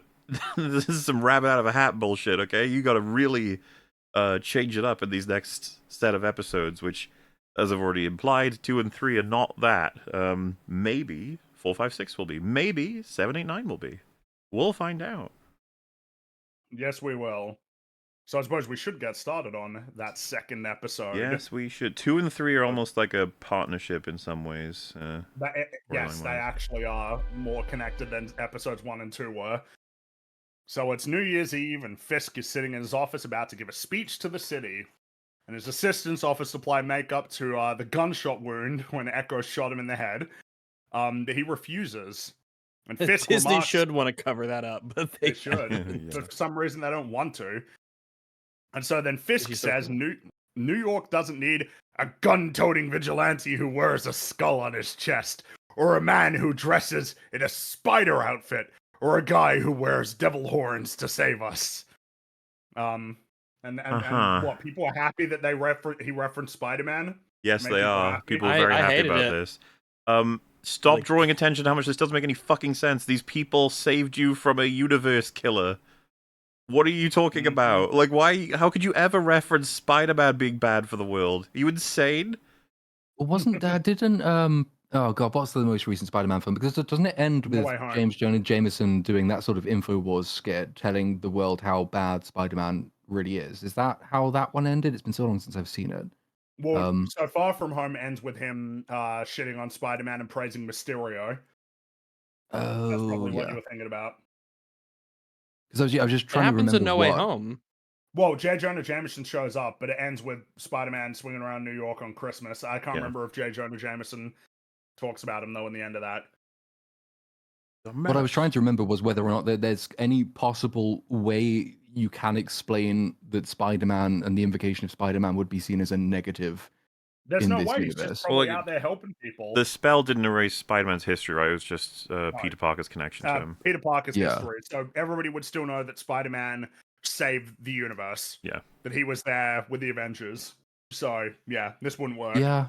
No, you're right. It's No, I know what you mean. You were trying to figure out if there was some way to rationalize it, and the answer is no. There isn't. And Matt's watching these remarks on TV, and he's big mad. But we don't have time for that because we got to introduce a new character. There's Hector Ayala, which fun fact, this actor played Raul Menendez in Black Ops 2. Ooh, I didn't play that one, but I hear it was a good one. Well, he was pretty good as Raul Menendez. He was like kind of sort of a standout. I've heard that there's I think one of the issues is that Call of Duty tends to not go on sale much, and it tends to just like persistently stay expensive. And I would like to go through and at least play like the campaigns.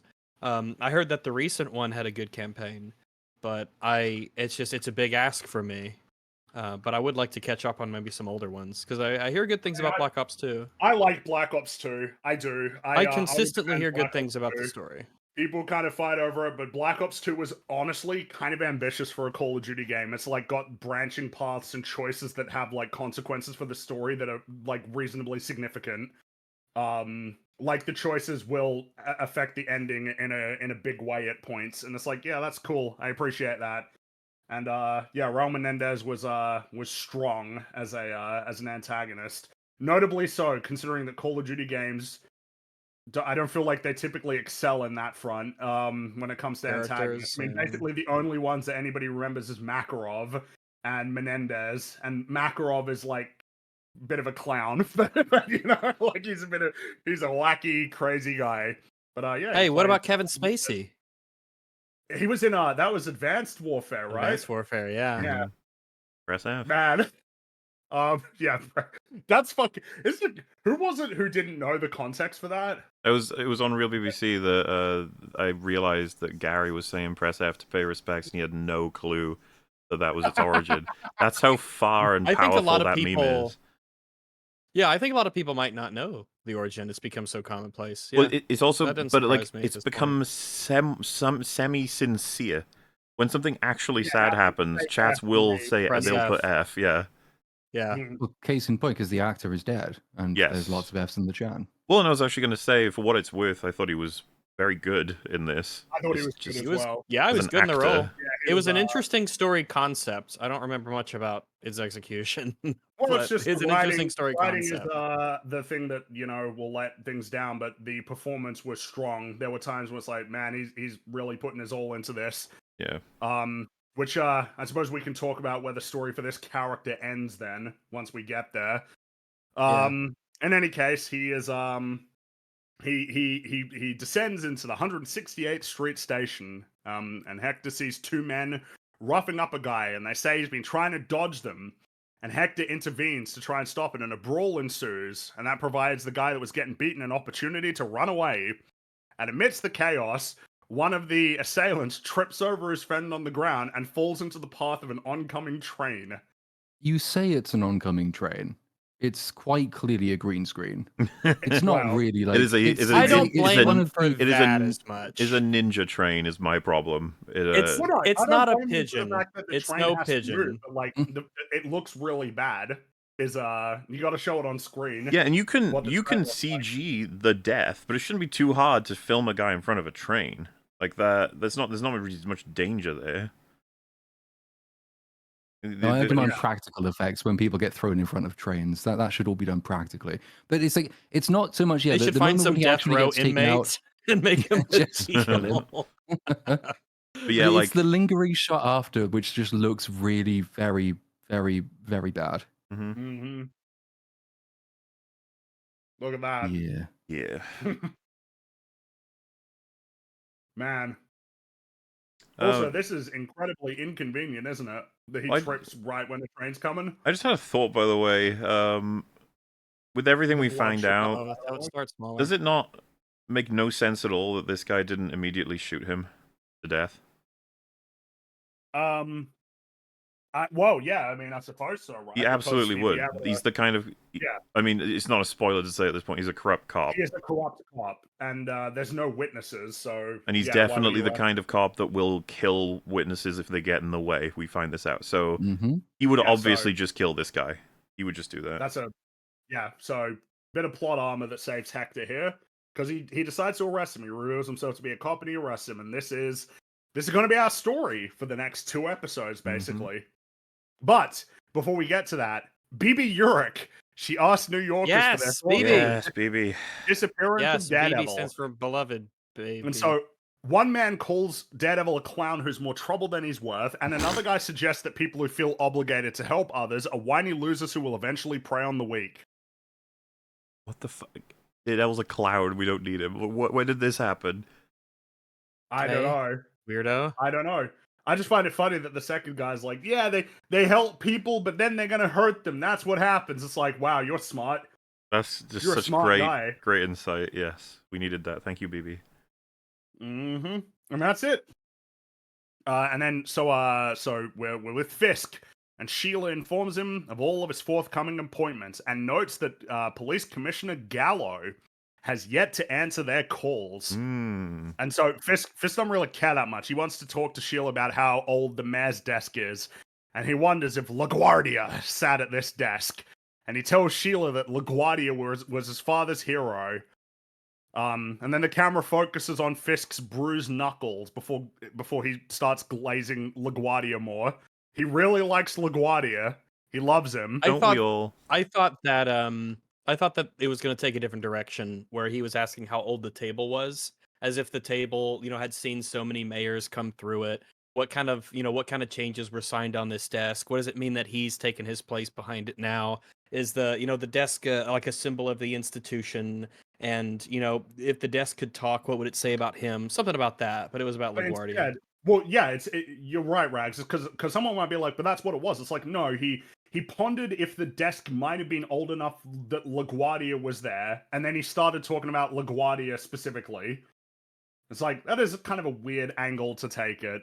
And it's kind of funny because, you know, I mean, we saw Fisk's dad, and he never mentioned LaGuardia. Now, of course, we didn't see much of him, but he never really talked about LaGuardia. You know, it's like, okay, all right, sure. And I don't know. All I know about LaGuardia is just the name of the airport. So I guess he was been, like, the mayor of New York, and I want to say it was the 20s. He was like this weird mix of like, I think he was a Republican mayor, but he was also a socialist, and he smashed like the Irish political control over New York politics at that time. So he was kind of like a very hands-on. I can see somebody like Kingpin looking up to him for the fact that he just got involved on the ground so often. But it's quite an obscure reference. And as you say, it's not particularly supported by anything we actually know about his father. And it doesn't really go that far in terms of Kingpin's own characterization either. It's just kind of there. I think they're just trying to give themselves a bit of like historical sense of time, place, and context, which I'm in favor of. It's just I like it to be tied more into my narrative. I think that's pretty reasonable. So Sheila then says that Fisk needs to forge connections with the city's key players, most of whom hate him. Didn't stop him from winning, but whatever. And then she tells Fisk that Vanessa's refusal to be publicly involved with his political career is hurting him in the polls. And Fisk says, well, you know, Vanessa and I, we have work to do. We need some leeway. It's like, okay, so I guess this is what's happening with Fisk and Vanessa then? All right, sure, fine.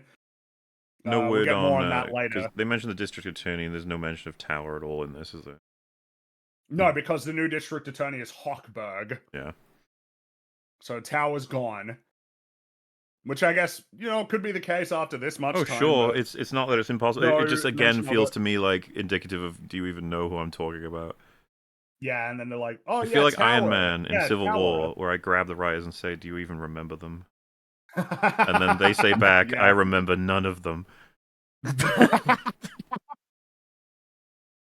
So Matt is at the 15th precinct, and he's speaking to a client, and he overhears the police beating Hector in an interrogation room down the hall, trying to coerce him into signing a confession. This is what prompts Matt to speak with Hector. So right out of the gate, wow. So like, if you weren't there that day at that time, like, this wouldn't have happened. That's pretty convenient. And of course, it'll be convenient because it's pretty like relevant to Matt's life. Like Hector, as it turns out, will have a bit in common with Matt. Yeah. But you know, whatever. That's okay. And he speaks with Hector, and Hector insists he was just trying to break up a fight and didn't mean to kill anybody, or that he didn't kill anybody. And Matt concludes that Hector is telling the truth about that, but that he is hiding something from him. Yeah, and something wacky is going on in there. He's going to represent him as his lawyer, pro bono.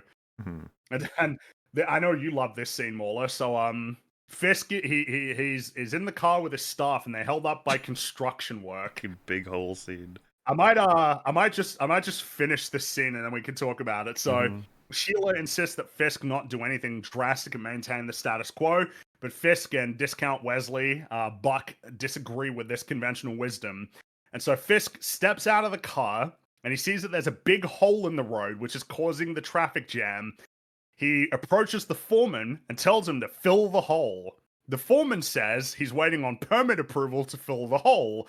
And Fisk says, consider it approved. And the foreman's like, yeah, okay, Mr. Fisk, let's get to work and fill the hole. And then a bunch of pedestrians nearby, they whip out their phones and record Fisk being like, I said I was going to get things done.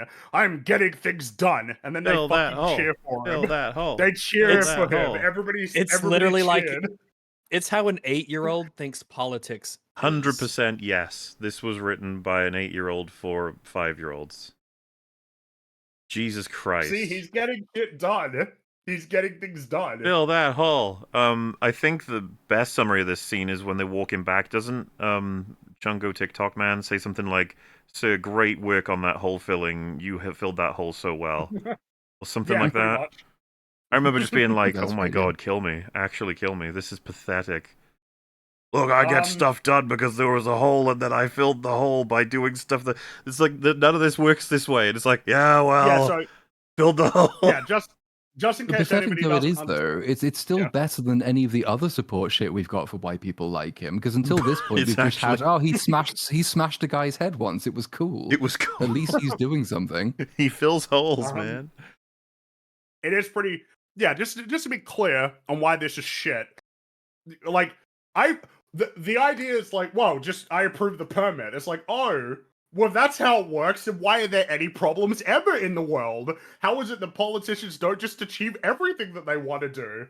They need to be like Fisk and say, yeah, fill the hole, do it. I cut the red tape by saying it doesn't exist anymore. I can do that. Fill the hole. I'm getting things done. Woo, yeah, off we go. I'm filling holes. You know the reality of this situation that they would never portray because it would be boring as fuck is he calls someone, says, what is the holdup? Why can't they do it? And it's like, well, there's, statute 748 and blah, blah, blah, 623, and then there's the fact that you cannot be doing this regulation-wise because of this, and then they have a fucking guy come in and be like, okay, you're going to need to get a meeting with this person, and then you're going to need to move this here, move that there, and then once you can get approval from these people, you can then work, but only at these hours, only at these restrictions, and you have to use these people in this union, and this, like everything. There's a reason why this is so frustrated in real life.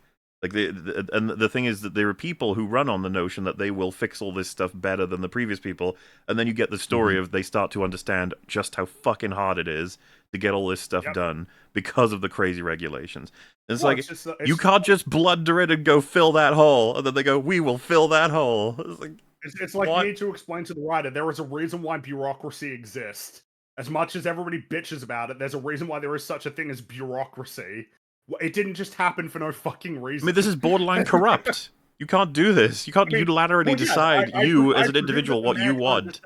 Yeah, the permit's approved. It's like, I could have at least pipes or water lines. I know that they called you Kingpin, but you were not the king. I could have at least tolerated, right? They find out about the hole, and then they recommend, whatever, it's just a fucking pothole, don't worry about it, we got other things to do, and you have a moment of Fisk going, and then we get like one scene where he's organized some shit, and behind the back of his advisors, he's actually managed to cut through the red tape, and he comes back here and announces it with something that he's planned, and he shows, he's got like, I've got the paperwork, and I've got whoever he needs, some foreman or whatever, to announce it. Like, that I could have believed a lot better than just, there's a hole, it needs filling, fill that hole. It's so childish. Good stuff. And, so, this is the primary scene to be like, this is why people like Fisk. You're just like, okay, all right. Yeah. I think you could use it to tell us more about. I mean, I think this kind of what they wanted to do is to. I say that, is it though? I don't know. Basically, the idea that a man can turn up and effectively say, fuck the law. What is the point of a law? It's men who make the city, not laws. And so he willingly tramples over them. That you do need to see comeuppance for that. You need consequences, which could be really interesting if you were actually going to flesh out the political rise of Kingpin to show how he deals with the people who try to hold him up against this, how he can use his newfound popular support against the people who would otherwise have held him to account. And it becomes like a story about the dangers of, popular demagogues who will trample over all the institutions, and they will do so with this tidal wave of public opinion and support. It's kind of a story about the failure of those institutions, that they allow a person like this to be so popular that he can destroy them.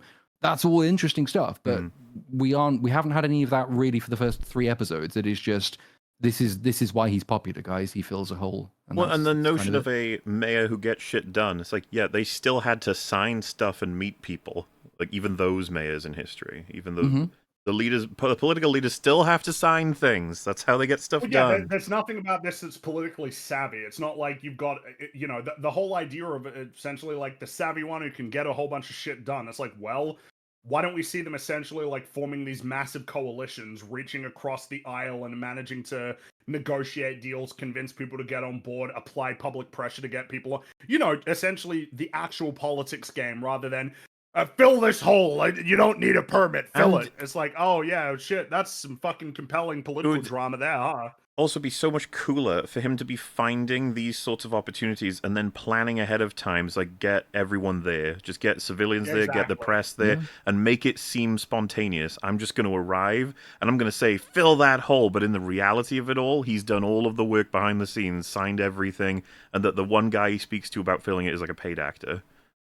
And you could have like the scene where he talks to like other politicians in the city and regulators and people like that who would oppose him, and he treats them exactly the way he used to treat all the crime boss cartels. The way he kept those people in line is the same device, the same skill set he uses to keep the rest of his city's politicians in line as well, which is again, it's kind of like commentary on the similarity between the crime and the institution, which like you've had a line referencing that with the Vox Pop person saying, "Oh, politicians and criminals are all the same." Show it. Show us how they're the same. That would be really interesting. Don't just tell us and then forget that it's a theme. Yeah, this screenshot here, I'd say, sums up the writers. Like the hands we're in. Solid hole work, fill in that hole. Mm-hmm. Holy People say shit. this is a mature show. Like, yes, we need some mature storytelling. It's a mature show if you're 8. Well, no, it's mature because did you see someone over there said "fuck"? Which, by the way, Oh, that's interestingly true. enough, It's like nobody The Boys. swears. Well, they swear, but they don't say "fuck." The word "fuck" is never said in Netflix Daredevil, which I'm not bothered Noticed by the use it. of swear words. I noticed it immediately. It did seem uncharacteristic for a Daredevil show to have that. Well, It has all of the very serious subject matter, but it doesn't have that word No swearing. specifically. So it is No. like, oh, like, okay. But here they're like "fuck," and it's like, see, mature storytelling. This is the mind of a brainlet. This is the mind of an idiot saying something like that. Hey, there's a bit Fill of that a hole. boy now. I can curse. That means it's a mature show. it feels Anyway, as well like it feels like the recalling, sorry, of the memory in Fisk's head. Like this doesn't feel like a real scene. It feels like something he imagined he could pull off. The fact that it ends with like everyone cheering and clapping is like, are you kidding me? Like fucking hell. And then everybody cheered. That's what I mean. This is like, definitely worth all of those people that he had killed. He filled that hole, man. He filled that hole. Yeah. Now we're back in the offices of Murdoch and what's her name? And Kirsten, she's Murdoch and the girl. Matt took on the Hector's case, but Matt is certain that Hector is innocent. And then Cherry just exposits that Matt taking on this case would make it seem as though he's siding against the NYPD, seemingly again having forgotten that the NYPD holds very positive opinions of Foggy and by extension Matt. But I guess they have short memories. NYPD really likes them. They were the very short memories. Down Fisk. So the idea that he would be taken on this case, like, are you kidding? That's and stupid. Foggy DA stuff, they would remember. A lot of people would remember. And it's almost like they don't even remember. It's like, you know what Matt's going to say. Do you have a right to a fair and a just trial and competent counsel? It's, you know what I mean? It's like, you do understand, like, what are you talking about? Like, why are we pretending like they wouldn't even understand that? Right? But it's like, okay, no, this is the situation. If Matt takes on this case, NYPD is not going to like him. And then this prompts Matt to ask Kirsten what he said to convince her to leave the DA's office and join his firm. And Kirsten, you said that I was brilliant, which is true. Now I gotta tell you, are smart and funny. I gotta tell you, I'm getting the Marvel's flashback, Captain Marvel flashbacks. The era of encouraging people and to us, and as a consequence, characters and stories to glaze themselves. That was a mistake. That was a stupid idea. That's got to stop. I'm getting tired of it. I'm getting so tired of like seeing these characters who talk about how awesome they are. Like, why did this become a thing for like a decade? Why hasn't it gone away yet? Oh my god, seeing this, I was like, no, you did the thing. I don't know who this lady is, and I don't care about her, and one of the first things you tell me is she's brilliant, and that is true. Like, stop you introduce new character, and then you have the new character talk about how great she is, and everyone agrees. Yeah, and Matt agrees. He's like, yeah, that's true. Not even like a snide little bantery thing, just like an agreement. Yes, you are brilliant.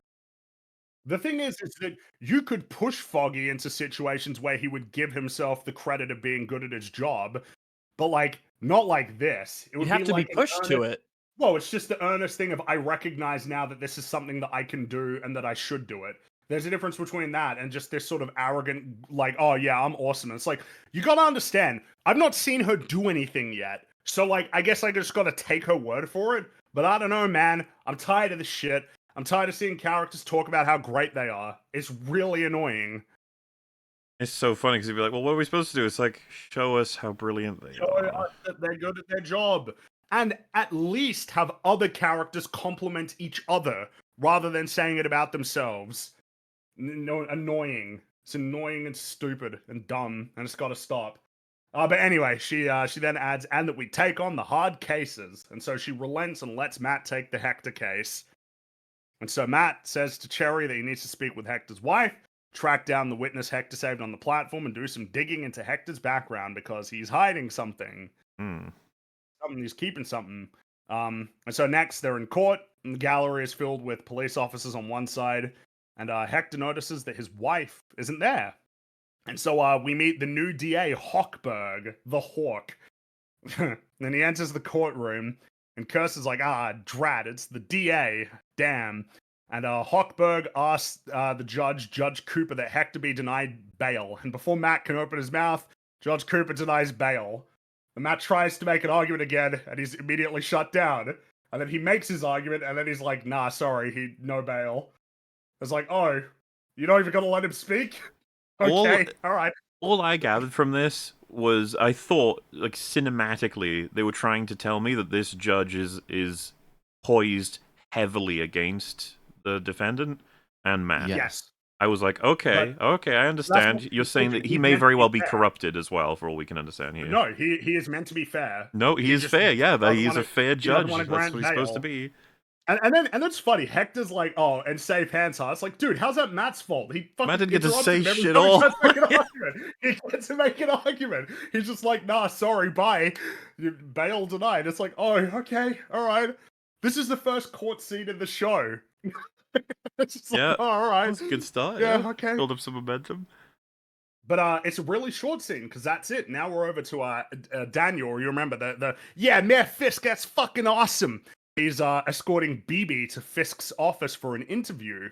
Can we just very quickly, this is how easy it is to get a one-on-one interview and complete access to the mayor of New York. You find an intern and you give him your number, and that's it. Because that's the excuse he gives, right? He invited her here because he met her at a bar, and she gave him his number, her number even, and gave the impression she was into him. And he's like, yeah, sure, I'll give you an interview with the actual sitting mayor of New York. The mayor of New There's York. no checking that at all. Like, does he not have security? Does he not vet people who come to see him, given his background? Like, how does he know that she's genuine?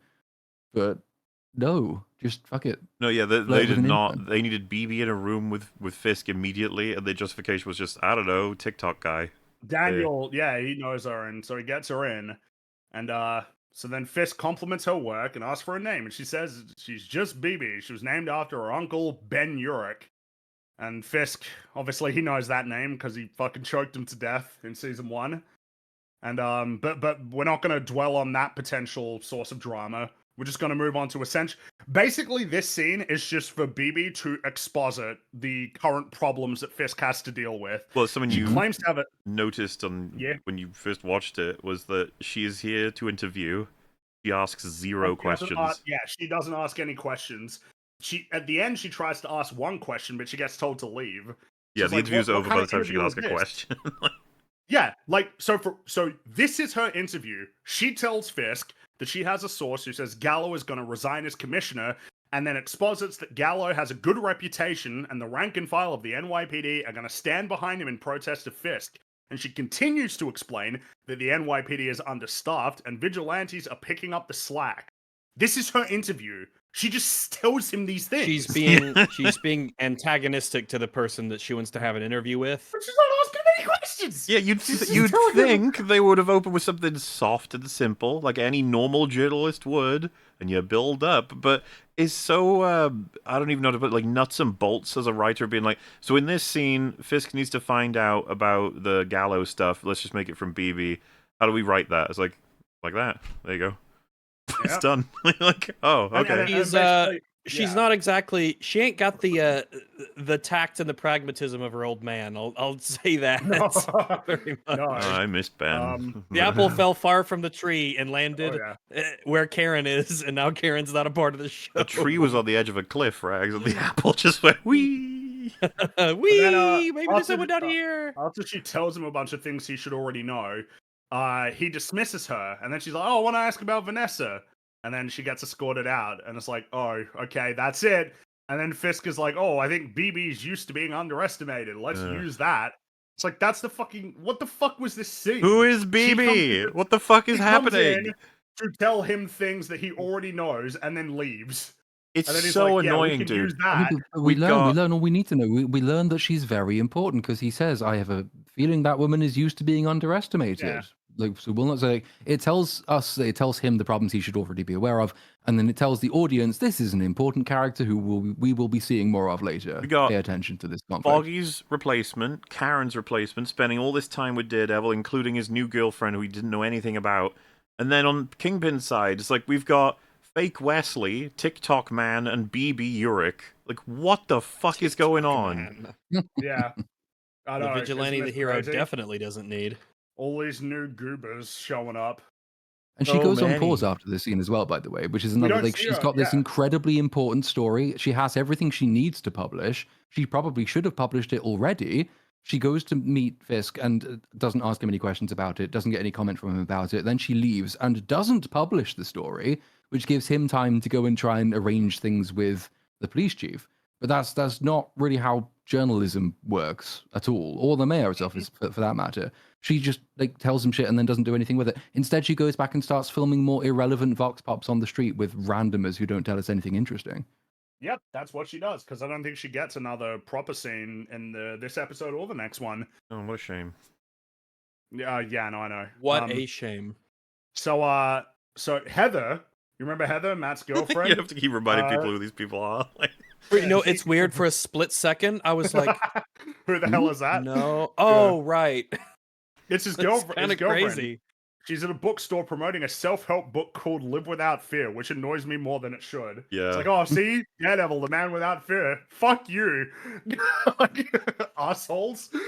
But whatever. Okay, yeah, Live Without Fear. I'm sure it's a great self-help book, and it's got lots of great advice on how to live without fear.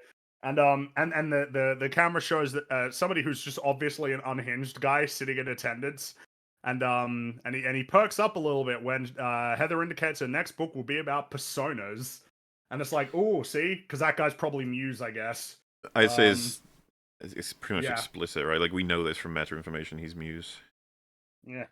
Gonna And be he's- fun on the bun. That'll be the next crazy set of guy. episodes, probably. That probably is See? 4, 5, 6. That probably you're probably right, yeah. Which he is a relatively newish Daredevil villain. I think it was in the Charles Soule run that he got introduced. I don't remember much about him, but I'm sure I don't know we'll- anything about him. Like I Oh, said, yeah, he's excitement a abound. newer one. I know, well, right? I'm well, looking forward to Stiltman- seeing. Because Stiltman is kind of he's like an OG Daredevil villain. Stilt But, Man? Yeah, Stiltman. Because Yeah. he was taller because he leaned a lot. No, because he has stilts. Like he has Oh. stilts that he uses. He's Okay. Stiltman. Okay, fair enough. Having been told But, that her next book she's working on is about personas, is it worth putting money on us getting a scene probably at the end of a season where she gives a voiceover about people living with different personas Oh, as God, we I sort hope of get a not. montage shot of Matt putting his mask back on, like the traditional kind of, it's kind of, it's, yeah, it's Punisher and That Chekhov sounds Muse. artsy. And book. Kingpin. Sounds really all 4 of artsy. them putting their suits on, and she's like, personas. Yeah.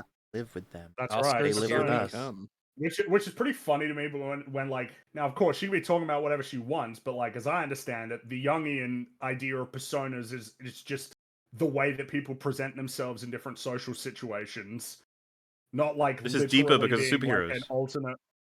Mm-hmm.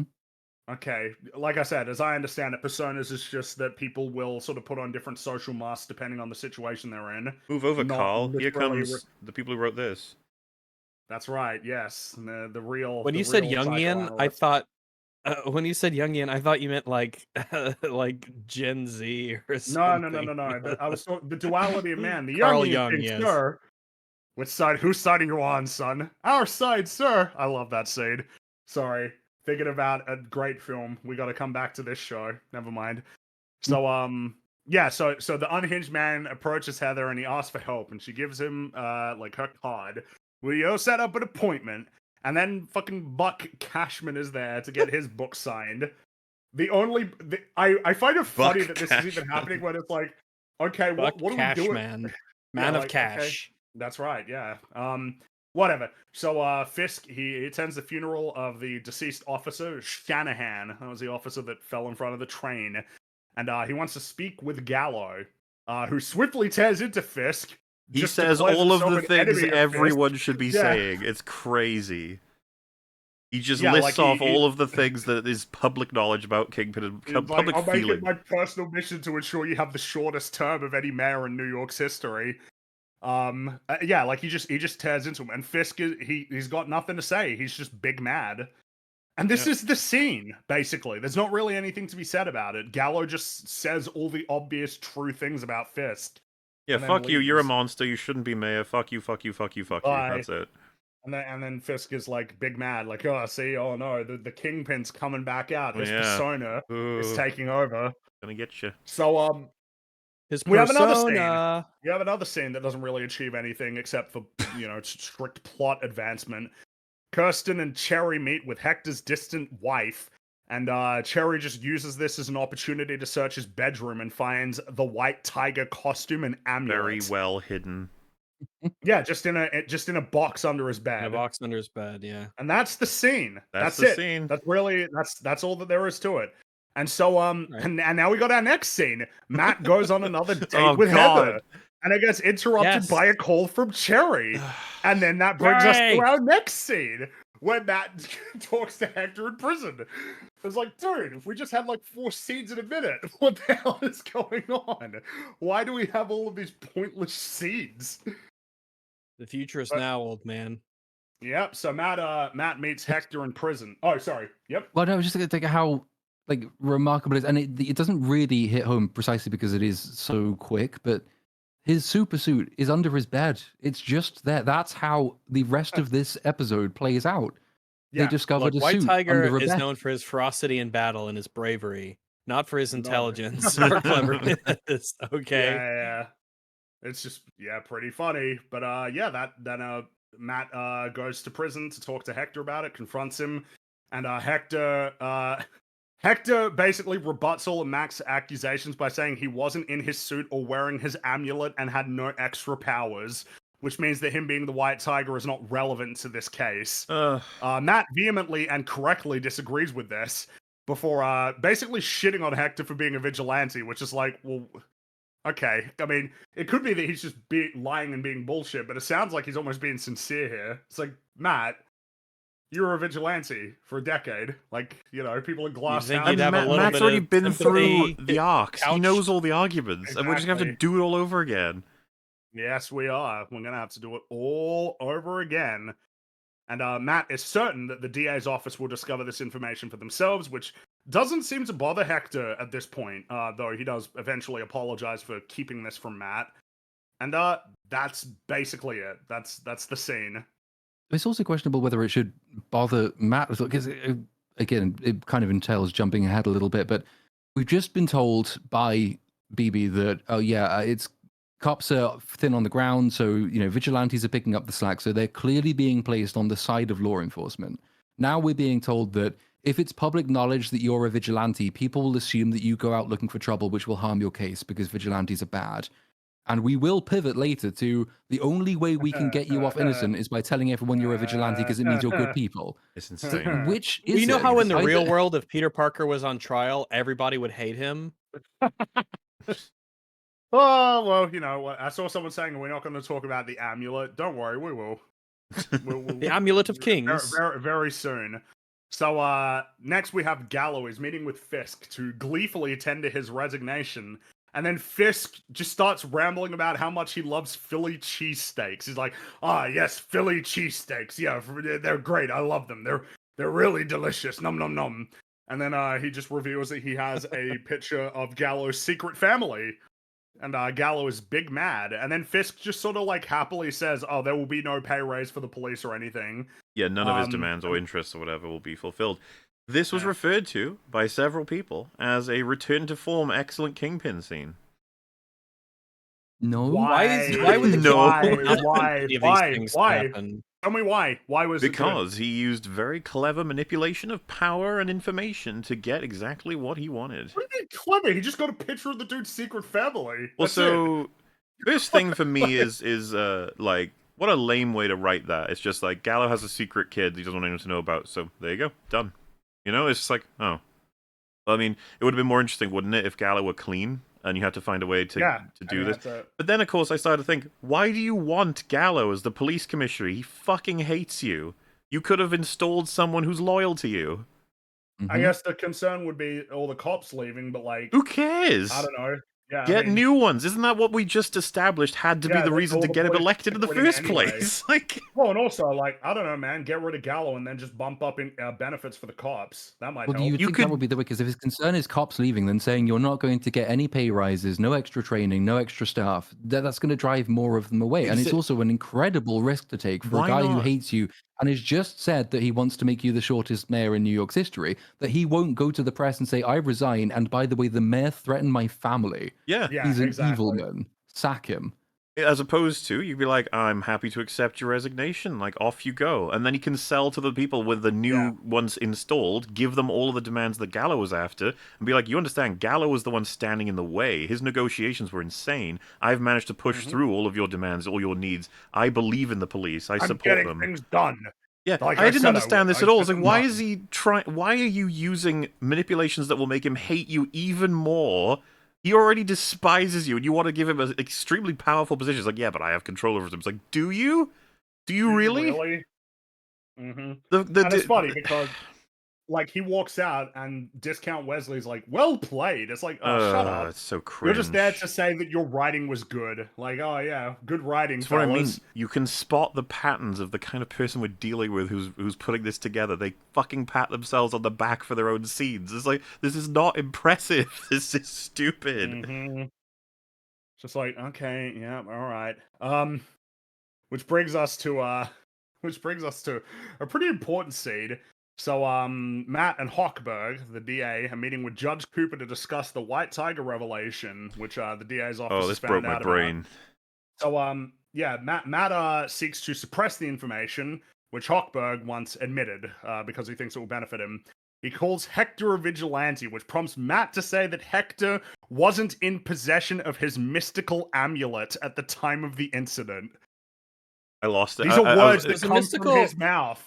He says this. In a court of law, mystical amulet. Like, he wasn't in possession of his mystical amulet.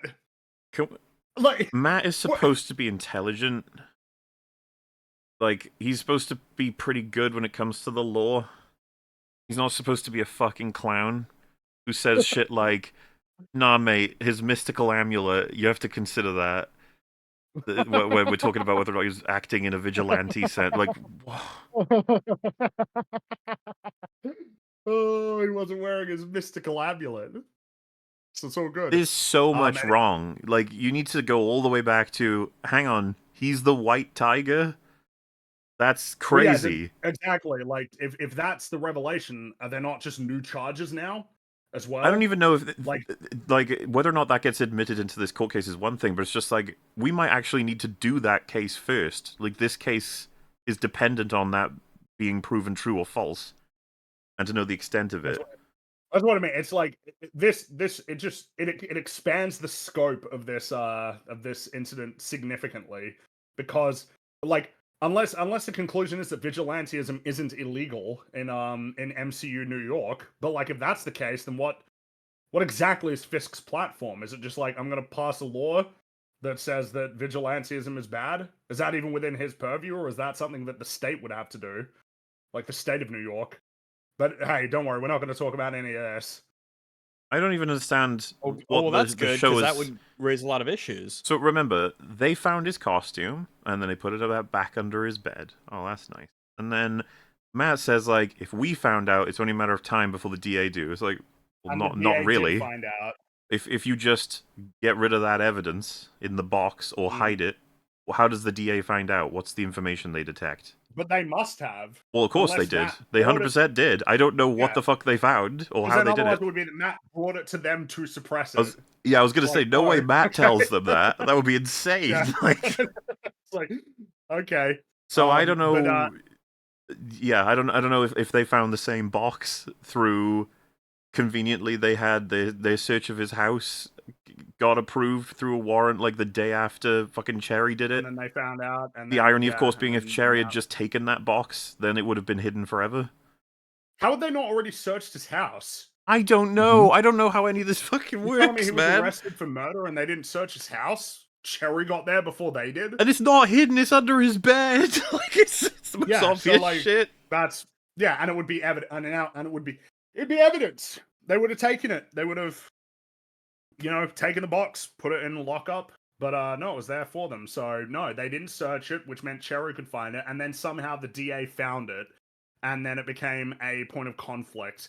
But it's okay because Matt insists that it's more prejudicial than probative, and Hochberg, he counters it suggests a relevant pattern of behavior.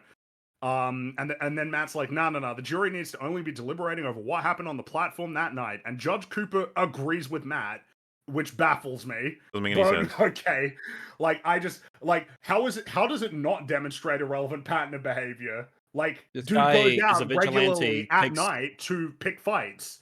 Like, whether or not you consider it good or bad is one thing, but like, it's a relevant pattern It's of clearly behavior. relevant. This is Well, the and mind it of a would be- person who is willing to do this and does it regularly. It would be of great. It's now gonna come out anyway, so you're pretty much done with that. Like it's not, you're not keeping it a secret just for his because life it's by suppressed doing as this. Evidence in court doesn't mean that it's not going to come out through various means. But It just means secondly, it of can't be course, admitted as evidence in court. if this gets entered and we miss trial and retrial, then it would be like all the footage of White Tiger that displays his motivations and efforts. It's like Matt should really consider this could save him. Gotta be careful It could. now. Figure this out instead of just no. But he has decided to lock it off, and the judge agrees with his argumentation. The judge agrees Yep. that it would be more prejudicial than probative. He is convinced. Bear that in mind. He is This is convinced by important. Matt's arguments. So, and Hochberg is fucking pissed off, and I understand why, because that's bullshit, but whatever. Anyway, we got another BB scene, another great BB scene. Yay. She interviews two old people about how nobody has any respect for anybody anymore. And that's the scene. All right, nailed it. Yep. All right. So Good. Matt meets with Cherry. He meets looking over the New York skyline, and he's holding the severed Daredevil horn in his hand. And Cherry says he can't find Hector's witness and wonders if Matt's judgment is clouded because Hector was a vigilante like he used to be. Matt kind of gets big mad at this. And then Cherry's like, hey, I like the new Matt, getting out of Hell's Kitchen, wearing a suit and doing good as a lawyer, which I find a weird thing to say when Matt was a lawyer for a decade, doing good in Hell's Kitchen. And before then, But I guess put away it's a good Wilson thing that Fisk. he left. It's a good thing he left his home.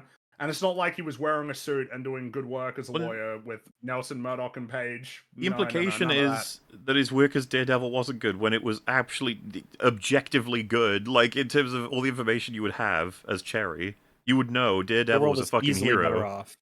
Mm-hmm. Daredevil, if you actually find out everything you can about Daredevil in this universe, his total acts, you'd be like, dude, you're like a god. You're like an incredibly good person. Daredevil saved New York. Like, he saved New York from the Hand.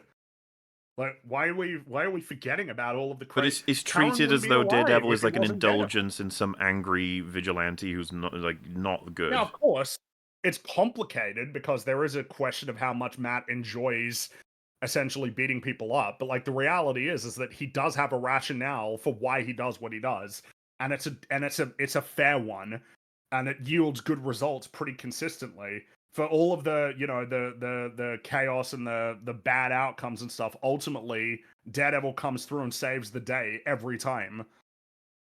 But it's additionally hindered by the fact that he's not speaking to a character who has known strong opinions on this question, or even that much knowledge of history. If you hadn't killed Foggy off, for example, and you had him in this scene, and they're talking about, as they not infrequently did across the Netflix run, the comparative merits of doing things by the book, not putting yourself in harm's way, being able to do all the good work you need to do within the system, that scene would mean more because we know where both characters have historically stood on the question. I don't know who Cherry is still. Yeah, you're right. It's a huge why problem. do I care what he thinks? Any statement Cherry makes is like a declaration of his character because we have nothing to compare it to. You're right. Yeah. Mhm. I thought he was going to say every statement he made could have been made by Foggy. It's because it's kind of interesting, right? It's like he's known Matt was Daredevil for a year. Did they talk about any of it at all? No, I guess not. Yeah, what's his perspective Was on Cherry all this? It's a against shame that we're kind of vigilantes? retreading this ground. Did he have a change of heart when he found out one of like I don't even know if they're close friends. I have no fucking clue. Like if it was it like a revelation to see that oh my god, the Daredevil is the Matt Murdock? That's crazy. That changes my whole perception. He was a great lawyer, but he was also punching people at night. I can't believe. Or was he like, wow, you're incredible, Matt. Like the sacrifices you've made, the life you've led, blah blah blah. But like this scene implies to me that he's like, don't be Daredevil. Don't be biased because of your time as Daredevil. Which is just weird. Mm-hmm. Very weird. But It's like whatever. the name of an anime. I work at a law firm, and my boss is secretly Daredevil! Exclamation point. So, yeah, that's the scene. Matt pats Cherry on the shoulder. He leaves because he's got work to do. Yeah, Cherry. So, he walks down the street and stands opposite the church, listening to the pastor's sermon for about 15 seconds before leaving. It's like, oh, that long? Okay. Yeah, listen, Matt's a Catholic. they gave you the Catholic shit. Okay, shut up. There it is. They gave me 15 seconds of him standing. Is he done. at a church? It's briefly? done. Yeah. Why doesn't he go talk to Maggie? No, she's Where's dead. Maggie? Bullseye killed it too. Okay, all right. You know, Bullseye hates Maggie. Actually, he would have more reason to dislike Maggie than Foggy. Well, because Maggie because she covered for inhibited. Yeah, she lied. Yeah, covered she for covered him, for them. Yeah, I remember he did the big scream in his truck. He was really mad about that. Unironically, he would have more reason to kill Maggie than Foggy. That's true. Yeah.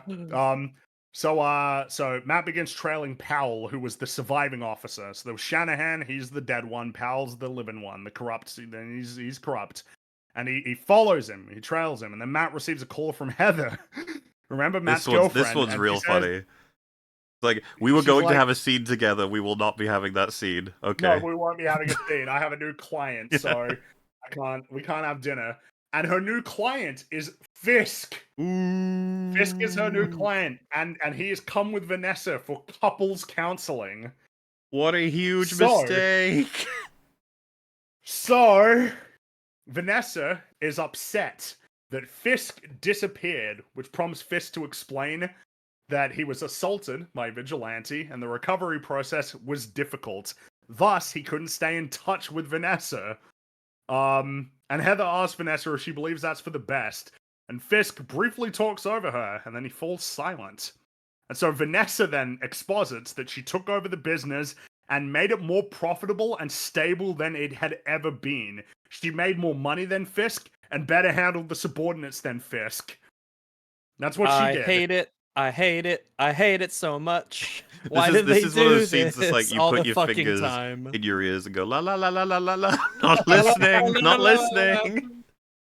You're lying to me. She did. She made more money, and then she said that Fisk's absence made her lonely, but his return left her confused.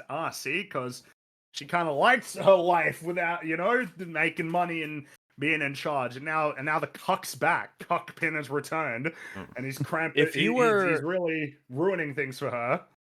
I can imagine if you were the kind of person who was legitimately really interested in seeing what a Fisk-Vanessa crime duo dynamic would be, and this is what you got instead, you would be... Now, granted, if you had investment in the show, you already hate the show anyway, obviously, but there's just another thing that would have been neat that we're just not going to get. Or maybe they will later, but I guess we'll find out. But she's just better than he is. She's better at his job, and he needs to prove something to her when they're in couples counseling after she cheated on him.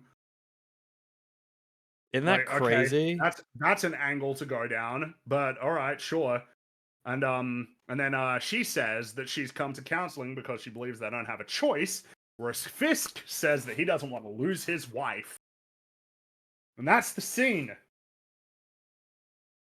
It's just no. It would have been nice to have a long, interesting relationship session if they had difficulties, to see what they'd both say, to see what they both compromise on and are willing to do. And there's deep in this, there is an idea that's interesting that they could do something with, but this show is incapable of making that interesting. Mm-hmm. But it's partly because I don't think even it knows, and I certainly don't know who Cockpin is as a character. Like, since he was lobotomized by Native Americans, who is he? What are his values? What is his personality? What drives him? What motivates him? Does he have some deep, dark, angry part of him that's still there somewhere? Does he really care about losing his wife? Well, he tells us he does, but how does he express that, given that he doesn't have a personality anymore? And you could theoretically use a scene like this to start rebuilding his character and showing us who the new Kingpin is. But as you say, like, we don't really get very much of that. It's just he's there to be kind of belittled, and that's it. He has no agency in this question, and he doesn't assert himself in any way. And this is supposed to be your main fucking antagonist. What are we doing with this character? How did you drag him into a therapy session? Fuck. He needs therapy. He needs help. He needs to... Which is weird. You think he wouldn't need help because he got cured of his childhood trauma, so he's, like, sorted. He's good.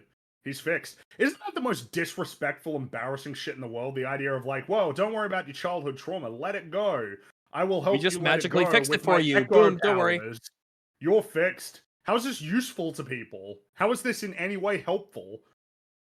Maybe Whatever. they should. Oh, they need to seek out a shaman, a flaming star, That's so that so the flaming star. He's gone though. Oh, He's- dude, you he's- know Oh, what? you're right. Oh, the hard I was drugs got to thinking, him. like, would I ignore it? Would peyote. I be able to do this? Would I be able to, like, trying to write this? It's like, you make him a Skrull. You make the other fucking Kingpin a Skrull. The Hawkeye Echo one was a Skrull. And this guy, he was captured, and, I don't know, fucking, whatever you want to do, just Jesus Christ, it's like, that's your escape. Just And Skrull his him. first scene is that Kingpin just bashes his head in, and all of his green Yes. blood shoots out everywhere. He's Finally. like, you took Vanessa from me. I'm gonna get you. Vanessa was like, actually, I'm a scroll too, but Yeah, Everyone's a you're fucking right. Skrull in she this was show. on pause as well. Yeah, but Also, that brings you us. think of it. Oh, sorry. If you hadn't done that, let's say, pretend the Echo thing just didn't happen, because I think it is the longer this goes on, the bigger a mistake that particular scene was, because it accomplished nothing, and now this show doesn't know what it's doing with its character. But if you hadn't done that, you've still got the Kingpin who's driven by this incredibly traumatic past, where he witnesses his father beating his mother for his mother's answering back to him. If that Kingpin was still the character in this scene, watching him slip into becoming his father as like his wife starts to drift away and like the violence is still in there and he's barely trying to restrain it, you could tell a really, really dark and tragic story as he slowly becomes the man he swore he wouldn't be against the woman who is now the stand-in for his mother. That could have been really interesting. We can't do that though, because we've had to excise all of that part of his backstory, and you've just denied yourself all of these really, really like fantastic opportunities for drama in order to give us this instead. This fucking dessert of a scene. Oh, God, I don't think anyone liked this. It's just... Of course not. Of course not. That brings us to the final scene of the episode. Matt overhears a call between Powell and his buddy. They found the witness, Nikki Torres. So Matt calls Cherry, tells him, hey, go there and wait there. And he heads to the address. And Torres lets Matt in, but he doesn't really want to go against the cops. Before they can even have much of a conversation, Matt overhears Powell coming in, and he's coming to get him. And he tells Torres to escape the apartment and meet Cherry. And so Matt, for some reason, lets Powell inside and tells him that Torres is gone. For some reason, he does this. And so Powell pins Matt to the wall, and he reveals he's got a Punisher tattoo on his arm. There's a little Punisher skull there. And then they start to beat the shit out of Matt. And he just sort of lets this happen until they point a gun at his head. And he kicks their asses. He fights them. He's beating them up and throwing them around. And it's, I don't know, I mean, what's to be said about the action scene? There's blood. Suppose, since that's how the episode looks like ends. He kills the guy. Maybe, Like yeah, he hang lands on. on his neck. Yeah. We gotta, because I need to go all the way back to what the fuck Matt's choices were here. He gets the guy out through the back, doesn't go with him, even though the door would be locked and they would search this place first, because he plenty of time to get into Cherry's car and escape. For some reason, he hangs out behind, gives them arbitrary information, and risks getting killed by them or having to kill them. Why? Yeah, unlocks the door for him. Exactly. Remember, 'Cause this is the cop that, like, the case is basically being made by. He's like the primary witness. Yeah. Why And, the fuck would know, you want it known that you went to the apartment with the Nikki Torres guy, met that cop? The cop can sell any story he wants here. Yes, of course he can. And I mean, now, regardless of what happens, he now knows essentially that he really has to worry about Torres. It's like, oh shit, this lawyer got him because he probably wants him to testify, right? Like, whereas if he just disappears, you got no idea what's happening. Yeah, you wouldn't know Matt was behind it, but now you do. Yeah, because he decided to stay behind for some reason. I guess his thought was, well, I'm blind. They're not going to do anything to me. It's like, I don't know why you would think that.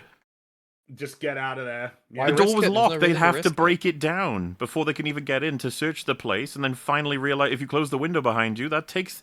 I'm talking like it could be 20 seconds. That's enough to get out completely. Mm-hmm. But no, he stays there. So why did he do this? I think the reason could he not almost have just like this case has almost just been completely destroyed in this one moment because like, all he needed to do was to turn up the next day and say, look, I had this star witness. A bunch of off-duty cops turned up at his apartment, and you know they were there because he opened the door without wearing gloves, so we've got fingerprints, and they beat the shit out of me, and I was a defense lawyer, and they were quite clearly there to try and kill him.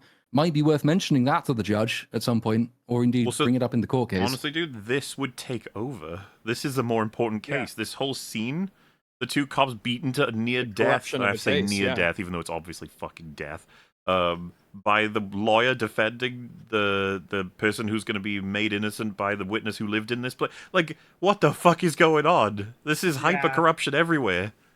I think the only conclusion to be drawn is if this was initially meant to be episode 1, they needed to end on an action scene. Yes, that is I was about to say, is this mandated action scene? Well, so the way you film it then is that Matt is actively, like, chasing the police, or rather racing the police to this apartment. They all get in at the same time, and he says, go out the window, I'll stay, you know? And, like, the cops are like, what? And then, get out of the way, you fucking idiot, and then he fights them. That's how you do that. Mm-hmm. You don't do it this way. Like this.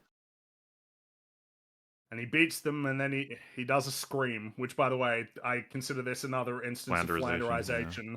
Daredevil screams, so he screams in this one.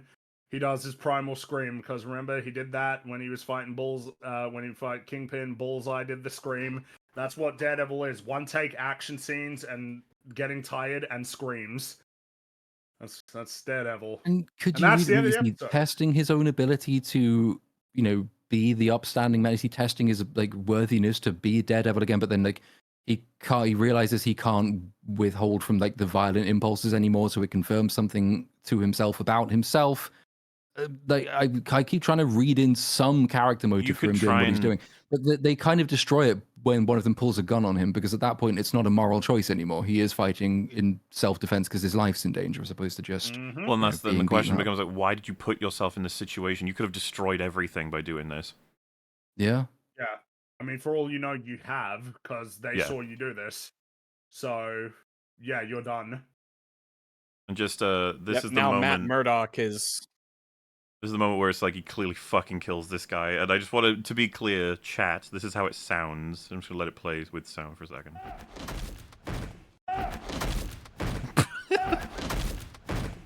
When it first happens, I think that that's the intention, and they're gonna do something with him accidentally having killed this guy because of the way it looks and the way it sounds. It's so obviously that neck fatal. Is gone. Like that's fucked. It's like, why did they shoot it to have him land on his neck, his head twist that way, and to have that sound? What am I supposed to think other than he's dead? Ugh. Yeah, but he's not. He's actually good to go for court in the morning. Yeah, he's not crippled. He's not seriously. He's good. He's not in a little ice pack. Can't take care. Yeah, exactly. But yeah, that's the end of episode 2. Yay. Is that better or worse than? I mean, like I don't I said, see them as being meaningfully that different. Really. Episode 1 takes the brunt of the damage because it's the one that establishes all of this shit, you know? Exactly. And that was the new guys. But hey, no, there's cause for optimism because they directed Loki season 2, and that was a really good show. Oh yeah, I love seeing stuff like that. Oh yeah, no, we're in good hands. It's like, what is? Okay. All right. Should we move on to episode 3? I suppose so. We're going to continue this. I think this we court should. Case. Yep, is there only maybe one last thing worth pointing out about the previous episode? Is that it's probably going to be at some point incredibly important that there is only one like female therapist in all of New York, which is how like the hero and the villain and the next villain all happen to coincide on this one person. And I I don't know how yet, but I'm sure that's going to fuck things up massively at some point. Somehow it will probably. fuck things Oh up. yes. And there's no way that Buck. Why would Buck set up for Fisk's like therapist to be the woman that Matt is dating? That just seems like a disaster waiting to happen. So it can't be on purpose, right? It has to just be an actual coincidence. I think it's a coincidence. Yeah. That's not very Cashman of you, I must admit. No, I gotta admit, yeah, that's right. But you know, whatever. That's so episode 3, Matt visits Hector in prison on the day of the trial, and Hector tells a story about his favorite beach in Puerto Rico. And there's the coquis, which is a tree frog that doesn't croak but sings its name. And then he imitates the nice. call with a whistle and describes it as a magical sound. And he explains that the coqui mates for life. And so every sunset, thousands of these frogs start calling out to their one and only love, the music of the island. And Matt promises Hector he'll be reunited with his family and he'll see that beach again. Oh, And he's you're dead. like, oh, jeez. Nice. Yeah, all right. No, I know, right? It's just like, oh, well, okay. You're not making it out of this episode. That's we gotta have a tragedy coming. But that's it. I mean, that's it's the scene. It's a little story about frogs, which I suppose I don't mind. It's the best story so far in this show. In the show, yeah. No, I know. This guy talking about the frogs on the beach. And That sounds nice. So now we got a scene that is actually just redundant. So there are two guys who park a truck at a port, like an abandoned port, and they're met by an Irish guy who takes their keys and wallets and then shoots them. And then the Irish guy says, "Let me tell you about my favorite beach in Puerto Rico." But when Where- me and Frank were watching this episode together, and I said, guarantee you, someone in this episode will summarize what we just saw, and it'll make the entire scene pointless because there's nothing in it. There's no characters. There's no like dialogue or information that's additional to the whole thing. It is car with guys, another car with guys. Guy gets out and shoots the two guys. Yes, and Like, that all will right. be true. We got a BB segment before that, but the next Yes! scene made this whole scene redundant. So BB, she interviews an old guy who says he has no problem with pointing his gun at somebody who invades his privacy, and another guy who says he doesn't have the answers and walks away. Well, That's it. That's the scene. He's like, yeah, you want answers? I don't got him. Bye. I gotta go. I'm going to Jersey. And yeah, now he's gone. And so, Fisk, he's eating breakfast with Vanessa. She's on the other side of the table. It's very Citizen Kane. And she signals basically her desire to keep doing illegal things, and Fisk insists that he's reaching for higher goals. And before he can elaborate, Sheila interrupts to inform Fisk of the scene that we just saw. So, okay. All right. Thanks. Mhm. And then Fisk is like, yeah, get Gallo on it. He'll do it. And then Vanessa says the 5 families are turning on each other because neither him nor her are in charge anymore. Fisk doesn't care, but Vanessa insists that whoever is left standing will come after him. And Fisk, he's like, yeah, this isn't his concern. But Vanessa, she doesn't seem convinced. She seems a little bit big mad. And then we see the camera focus on Fisk's bruised knuckles. It's like, ooh, remember? We saw his knuckles before. They were bruised. And then it cuts to Matt washing his bruised knuckles. See, they're the same. My God. Wow. Sorry, Cockpin. Parallels. They're the same. Parallels. That means it's good storytelling. Good storytelling is when parallels.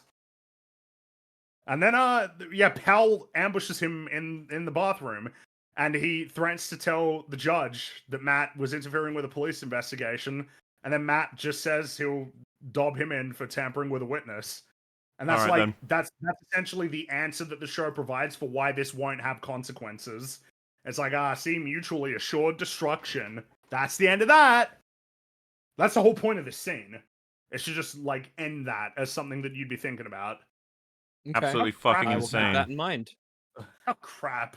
Pretty crazy, man. That's some stupid. wild stuff. And so then we get a scene where Cherry heads to a safe house to collect Torres. And that's the scene. Unless anybody had anything to say about it. Tell me a trait. Can you tell me a trait that Cherry has? He's no nonsense. Okay. He's street smart. Yeah, Yeah, all right. So Yeah. I So, really liked Foggy and Karen. They were really neat. They were cool. Who were they? Sorry, which ones were they? You wouldn't. You some guy. Bear in mind, we have now covered 10 minutes of story right here. In the last Well, like 10 minutes of time. I don't know about 10 minutes time. of story. Of runtime, yes. 10 minutes of runtime like we've covered 2 there. minutes, We're, a minute of story. we're about a quarter of the way into the episode.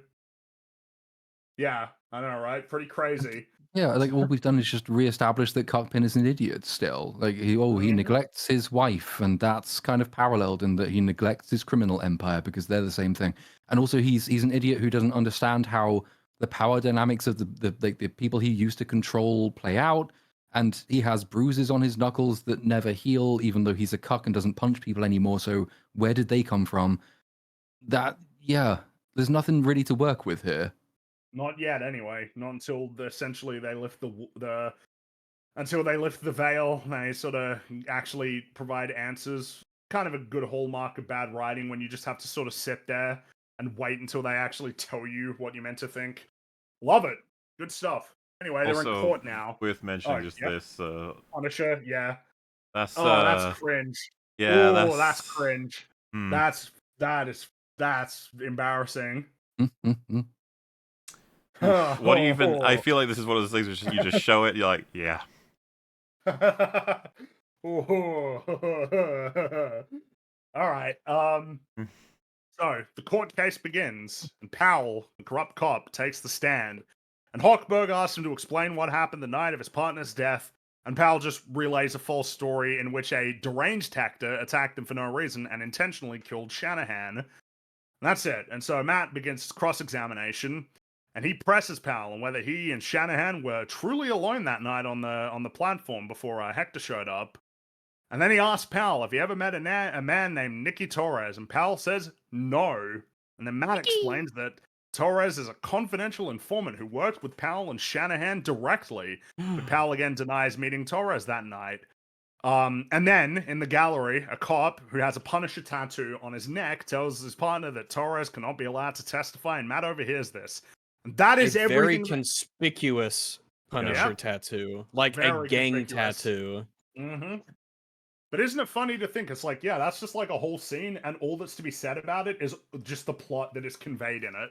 We pretty much knew all of this. Yeah, this is all just information. Like, this is redundant, basically.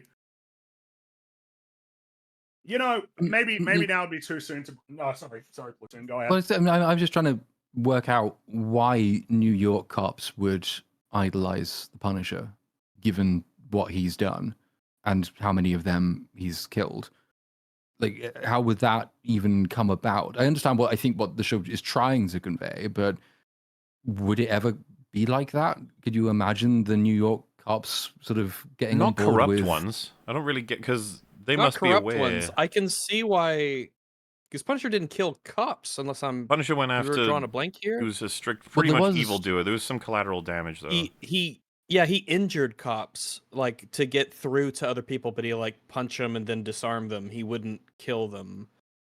But it was always, especially with the trial. Sorry, if you. There was in the trial, everyone would know what Punisher was up to. Yeah, like he went out and he specifically went out to kill really bad people. He didn't go after cops unless the cops were obviously blatantly evil. Which is why the evil ones would not like him. Yeah, right. But I guess there must be a whole bunch of them who are big fans. Well, that's of him. obviously the storyline they're doing. It's practically a symbol for corruption. Is the evil cops using the Punisher symbol. And that Punisher will have to come and stop them. Yeah, 7, 8, 9 is probably, for all we can guess right now, going to be Daredevil and Punisher going after the corrupt cops or something like that. That could be 4, 5, 6 as well. I really don't know. Yeah. Can't wait to see how they ruin Frank Castle. That'll be exciting. But I mean, yeah, it's worth emphasizing again. This courtroom scene is basically redundant. It's just characters like saying what we know that they would say anyway. Nothing. There's like no new information.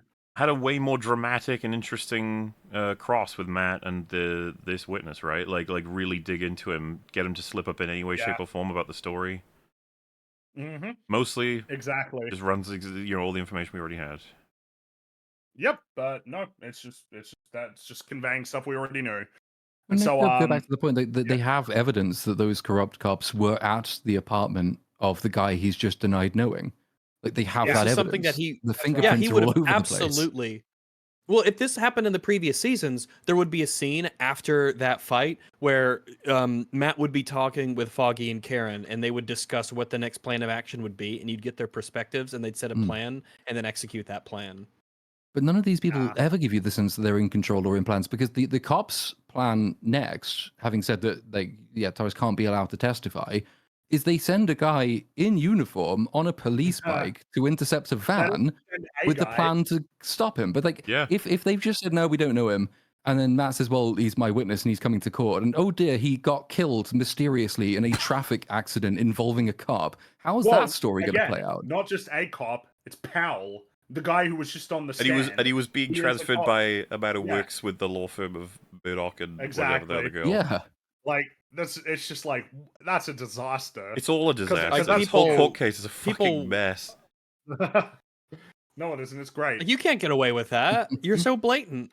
Well, yeah, because to be clear, so what happens is that Cherry, he seemingly puts Torres in a van, and he's driving to court, and then Powell, the guy who was just on the stand, pulls him over and is like, yeah, open the back. And then opens the back and it's empty because Torres, they put him in a taxi and get him there. It's like, what? So he just testified, got on his bike, went to go hunt down Torres personally. Like, what? Insane nonsense. Like, and what was he going to do? Just execute him right there and then? Exactly. What could he do? In the street? I don't know. I don't know like, what the fuck they were going to imply. You got to shoot him and then shoot Cherry in the head? What the hell? Who? Cherry, his buddy, his investigator friend. Oh, right, Cherry. Sorry, every once in a while I just New need Karen. a reminder of who these people are. But I can't believe it. No, Torres is there. They ruined Karen, then replaced her. And he gets to the stand, and Matt asks Torres if he was passing information to Powell and Shanahan on New Year's Eve. And Torres pauses for a while, his heart picks up, and then he denies ever meeting Powell and Shanahan that night. And Matt gets big mad. He just declares that Torres previously said he was being beaten on the platform when Hector saved his life. And he keeps pressing, even though Hochberg is objecting, and the judge is telling him to stop. He just keeps going. Really disappointing. This is a moment to write Matt in a position where he knows what's happening here. Obviously, someone's gotten to him. He's obviously terrified. He doesn't want to die. He doesn't want to give the testimony that he believes would kill him. So, Matt, what are you going to do? Like, think it through, discuss it further with him, maybe decide, like, this has to be another avenue, or try and reassure him subtly through subtext of, like, the correct thing to do. No, just get mad. Just be real mad. Yeah, get mad. And this gets him nowhere. Basically, he has to stop, and then he just gives up. It would be really neat if, because, you know, this is not Matt's first rodeo. He has been a part of this for a long time. If he would have already known this was going to happen, and he had like a backup plan in case he didn't give the real testimony, or he had expected this and had some trick up his sleeve just in case. But I guess not. So yeah, you think that they might have like recorded the conversation where he, you know, admitted to all of this and told them exactly what happened, so they could use it as evidence. You can treat your own witness as hostile. They do it in Daredevil season 2. Yeah, this is the testimony you gave. We had you sign an affidavit testifying that this is what you did. Are you now perjuring yourself? Like, what do you think will happen to you if you end up in prison? You can treat him as hostile. There are things you can do. It would require a longer scene and a more intelligent writing staff. So, of course, we don't get that. No, why would? And also, is the victim supposed to think that if the guy doing the testimony, was he aware that they tried to kill him on the way before he even gave the testimony? Yeah, is he thinking now that exactly? Yeah, I don't know. Matt should have used lawyer Fu to overwhelm him, to be like, "We've got this. You are not escaping from this. Do not enter into a position right now where you'll be behind bars for the rest of your life. Like, this is your moment. This is the time. Seriously, dude. Like the evidence against all of the things you're trying to deny. Before you even took the stand. Isn't that cool? Cherry as a witness. Did the guy who just previously told us he'd never heard of the witness come and try and kill you in your van on the way when he thought you were holding the witness? Yes, he did. Oh shit! Story's kind of it's fucking bizarre, isn't it? Like, the guy involved is the man in the courtroom with us right now. But jumped out of the instead, fucking witness stand, went Witness into his gets- bike, attacked, pulled them over. Why? Why all of this? So Defenders is not a good show, unfortunately, but No, it but has it a good things in really it. it has a really cool scene where Matt is in court and he's advocating for his client who was essentially paralyzed by some kind of like chemical, some kind of material. And Oh, the guy it's in the very wheelchair. much Yeah. yeah. It's a really good scene, and the scene after it's quite good as well. You know, him talking to him about how he's gonna, how it is gonna be difficult, essentially living with the disability, but that he's got to push forward. But in any case, this is a scene where you see essentially aggressive Matt Murdock in court. He's very much aggressive, but it's aggressive in a controlled and directed manner that is actually achieving his goals. It's not just some fucking Hail Mary that's not going to go anywhere. Like, it's almost like you need to remind them. It's like there are ways to essentially present Matt as being like aggressive, that don't just involve him essentially rambling like a madman about something that he can't substantiate. Like, he knows better than this. The biggest thing is, like Platoon says, is just they've tried to kill you twice in the matter of hours. What do you think's going to happen? Do you think that if you say nothing, that will actually save you? Why would it? But yeah, in any case, nope. That's it. And he withdraws Torres from the stand, and we're to conclude basically that they're fucked. They have no case now. Yeah, and you It's know like, wow, then, good job, Matt. you know from this, the whole reason we're dropping the Torres angle is because the writers want to do something else. They just want to get rid of him. Something that, yeah, they want to go somewhere that everybody on Twitter loves. Yep. So that's the end of that. And so Why has that just yeah. become synonymous with it being bad? Something everybody on Twitter people on loves. Twitter would like. It's Because just- that is the era we're in, Everybody- man. Like getting that, you know, the flickering Vader. That was like Twitter gold, and they're gonna do it again probably because of that. Yeah, basically, like the conclusion. Whenever it's saying that, it's just that people on Twitter tend to react very in a very strongly positive way to basically any new content without really thinking it through. See the discussion that was happening for like a lot of famous people of you can't get certain roles unless you reach a certain threshold for Instagram followers. Instagram, yeah. Like this stuff matters. It sucks that it matters, but it matters. But it does, yeah. Twitter engagement, that's important. So Buck meets with the heads of the 5 families to resolve their disputes on behalf of Fisk. And Luca, who was the leader of the Tracksuit Mafia, is big mad about the idea of paying restitution to another leader and wants to speak to Fisk directly. And, this was one of the most depressing scenes, I think, in all 3 episodes, because you can directly compare it to the equivalent scene in Daredevil season 1, and how like they are automatically characters, and these guys are not. But otherwise, it's the same. Yeah, like each of the leaders of the different organizations that Kingpin was overseeing, and Wesley was his mediator in a lot of those situations. They each had their own objectives. They had their own prerogatives. Madame Gao had and Nobu had their own plans that were related to essentially orchestrating what they needed for their hand. The Russians had their own agenda that was often, coming into conflict. Leland was just self-serving basically and was looking to advance himself. Like each of them... drug creation, distribution, the money man, and like the interests that everyone else had then had like double motives and stuff that were revealed as the season goes on. To compare to this, who the fuck are even any of these people? We are the guys, and we are up to no good. Vague bad doings. And You we're better stop us with each other over our vague bad doings. It's like, oh, okay, all right. And then for some reason, like he's like, oh, I don't want to talk to the mayor's errand boy. And Buck, he thinks he's got a really good fucking comeback, and it's, I don't work for the mayor, I work for the man. And he says it like really proud of himself. It's like, like we find out this wasn't even from Fisk. This was from Vanessa. Exactly, that's right. Vanessa did this. Why does that line doesn't work? The woman. Yeah. But I guess, no, it's pretty stupid. But that's the scene. It's like, also, it's the one component we have mentioned it before. But the one component of that season 1 shit, we had Wesley, who was way better at this shit than this fucker. Yeah. And of course, Wesley's dynamic with Kingpin was super interesting because he was genuinely loyal to him. He was his friend. Cared about him. His friend. They liked each other. Yeah. But no, now we got crap Cuck Wesley. Cuckpin has to have Cuck Wesley. Cuxley. And I think the other very important aspect of the season one is that all of the heads of those cartels are all their own people. They all have their own agendas, and they all potentially pose a significant threat because you get the impression of competence basically from the moment you see them.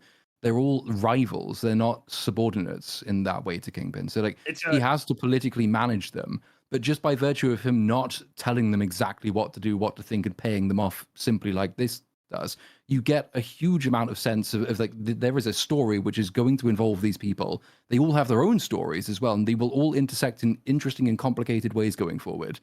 Will we ever see these people again? Even they're not there to make the same point. Maybe not for the same thing, because it's like you said, they all have different agendas, such that the Russians ended up becoming like a real threat. There was like a serious threat that if the Russians turned on Kingpin, he was going to be fucked. And even after the Russians were taken care of, they were spoken of. It's like, hey, remember them. Remember what happened with them. That put him on bad footing with the others. Because it was like, oh, well, this shit, like, this went to shit. Like, this was not good. This made things more unstable, and it gets in the way of our plans. So, careful, Kingpin. That was, and you know, it's the same like having to deal with Nobu, right? Like, Nobu's like, I want this building specifically. I do all this shit for you. I want this building. And it's like, okay, well, how are we going to deal with it? It's just, it's more dynamic and interesting and, like, actually well conceived. This is just, like, bullshit. This is just thin crap. But whatever. That's the end of that scene. So we got, it's just, like, ambiguous mob things. Basically, like, they're all up to their ambiguous criminal activities, and they're bumping up against each other for just vague reasons, and they got to settle it. But we're done with that. Now we got the team, Matt, Kirsten, and Cherry, discussing their plan going forward. And Matt basically says their only path forward is to put Hector on the stand and tell his side of the story. And that is the scene. That's the only thing that matters in this scene. Waste of time. It's like, I don't get it. I don't get why we have so many of these, like, 20, 30-second scenes that are pointless. But whatever. Now we got another cuck. We got another cuck pin scene. Who thought that this would turn into another EFAP cuck episode? It's really... It's just so bad. Unfortunately, it's kind of a fucking trend, I guess. I don't know. It's bizarre, but anyway, cuck pin is waiting with Vanessa. They're waiting in Heather's office. She stepped out for a bit, and Vanessa tells Fisk that Buck was sent to negotiate with the 5 families behind his back, and in response, Fisk says, "Let's not fall into a place where I don't trust you," which is a weird thing to say when it's like, well, you shouldn't. She went behind your back.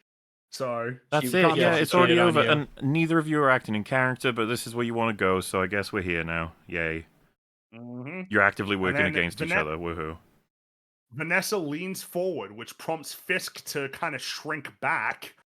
And then she says, "I don't like watching everything fall apart." And Fisk retorts that sometimes chaos must reign, even temporarily, to build a stronger order. Here comes fucking Thrawn. Sometimes things have to be stupid, okay? No, I know. This is actually a big W. This is not an L at all. Well, here's the thing. We got some great shit coming. So Vanessa, she questions whether that's true, and instead suggests that Fisk is punishing her for cheating on him. It would be nice if he was, but I don't think he is. He's definitely not.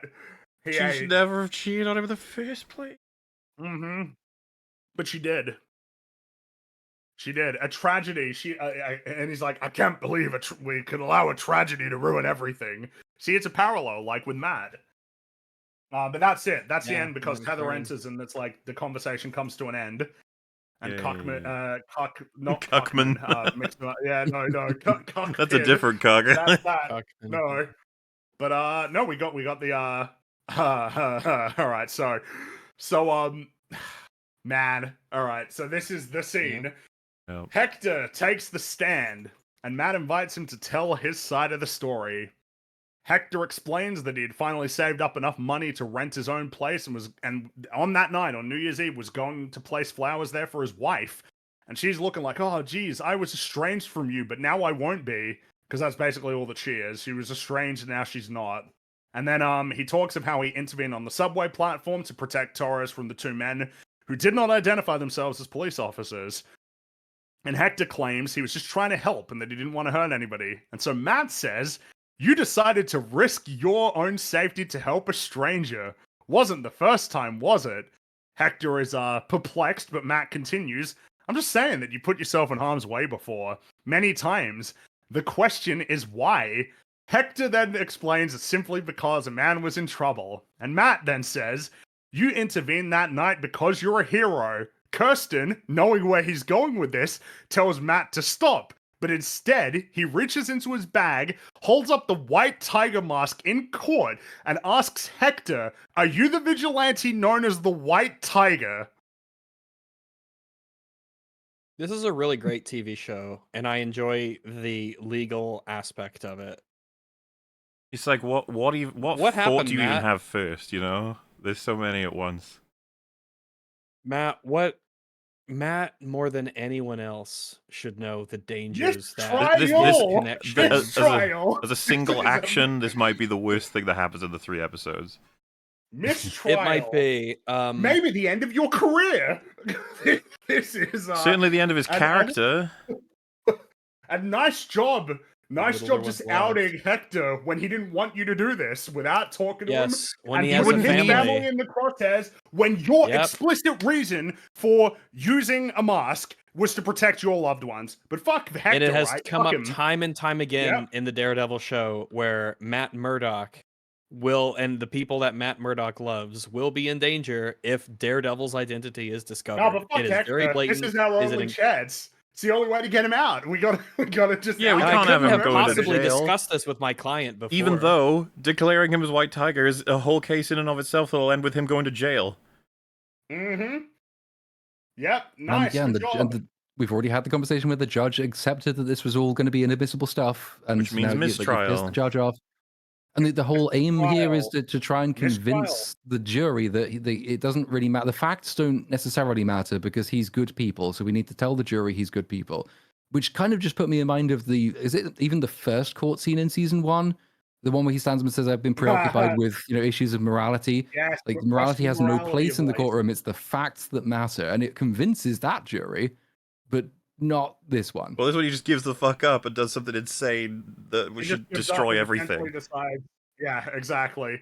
Because naturally, the chaos erupts when this happens, as it would, because you can't tell a judge, "Hey, I think this evidence shouldn't be admitted because it's more prejudicial than probative," and then the judge says, "I agree," and then you're like, "Nah, fuck that. Lol. Hey, here it is. Here it is. Take a good look, everybody." I'm not all like 100% familiar with the inner workings of the American legal system, but don't you have to provide, like both sides have to provide each other with copies of the evidence that they plan to enter in and then draw on during the course of the trial? That you can't simply say, "Oh, here's a brand new thing that I haven't forewarned you of, Mr. Defense Attorney or Mr. Prosecution Attorney." I thought like you had to be quite public with what you're going to do. Like, you can't do this. No. This is not allowed. You can't just do this. Disbarred, mistrial, new trial, 2 New trials. trial with new evidence. Exactly. It's like it's worse. It's all of the worst aspects. It's a bad trial, and now the world knows the identity. And of You course, gained nothing from this. As all someone you've points done- out, this is not Phoenix Wright. It's true. That's true. This is not Phoenix and, Wright. and it's like drastically out of character. Matt would never have done this. He wouldn't even have done this if White Tiger had asked him to. If he asked him, that would be a Exactly. very serious conversation. Like, listen, and Matt can't reveal that he's Daredevil, but he would say, like, listen, I've defended people like this in the past, something like that. You're like, trust me, this is not something you want to do. It's just. And if you tell me to do it, then You know, we talked about it before. This is character assassination, is what this is. Aside from all of the problems from a plot standpoint, this is just flat out character assassination. Matt would never do this. Disney manages it once again. Once more, they find a way to completely assassinate Remember, a this is beloved the third- character. this Like, is they the can't third fucking instance. help themselves. There's been one every episode. One just big bit of character assassination for Matt. I Love can't it. believe I'm saying thank God they killed Foggy. Well, yeah, that way he can Correct. be He's literally coming back, baby. assassinated. He'll be Yeah. back. So yeah, they get called into Judge Cooper's chambers. Him and Hochberg are livid, with Cooper tearing into Matt for making false representations to convince him to suppress Hector's vigilante activities, only for Matt to reveal this information, thus making a mockery of his courtroom. One might say he showed contempt for his courtroom. And then Matt's like, "Well, I had to do this because, you know, someone got to my star witness." And then Hochberg just points out, like, what about biasing the jury? That's what you said before, but Yeah, now that it's doesn't even. okay. That argument doesn't make sense. You said it's worse Exactly. for your You client said- for it to come out, but now because you've lost your witness, it's better. You said it is more prejudicial than probative, and the judge agreed.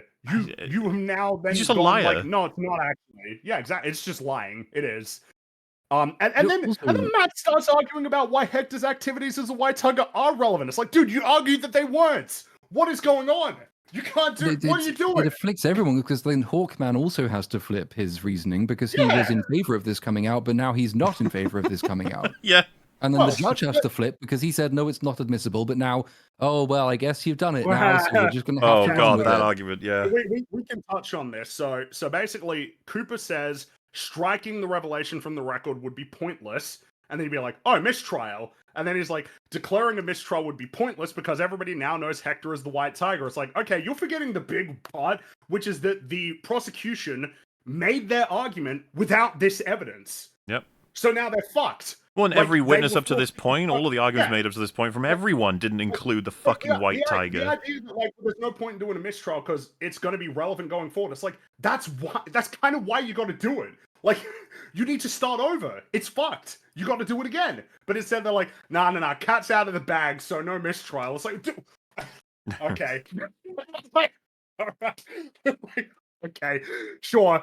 And then you know, the judge basically points out, like, you revealed this, so now you have to deal with this.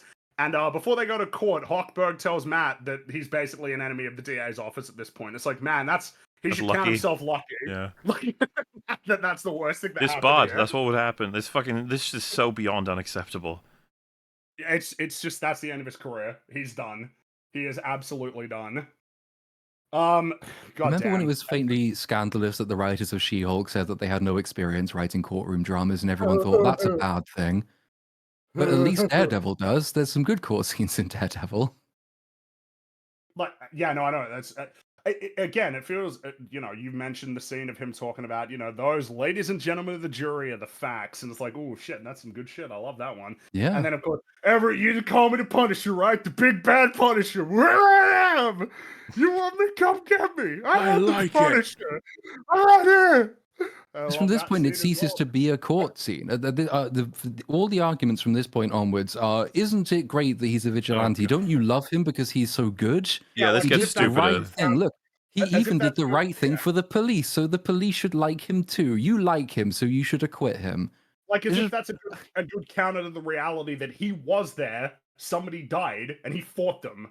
It's like, oh shit, man, that seems like, in the absence of a witness who can say otherwise, I don't know, man. You were basically relying on, he's such a good guy, he would never do it. It's like, oh, okay, that seems like a rock solid argument. I'm sure it'll work. And then, of course, you know where it's going. Did anybody have anything else to add on just this? There's more, but we have to sequence do more scene? context first, obviously, because I want to talk about the witnesses. Oh, sure, yeah. Well, no, after that, we get another BB scene. She interviews a man who believes that Hector will not get a fair trial because he is Puerto Rican. Yay. So, Hector, you know, Matt visits him in court, and Hector rightly tells him he should have asked him before revealing his alter ego. And Matt retorts, well, I'm just trying to keep you out of prison. It's like, Matt, he's fucked. You've doomed him. Yeah, He you has doomed him. to. It's He over. has to like go if he can possibly get out. He has to leave the country. Yeah. He's gonna go. He's got to go back to Puerto Rico. He has to go back to Puerto Rico. Yeah, exactly. I hope you like those frogs, my dude, because you're gonna hear them a lot. Hearing them for the rest of your life. I mean, we joke, but it's like, yeah, you might go back there if you're not killed, you know, which is much more likely. Well, not just you, but your whole family. Yep. Because they'll target you. They might any of the people that you interacted with or fought. Now instead of it just being this isolated incident, now it's this and all the other ones that you are now at risk for. Because again, Matt's explicit, more often than not, reason that he cites for why he wears a mask is to protect his loved ones. That is his rationale. It's safe to assume that Hector had the same rationale, and he took that from him without asking him. Terrible. Yep. And all his excuses, I had to take a big swing. That's what he says, a big swing. And The then Rise Matt couldn't tells even Hector, justify it to save their fucking lives. They just wanted the big moment. Oh, by the way, people on Twitter love this scene. They were like, "Yes, this is great courtroom drama." They loved this. Fuck off. They thought it was great. There's such Like, an easier yeah, and this way is more good interesting scene you could storytelling. write instead. Like, if you'd actually given them the conversation in advance and you could have this conversation about what the sacrifice of being a vigilante really is. Like, Matt could say, I know who you really are. I could use this and it might get you off, but here are the consequences. And Yeah. your choice now ultimately is, do you sacrifice yourself and go to prison in order to save your family, or do you stay out of prison but knowing that everyone you know and love is now going to be in danger for the And you'd rest have of to, their like, lives? retire That the is a tiger at that point. complicated moral decision. Yeah. And like having them flesh that out would be really, really interesting. Much like the rooftop scene in season 2. It's a conversation about what being a hero really is, which is the kind of thing that this show should be doing. And it doesn't, because it thinks that this is what good courtroom drama is instead. Yep. So Matt tells Hector that even if he's acquitted, his days as the White Tiger is over. But Hector retorts that White Tiger... someone in chat just made me realize. Has anyone got the pieces together that this guy, Matt Murdock, is now the lawyer for White Tiger, Spider-Man, and the Punisher? Like, That's a good Oh point. wow, it's curious. That's a good point. Yeah. that is quite an observation. And so yeah, Hector explains that being White Tiger is a calling. It's who he is. And then Matt says, well, there are other ways to help, and you got to think about your family. It's like, yeah, he does. Thanks to you. Now he does. That's your fault, Matt. Which then brings us to the last, major courtroom scene where Matt just calls a bunch of witnesses to talk about how White Tiger helped them in the past. What is this? I don't know. This is insane nonsense. Did you come to the stand to talk about how White Tiger helped you? Prosecution should be objecting at literally every fucking word of this. Mm-hmm. It's insane. It literally doesn't matter how many people he helped. This court is about let's roll it back issue. further than that. We don't even have proof that he's White Tiger yet. There's nothing definitive about this. He didn't actually say that he... Well, I guess at this point we have to conclude that he's admitted that he was. Yeah, but the prosecution... Like, if we're to believe this witness account of, like, guy saved me in a mask, and it's like he's shown that he's of the perfect character, who'd never kill, like, a police officer, never toss him into a train, just be like, we have no idea if you're talking about the same man. This is completely just random shit from random people who couldn't even see his face. Like, the prosecution could use all kinds of arguments like this to get this out. Like, why would this ever be accepted? And of course, there's a whole process for witnesses. They can't just be brought in. You can't just drag someone in and say nice things about this man. White Tiger, tell him White Tiger's great. All right, yeah. And he said... And basically, that is the gist of it. They uplifting music, by the way. They play some uplifting music as Matt and Kirsten read, like, these police reports about how the White Tiger assisted the police on several occasions. And then, he says Hector is clearly an ally of the police. And it's like, therefore, what are you saying? That it's impossible that he... Now, of course, he doesn't have to prove that he didn't do it. But, like, I mean, is this a particularly compelling argument for why he wouldn't have done it? In this particular instance? It's like, I don't know. I don't see why... Like, it's doubly funny as well, but like when he kicked off his own court case by basically saying the police are institutionally corrupt and they might try and murder my witness, and now this man is good because look, he helped the police. That's what I mean. It's like their positions have flipped because Matt has revealed this. They've now had to like flip their positions. Now he's advocating why it's relevant and as a pattern of behavior, and the DA has to try and argue that it's not relevant. It's like, dude, this is like this is so silly. In any case, there's a really funny line here. So, Matt, they get Hector on the stand and he says he helps people because it's the right thing to do. And so Matt turns to the jury and remarks, the police said that Hector attacked him, but why would Hector, the White Tiger, why would he do this without the amulet that gives him extraordinary strength and power? Oh my gosh. No. Is this just like an amulet that's like admissible as a magical? I mean, this is nonsense. Okay, what? There needs to be Why a wouldn't whole he always trial wear for the it? White Tiger shit well before any of this can even stand, and then he'd go to jail for that, so it just fucks everything up. How is Matt so stupid that he doesn't understand that in order to wedge a victory of this court case, it requires that Hector go to jail? Mm-hmm. But no, it's all good. No, of course, because nothing has consequences. And Now this is really confusing. This seems to be Matt's closing argument. He's like, yeah, Hector's a hero, and then he sits down, and then Hochberg gives his closing argument. It's like, oh, huh? All right. Yeah. Like, I think you got the order. In any case, Hochberg basically just makes the obvious case. Good people can do bad things. Therefore, just because Hector helped people before doesn't, like, mean anything, basically. Like, it doesn't counter the evidence that indicates that he did kill the officer. And that's it. That's the end of the courtroom drama for now, anyway, because we got the verdict. But not before we have Matt standing in the empty courtroom holding the severed horn in his hands. He's still thinking about it. And so the jury comes back and they deliver not guilty of all the charges. Not guilty. And Hector What are those is super duper charges? happy. Murder in the first degree, murder in the second degree, manslaughter in the first degree. They never covered anything that would exonerate him from manslaughter. Nope. No. Basically, you just have to yeah, like, because and then do we even want to like talk about that? It's just insane. Manslaughter would be the most obvious conclusion of this situation, especially with Hector's basically being like, he slipped, I think. You know, like, I don't really... And then the other guy being like, you pushed him. You obviously pushed him. It's like, so at that point, it's really, truly down to what exactly? What's the evidence that really makes the jury decide? It's like, well, he's nice. He's a good guy. Like, that has nothing to do with manslaughter. So he must not have done it. I mean, his own defense almost in the first implied first manslaughter. degree or second degree. Well, it's just think about what happened, basically. Hector saw two guys fighting a guy, so he intervened and broke up the fight, and one of them died by falling in front of a train at the least. It might have been that he knocked him in, it might have been that he pushed him in, but that is just, like, definitively known. And in the absence of Torres, you know, providing any information, you know, like, what is there reasonable doubts here? Does this cross the threshold of reasonable doubt? It's like, what, that he was nice to people on a whole bunch of other occasions? Also Okay, mysterious but it that there's works. no camera footage in any way, shape, or form of any of this.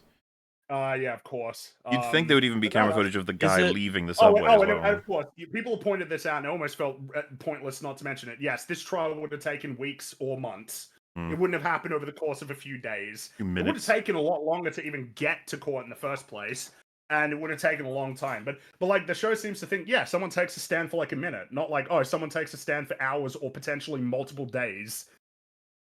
But no, it's just pretty straightforward. It's all good. I guess the deliberation Was it ever wasn't too long. mentioned?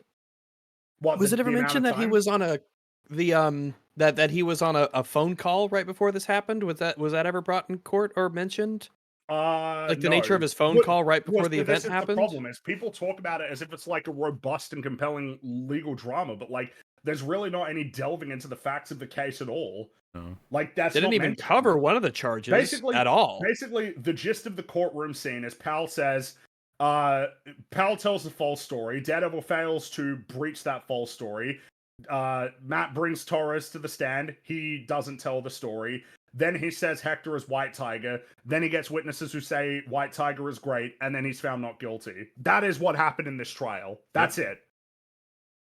How we pretending like this is some sophisticated like legal drama?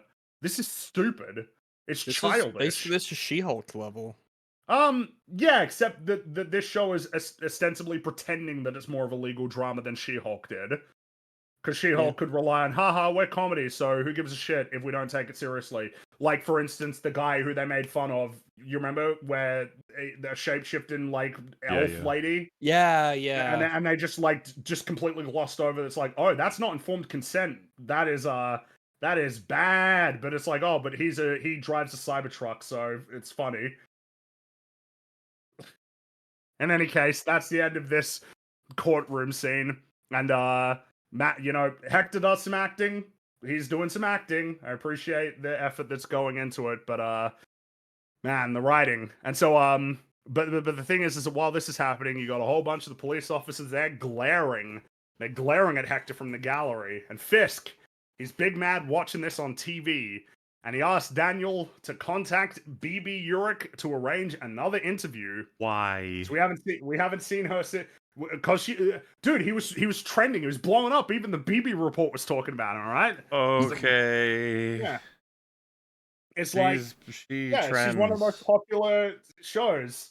You know, there's Joe Rogan, then the BB report, then who's next? I don't know, Ben Shapiro or something, or minus whatever it is. Like, yeah, she's right up there. She's in the top 5 on Spotify. Well, there's even the line like they use, like we've got friends at the New York Times, so she's bigger than the New York Times Bigger than is, the and New like York obviously he's Times. only going to give interviews to one of them because you don't want to get massive coverage. You know, you wouldn't want the Times and BB. No. But it wants to show that he's, I guess, increasingly trusting of this random intern, and that he understands the more direct appeal of alternative media, I guess. Okay. Yeah. Well, we got 2 scenes left. One is another lame scene with Heather. Remember Matt's girlfriend? I remember. She has had very few scenes in this show, and she's third billing. I just find it so funny. She's had what, maybe like 5-6 minutes of screen time tops. Really, not a lot.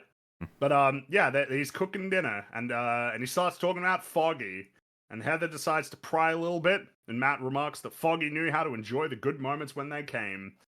And the 2 raise a toast to Foggy, and that is the scene. Yay, we did it. So, final scene. Fisk Cool that they acknowledge Foggy, you know, by name once. Sometimes here. Well, we're not going to talk about Karen though. No, I'm just giving them the rewards they deserve, of course. Like, good job, writers. Foggy is a character. Nice one. Mm-hmm. So Fisk, he's talking to BB, and he says that the Hector Ayala verdict was a miscarriage of justice, and he says that juries can get things wrong with reference to himself, which is pretty funny.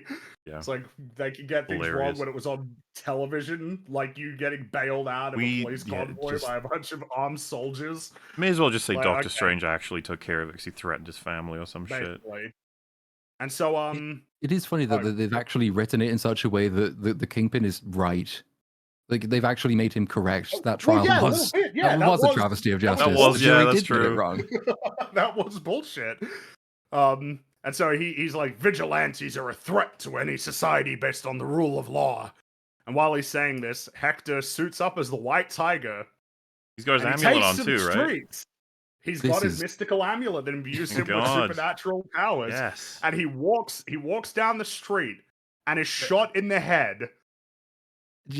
Yeah, so like there are so where do you even like his method of travel as a superhero in a superhero outfit is just walking down the street in public. Yes, that's right. The guy whose mystical amulet gives him superpowers, well, it doesn't really do him much good. Also, like a guy who's professionally goes around beating bad guys. As I said this on FNT yesterday, he's more easily distracted than a Metal Gear Solid guard because they play a noise and you say, "Oh, what was that noise?" and he walks off and just gets shot in the head.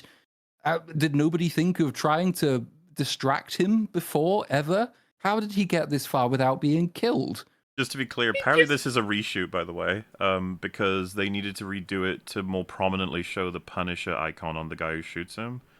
That's what I read, anyway. I don't know, not necessarily confirmed. I just find this scene is so cringily done that, like you just show him, Muller. Look. What do you mean? That's the end of Hector. Oh, sorry, I was delayed. I couldn't see that you were showing him. All right. I was asking you to show him, but you are. This is the end of Hector. He got 2 episodes, big storyline ramping up to, you know, him getting free and returning to his calling, and this is his end. Just shot in the head. I wondered if that was reshot and like he's ended here because like obviously the actor died, so maybe they had to rejig things and he was supposed to play a bigger role, but then obviously he couldn't. So like that's why we never see his face in any of these moments here. Like when the minute the costume is on, anyone could be playing this role, and I don't know if that caused like. That's possible, but it's worth remembering that if we're to conclude that not only these 2, but the next several episodes were part of the initial run, that was before, I believe he died in the end of 2023, and these episodes were primarily like March through June, July of 2023. I can believe this was the plan. Just been the original plan. Yeah, this might have been it. Remember, I think we're doing like 3 major arcs over 9 episodes, and we've done the first one now, which is the White Tiger related one with an intro. The Punisher one will come in, the Muse one will come in, and obviously Kingpin and Daredevil needs to be sorted out. Like, I don't think we have room for White Tiger. So as I It's just understand it, embarrassing. White Yeah. Tiger was the first prominent Latin American superhero in not just Marvel comics but in American comics, Oh well. and Yeah. now he's just gone. Bye. That's a Like, that's isn't a that fucking shame. Like poor Yeah, Hector, I man. He like didn't I liked Hector. he didn't do anything wrong. I did like Hector. Well, so I what will should have say. happened, right? He Once this seemed like a There's two things with this, right? First of all, there should have been the White Tiger case that puts him in jail anyway. So that would have been the sad end to this, because Matt's going to have fucked him over. But secondly, Matt should have been protecting him. He should have been like, bro, everyone knows now. You've survived the case. We know the cops are trying to, in a corrupt fashion, destroy you. I fucking heard them saying it. Like, we know they tried to kill you, the Star Witness, several times. Like, we need to get you to safety. But nope. Yeah. No, and imagine if the angle was he's like, I'm gonna suit up no matter what. You can't stop me, and then that prompts Matt to don the Daredevil costume again, because that's like Do his only means of something. essentially doing anything. But no, Like, you it's basically kind of remarkable just how much this is Matt's fault. yeah. It basically is. And there's going to be a moment in episode 4, 5, 6, whatever, where he's like crying to his therapist, saying that this is all his fault, and then we're going to be sitting here being like, "Yep, Yeah. yep." I've seen a few people point out that he'll be replaced by a different version of White Tiger, in all likelihood, and it's like, yeah, okay, but Like a you different actor, created this- different character. Well, just that there are different versions of the White Tiger. Alright. He's the first, but there are other ones. But this would be made possible, presumably, because the Doesn't matter person to who just me. walks I out liked and Hector. shoots him in the head doesn't think to pick up the amulet then. The amulet that everybody now knows gives people not. superpowers. It's just like, yeah, fuck, I'll just leave that on this corpse. No, Why I not? guess not. Yeah, his niece is gonna be the White Tiger, or is like the White Tiger in see- the comics. So he's Oh, gonna get- great! Oh, yeah, I Yes, was let's about just to ask speed what her across name to would that be. happening in the story, and then of course, yeah, just so everyone knows, this is the person who did it. The bait is that it's Punisher. Obviously, it's not Punisher, But and it's Punisher and obviously Daredevil are not going to be mad at the Punisher. corrupt Yeah. cops for this.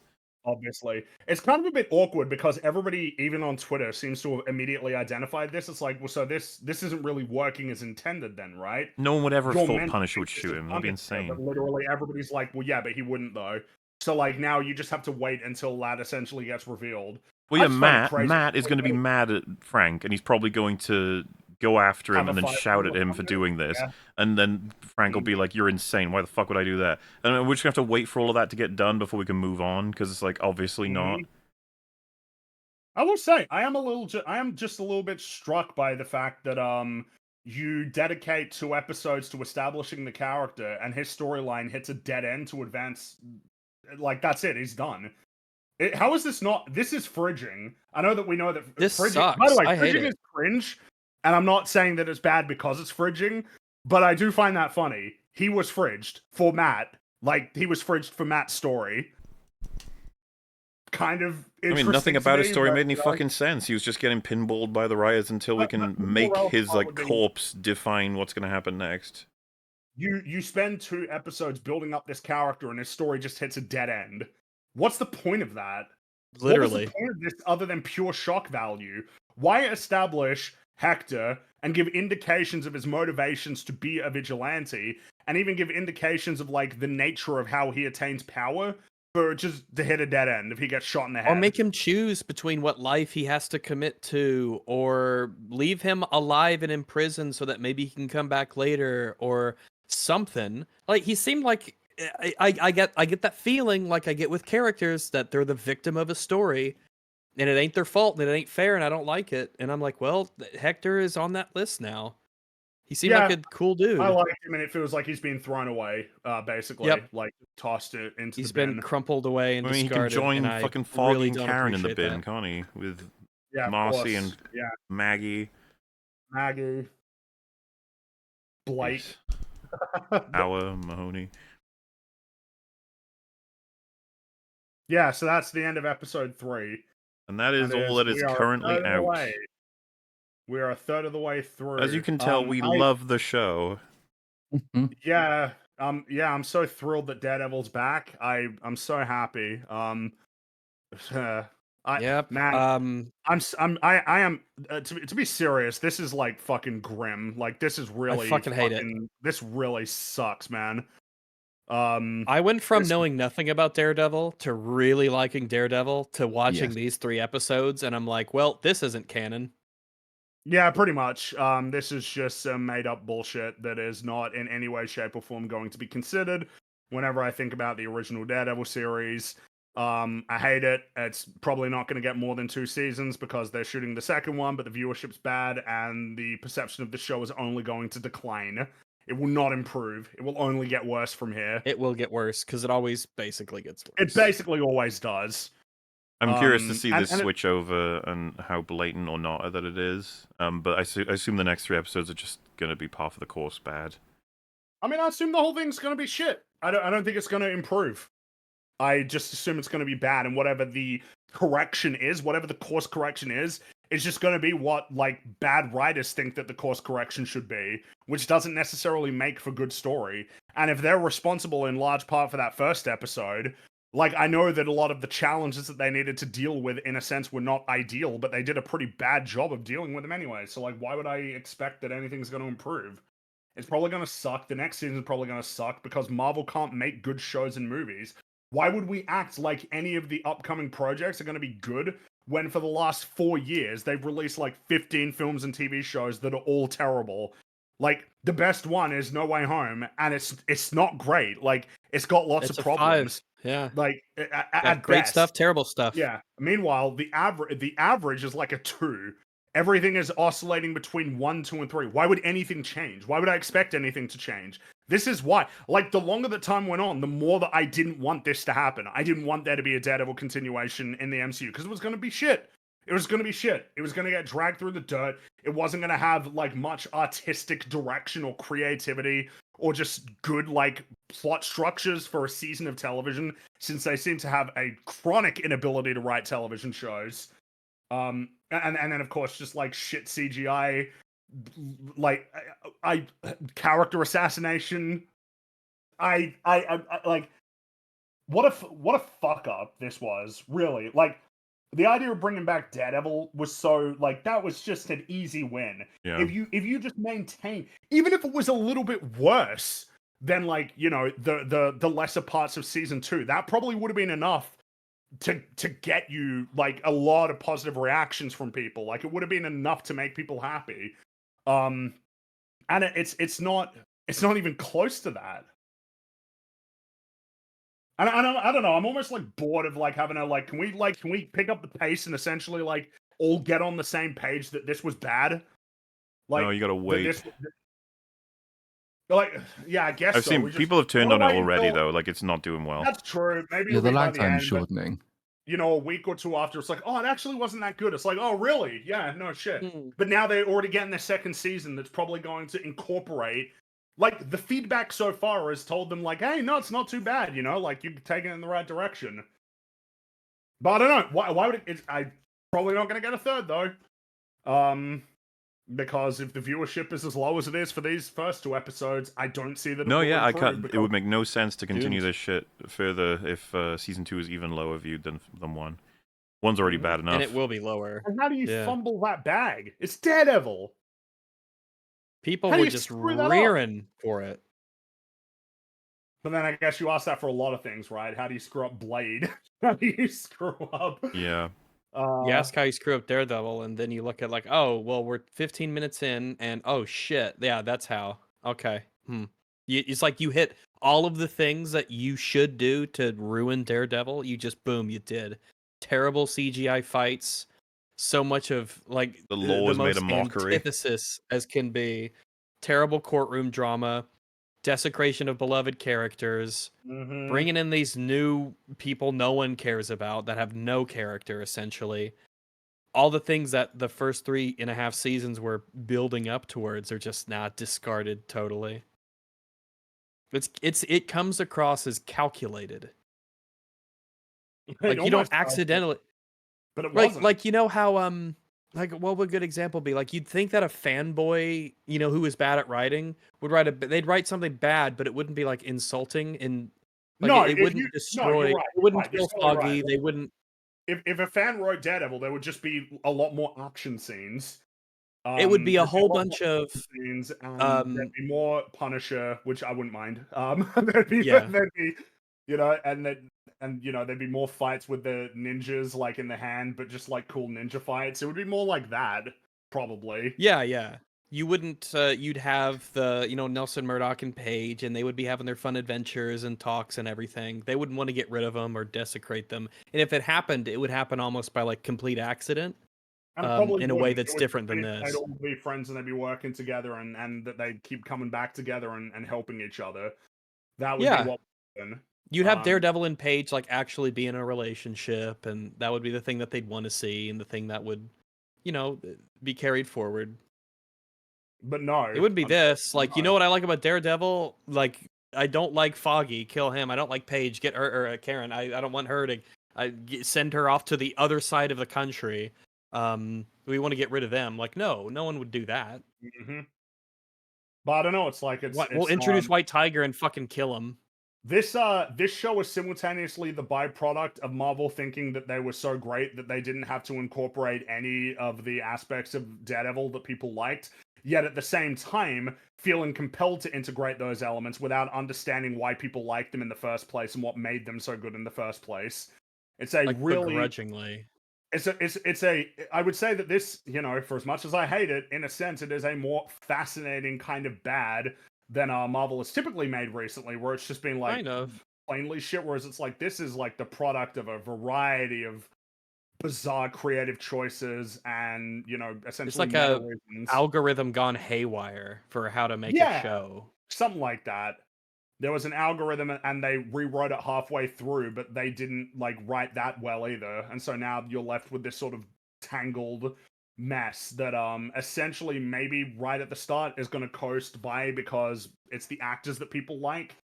But the longer that it goes on, I just don't see that anybody's going to feel positively about this, because basically every single Marvel television show has had the same trajectory.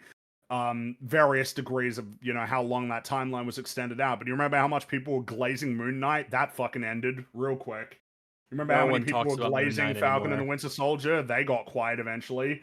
People talked about Loki and how great it was, and they might occasionally say, oh, it was cool, but they couldn't tell you anything about it.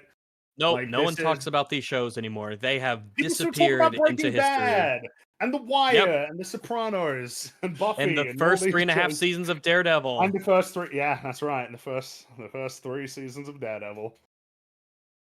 They don't. This stuff is already like it was rotten at launch, and that old stuff is fresh forever. Mm-hmm.